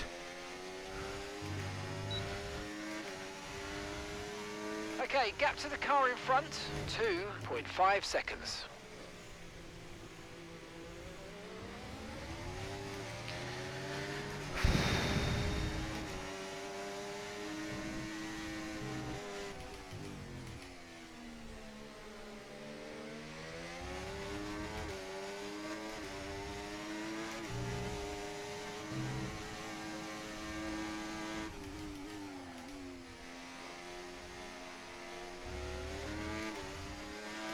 Caution, caution.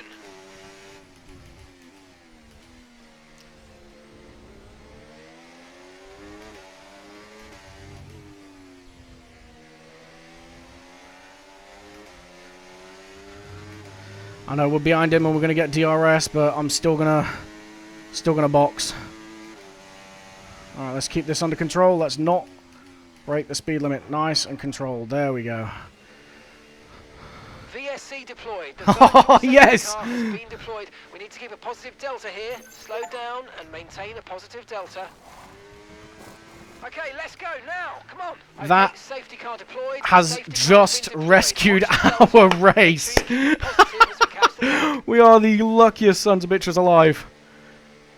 Come on, come on, get us out, get us out, get us out. Come on, go, go, go, go, go, go, go. That was our last stop. No more scheduled pit stops. Let's go. Out past the safety car line, and we hold on to P8. We have just done so many people out of positions. With that perfect timing for the safety car. Unfortunately, the people ahead of us are going to be able to box because they've not been collected by the safety car. But we have essentially just won the lottery.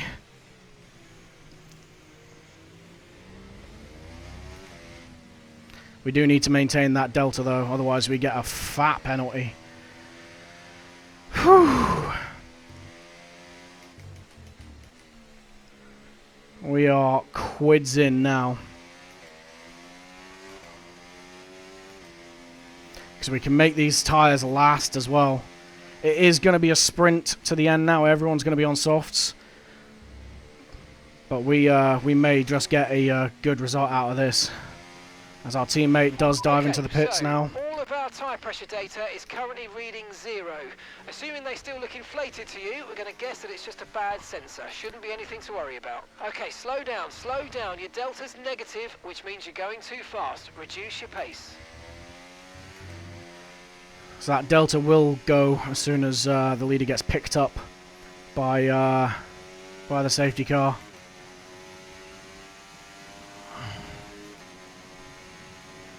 Which I believe they are doing now. We get past Curly as he boxes. Great stuff. P7. And if we keep this clean, and don't get any penalties, we can potentially jump people at the line as well. I wouldn't rule us out for a top 5 here. We may go backwards, unfortunately, as we do get picked up by the safety car train now. But, yeah. That saved us a lot of work, as there are people behind us that just haven't boxed off the hards. Which is interesting enough. Our teammate ahead of us has boxed off the hards. He's now on the softs. Which is great, because he can probably try and punch a bit of a hole for us.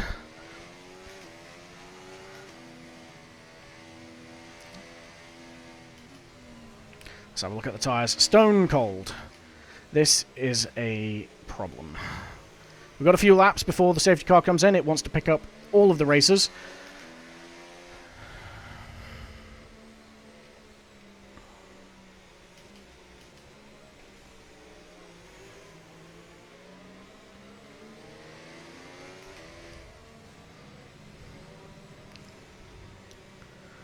Oh, the safety car's slow, man. Come on.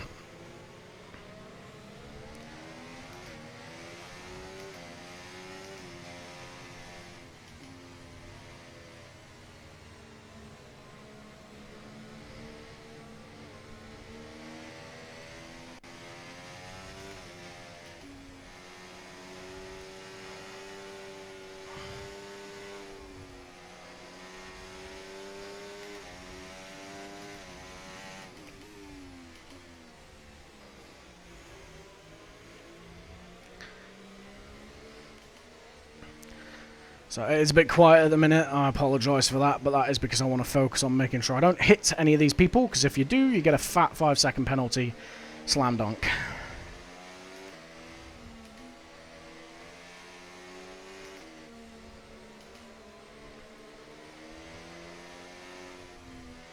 Which is why I'm concerned as to why Razor is getting so close to me.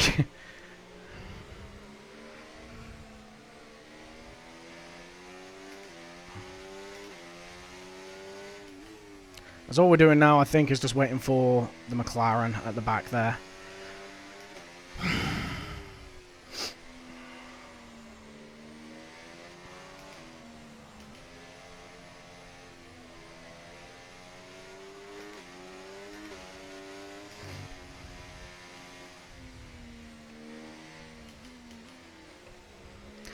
Luckily, with these tyre temps, it shouldn't take too long for us to warm them up on the softs. I don't think we're going to be able to do it behind the safety car, though.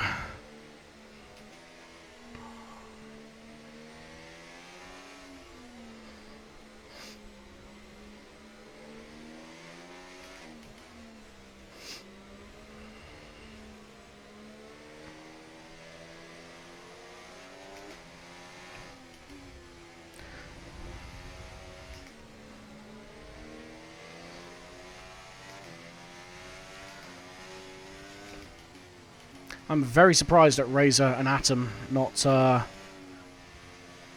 boxing. Come on, Dave, man, get a move on.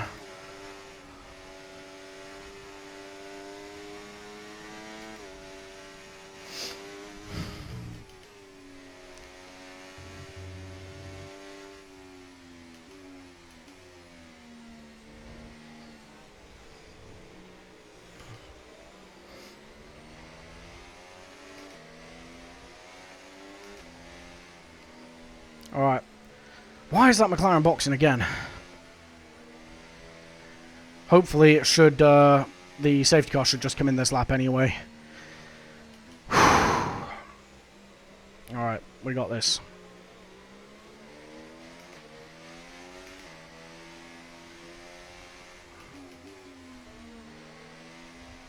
So tyre wear, 2%. I'll love to see it. Alright, let's see what the safety car does. Hopefully it just comes in.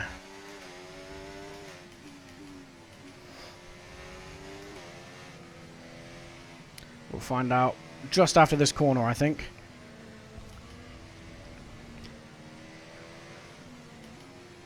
Okay, let's It get is in ready this to go lap. All right, racing we are again. The going safety racing car again is in just a this second. lap. When the field accelerates, remember there's no overtaking until the timing line. Safety car in this lap.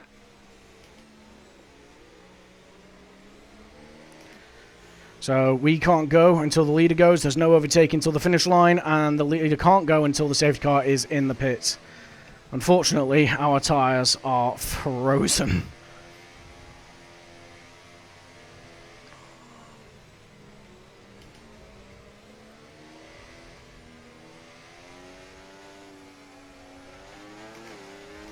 And here we go. We are racing once again. It's been an alright restart. The main thing is we hold position. No need to worry about the tyre condition for now. Everything's looking good. Please don't send it. Okay, clear. Okay, now we got the problem of trying to find ourselves into a bit of a groove again.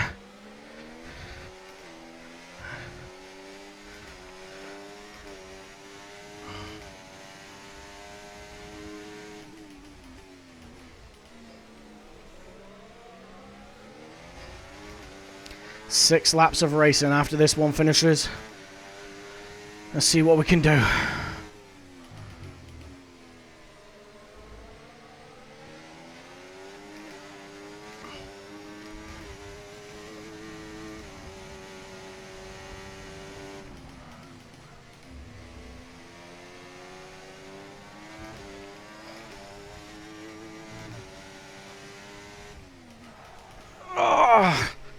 And that's our teammate locking up that's confused us there a little bit.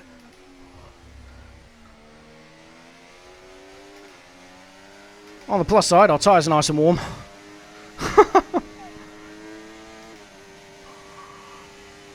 And that's dropped us out of that DRS train, unfortunately. Okay, the stewards have now enabled DRS. DRS is now online. We want to finish this straight ahead of him. And we do so.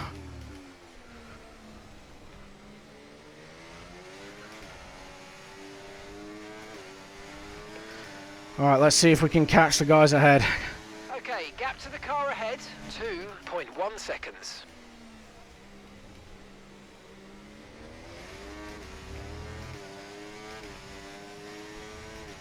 We may have to try and work together with Curly here.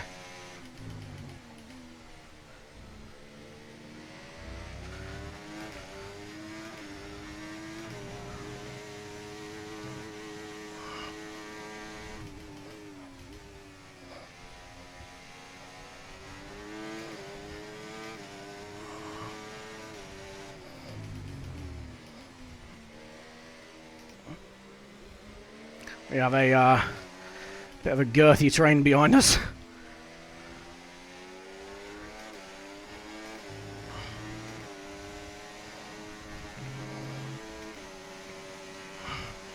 We're going to get swamped here, unfortunately.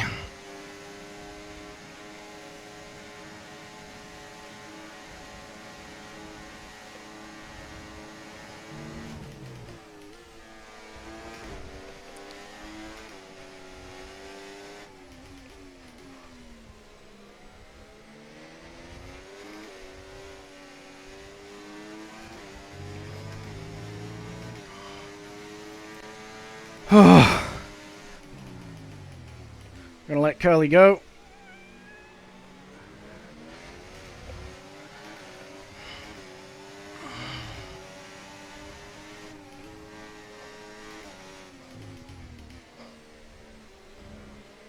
Come on, Curly, man, don't let me down. I'll let you go to try and get us back into it.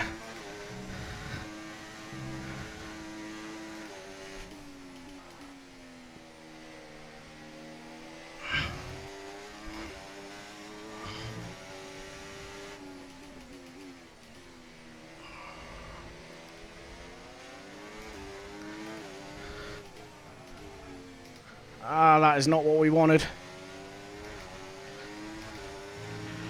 Okay, we lost the position. Trying to keep focus. That's alright, we can get past Spider.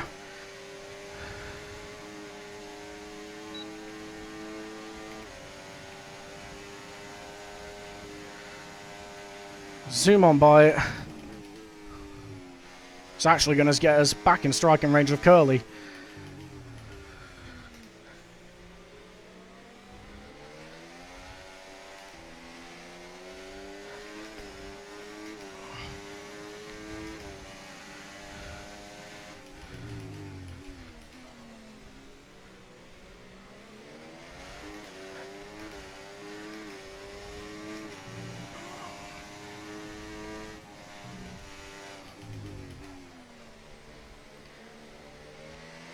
Come on.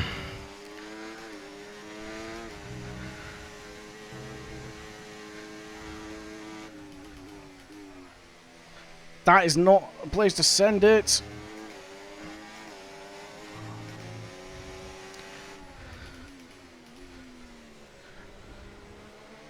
It's fine, we're going to get past him again.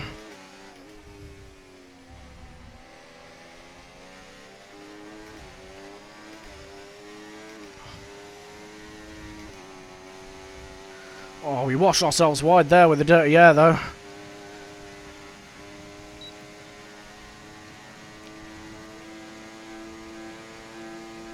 Yellow flag. Thank you. Flag.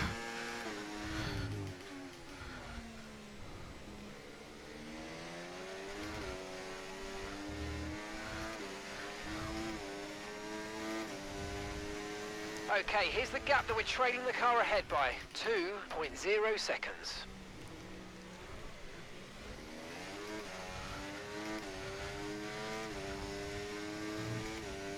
We get the switch back. Oh, nearly do ourselves on track limits. We're playing a little bit of the team game here. I'm not fast enough to catch the guys in front, but the more I hold the people up behind me, the better it is for our teammate. With that 6-second penalty.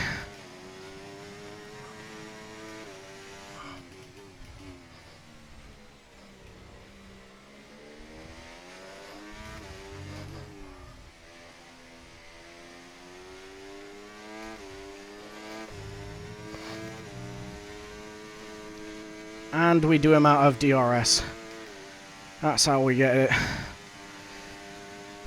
So we're going to leave those two battling now. 2 laps left. 9th place is nothing to scoff at.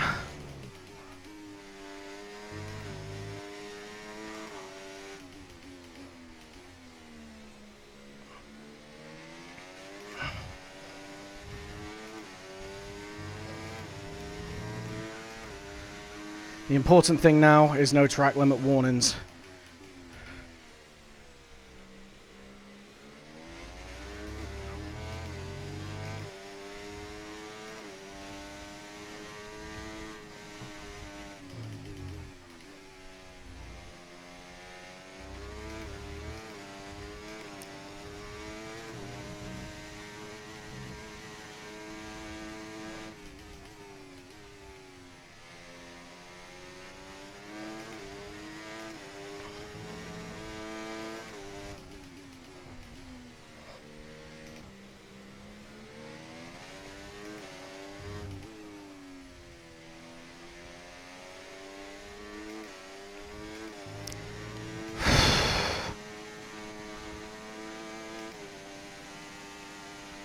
Alright, final lap. We're going to try and save some battery here. We're going to let him do what he needs to do. Final lap of the race. Going to make him go defensive.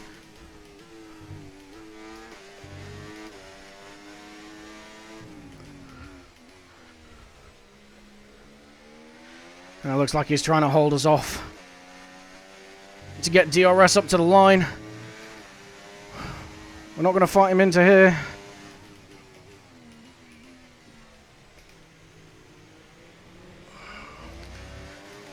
He is right up our chuff.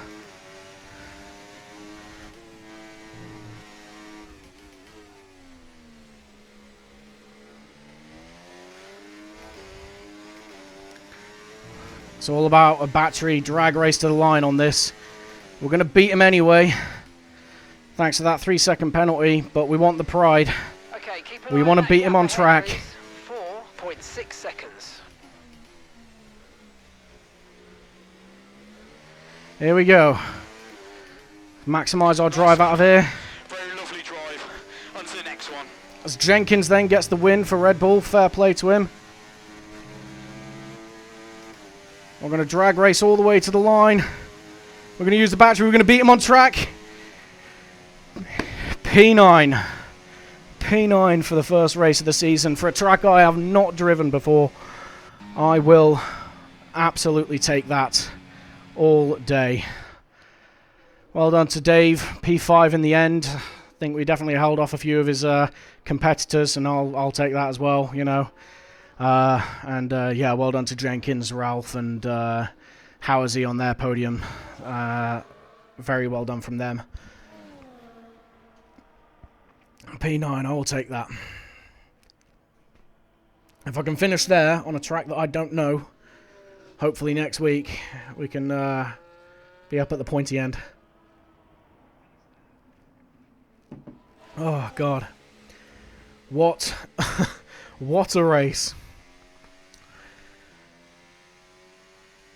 So the way the points work in this season, in this series, is a bit different to the real world F1. Everyone gets points from P1 all the way down to P19. P20 doesn't get anything. But it goes from like 25 to like 22, 20, all that sort of stuff. I'll have a graphic for it next season, next week. And yeah, we'll see how we get on, but I'm quietly confident for next week. And P9 to start off with, we can recover from there. Of course, there were a few incidents, a few accidents, a bit of barging and pushing. I can't imagine there won't be any stewards' inquiries, but we'll deal with them as we go. I don't think we screwed anyone over particularly. I think we did quite well, and we will we'll take that to the bank. And yeah, just as proof, 0 track limit warnings for the first time ever in my racing career. I think, especially in this league, I don't think I've ever had a fully clean race. So, yeah, again, I will absolutely take that. Yeah, next week's track should be very, very good. Mexico is, it's a lot of DRS. DRS is OP. But I had a race there in another league last week, on Friday. I grabbed P4 in that, and there's a few individuals in that are in Platinum in this series. So we will see where I fall. The good thing is I've had the practice, I've got the setup, I've got the strategy all figured out. But anyway, we'll sit and recap a little bit, I think, because yeah, we've still got about half an hour left before we end the stream. But yeah, that is the racing action done for today. It is now just going to be a bit of a chat, a bit of a chin wag. And we'll get the music back on as well. Why not? Let's get the vibe going back. Oh, that was hard work, especially considering I've been racing since 5 o'clock. It is it's been a lot of work for sure. There we go. Right, there we go. Cool. Right, so I think what we should do is probably review the any incidents that we can remember. Because there were a few. Yeah, lots of squirrely drivers for sure. They were very dangerous. There were a few low racing IQ moments, but then I also had a few low racing IQ moments. It happens, you're trying to defend your line. This is a challenging track. You need to be paying attention to what's ahead of you as well. And sometimes you just don't pay attention to what's going on. Oh yeah, if any of you are curious, then this is the race helmet that I race with. There we go. Nice and red, gold, and silver. Not to spoil the surprise of the colour scheme for my avatar when it comes. But yeah, I've got my in-game avatar to match. I did get rear hit towards the end of the race. To be honest, I was braking very early into the corners. Just lack of confidence more than anything. But we kept it pointing the right way. We had a few incidents. But yeah, I like it. I like the helmet. It's not the finalized one. I've given the artist creative license to make her own design. So whatever she comes up with, we'll see what. We'll try our hardest to base our in-game helmet off the avatar's helmet. Right, showroom. Nope, that's not it. Where is it? Theatre, I think. No full spins. We got close to it. We'll be using next week. For anyone that is watching that doesn't know what it is. So we're going to go all the way over to time trial once more. About 60% of the footage tonight's been from time trial. I'm going to get my gloves back on. Because I do race with gloves IRL. It helps protect the rubber on the steering wheel. Stops the sweat sort of getting into it and denaturing it. As, yeah, let's go. Back into the Mercedes we go. And into Mexico. Mexico's a good track. I enjoy it. I need to port over my my setup from my alternate account, from my personal account. But, yeah, we'll be prepared for the next one. I'm excited. Let's just pull a random setup off of, yeah, we're definitely not using, well, we'll load the setup for Barry Boromond. Why not? Oof. That is spicy. There we go. Yeah. But anyway, we won't set up the car too much. You know, spoilers and all that. But we'll just do a couple of laps on the next race, just to give you a showcase. This isn't going to be anything indicative of my pace for next week. This is just going to be a nice little tour.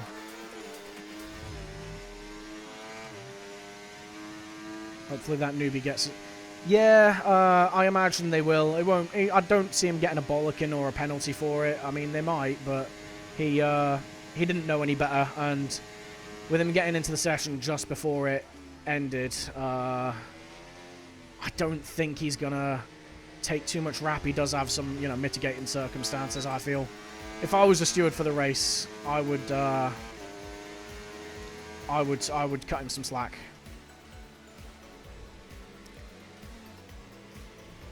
As, yeah, we do a quick tour of Mexico City circuit then.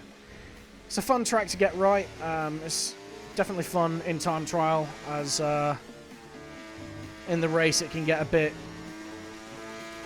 painful with the rear tyre temps. But this one is all about just maximising the maximising your pace in this middle sector. Personally, I tend to run a bit of a lower downforce setup just to help on the straights. But yeah, we're gonna take a nice chilled out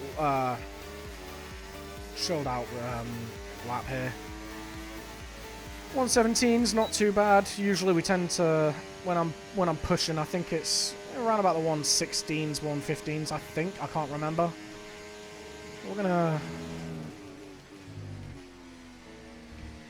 It's a nice little track. Plenty of places to get track limit warnings and lose the back end. This one is a big one. So expect next week to see plenty of penalties. For sure. There's a lot of places for people to make stupid lunges as well, so just watch for that. That chicane there was one of them. This is another.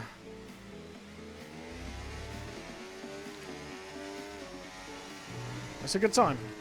It's a track I enjoy. I did well here last season, so last season I think I came second. This season, second, maybe not, maybe third. There are some fast people, but then there's no reason I can't take second or, you know, even a win. I've been racing since 2017. I've only ever won one online race. That came last season in this series, and that was given to me because someone got a penalty ahead of me. So I've never, in, well, nearly 8 years of racing now, I've never won a race on track.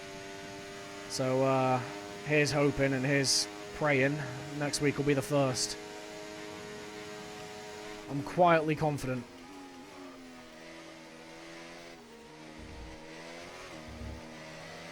But yeah, we'll have a look, see where we square up against the other two racers in a minute or two once I've set another lap.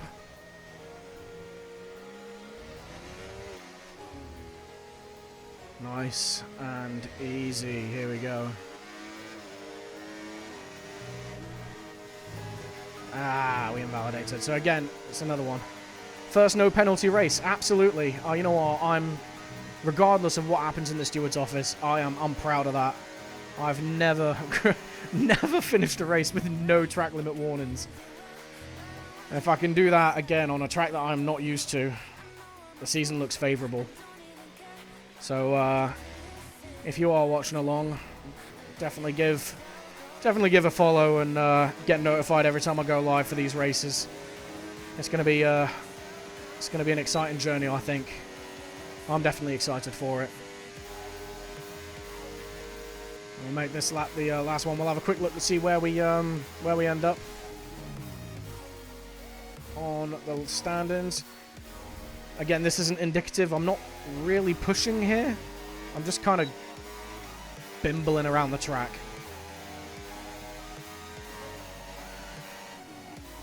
However, the league race that I did here was last week, so I am very much dialed into the circuit right now. It's going to be good. I'm buzzing for it too.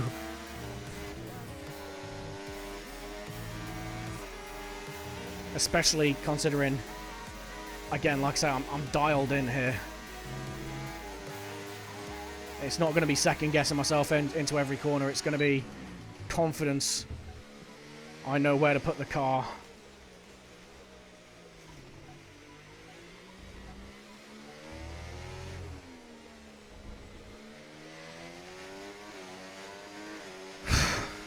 Look at that. A second over. 1:15.4.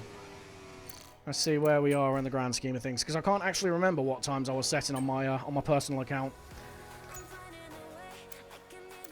1:14.6. You know what? I'm going to give another quick lap, and I'm going to see if I can beat that. Now I'm going to push on this one.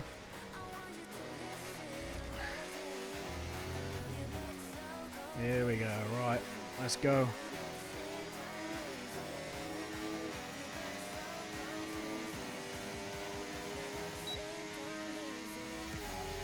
I'm going to lock in a little bit on this lap. See what we can get.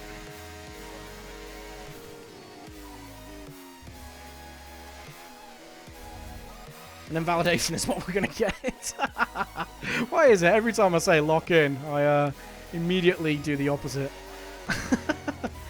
It's Mark's fault. Screw you, Mark. Shut up.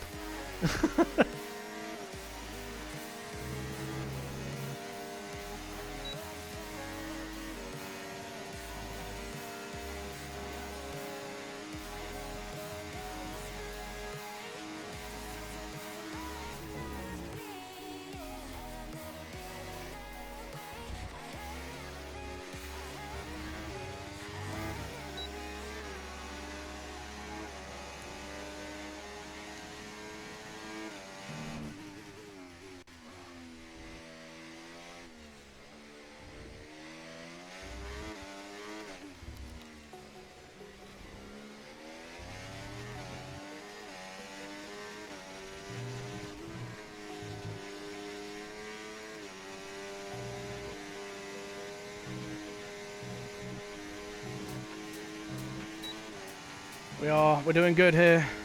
Come on.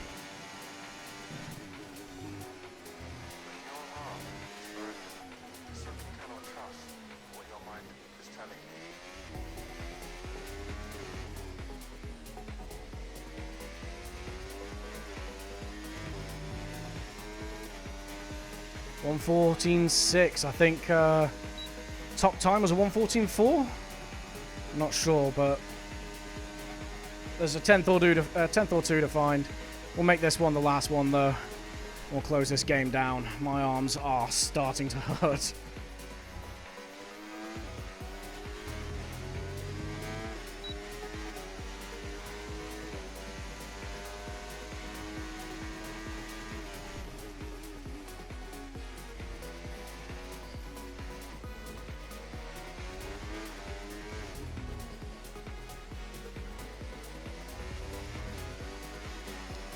Finding the time.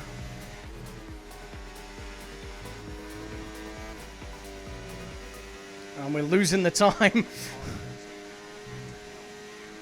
We can make it up in the final sector.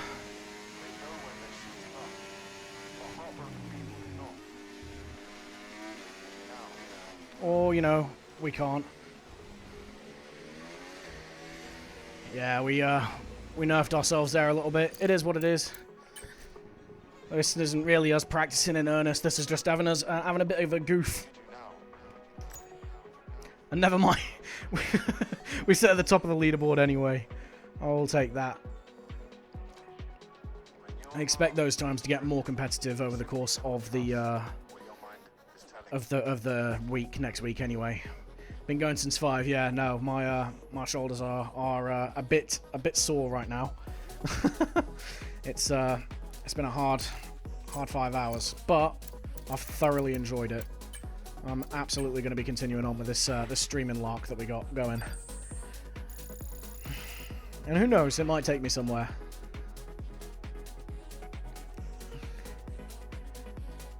Yeah, I'm looking forward to what this season holds for sure.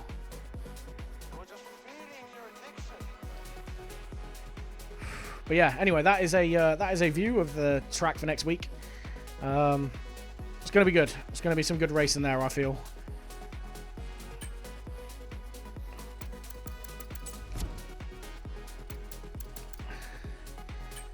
Oh, it's nearly 10 o'clock, and you know what?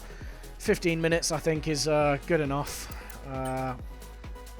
I'll stick that on as a thing for now. As you see my race number creep into view there, the old big 6'9". Yes, I am 12 years old. Mentally at least. Don't ban me, Twitch. Good racing. Yeah, absolutely. I thoroughly enjoyed today. Yeah, absolutely. Careful you don't dox yourself in chat though, or me. Yeah, the idea is obviously with avatars and that, I want to try and remain anonymous as best I can. But yeah, that's yeah, I'm looking forward to it, and for sure I'll probably be forwarding links onto a couple of races in my other league so they can have a look. Oh, right. What I'm going to do is I'm going to have a look and see who to raid, because I've never done a raid before and I want to do it. I want to give it a go and see what happens. So let's see, who is search and filter. Let's see who we got, which F1 racers we've got going.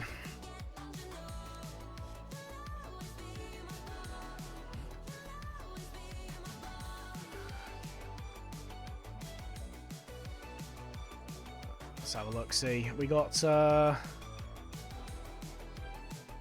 you know, we're gonna raid, who are we gonna raid? God, I'm spoilt for choice, mate. I'm spoilt for choice. There's a lot of European streamers at the minute. We're our peak times for that. We're gonna raid your boy there. Why not? Well, anyway, for everyone that has joined me, thank you very much for coming along. Thank you for sticking with it as well, with my scuffness and the the pauses in commentary. I have thoroughly enjoyed it though. Yeah. But yeah, that pretty much brings us to the end of this this first ever stream. I'm probably going to save this and have have a look back at it someday, see where I've started versus where I'll be then. But yeah, we're gonna raid this guy, Glow Stick, and we're gonna call it a night there. Thank you very much for all of you that came along, and I will see you. Well, I mean, I'll see you again for the F1 next week, Wednesday, but I will also be live on Saturday at 5 PM British time, playing Kerbal Space Program. Pretty much just like I said before, you know, throwing little green men into dustbins, filling them with rocket fuel, and sending them on their way. And yeah, we're going to be starting a career save with all the difficulty settings turned up to the max in terms of strategy and funding and stuff. So we'll see where we go from that. You know what? We're not going to raid this guy because he's nearly done. I'm just going to end the stream, I think. We'll start the raids and stuff in earnest next time. But anyway, thank you very much. I will see you on the next one.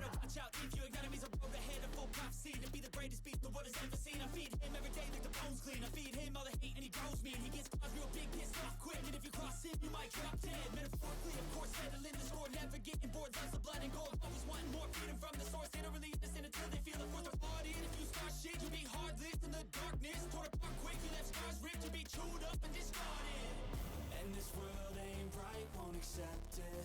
Negative energy, I expect it.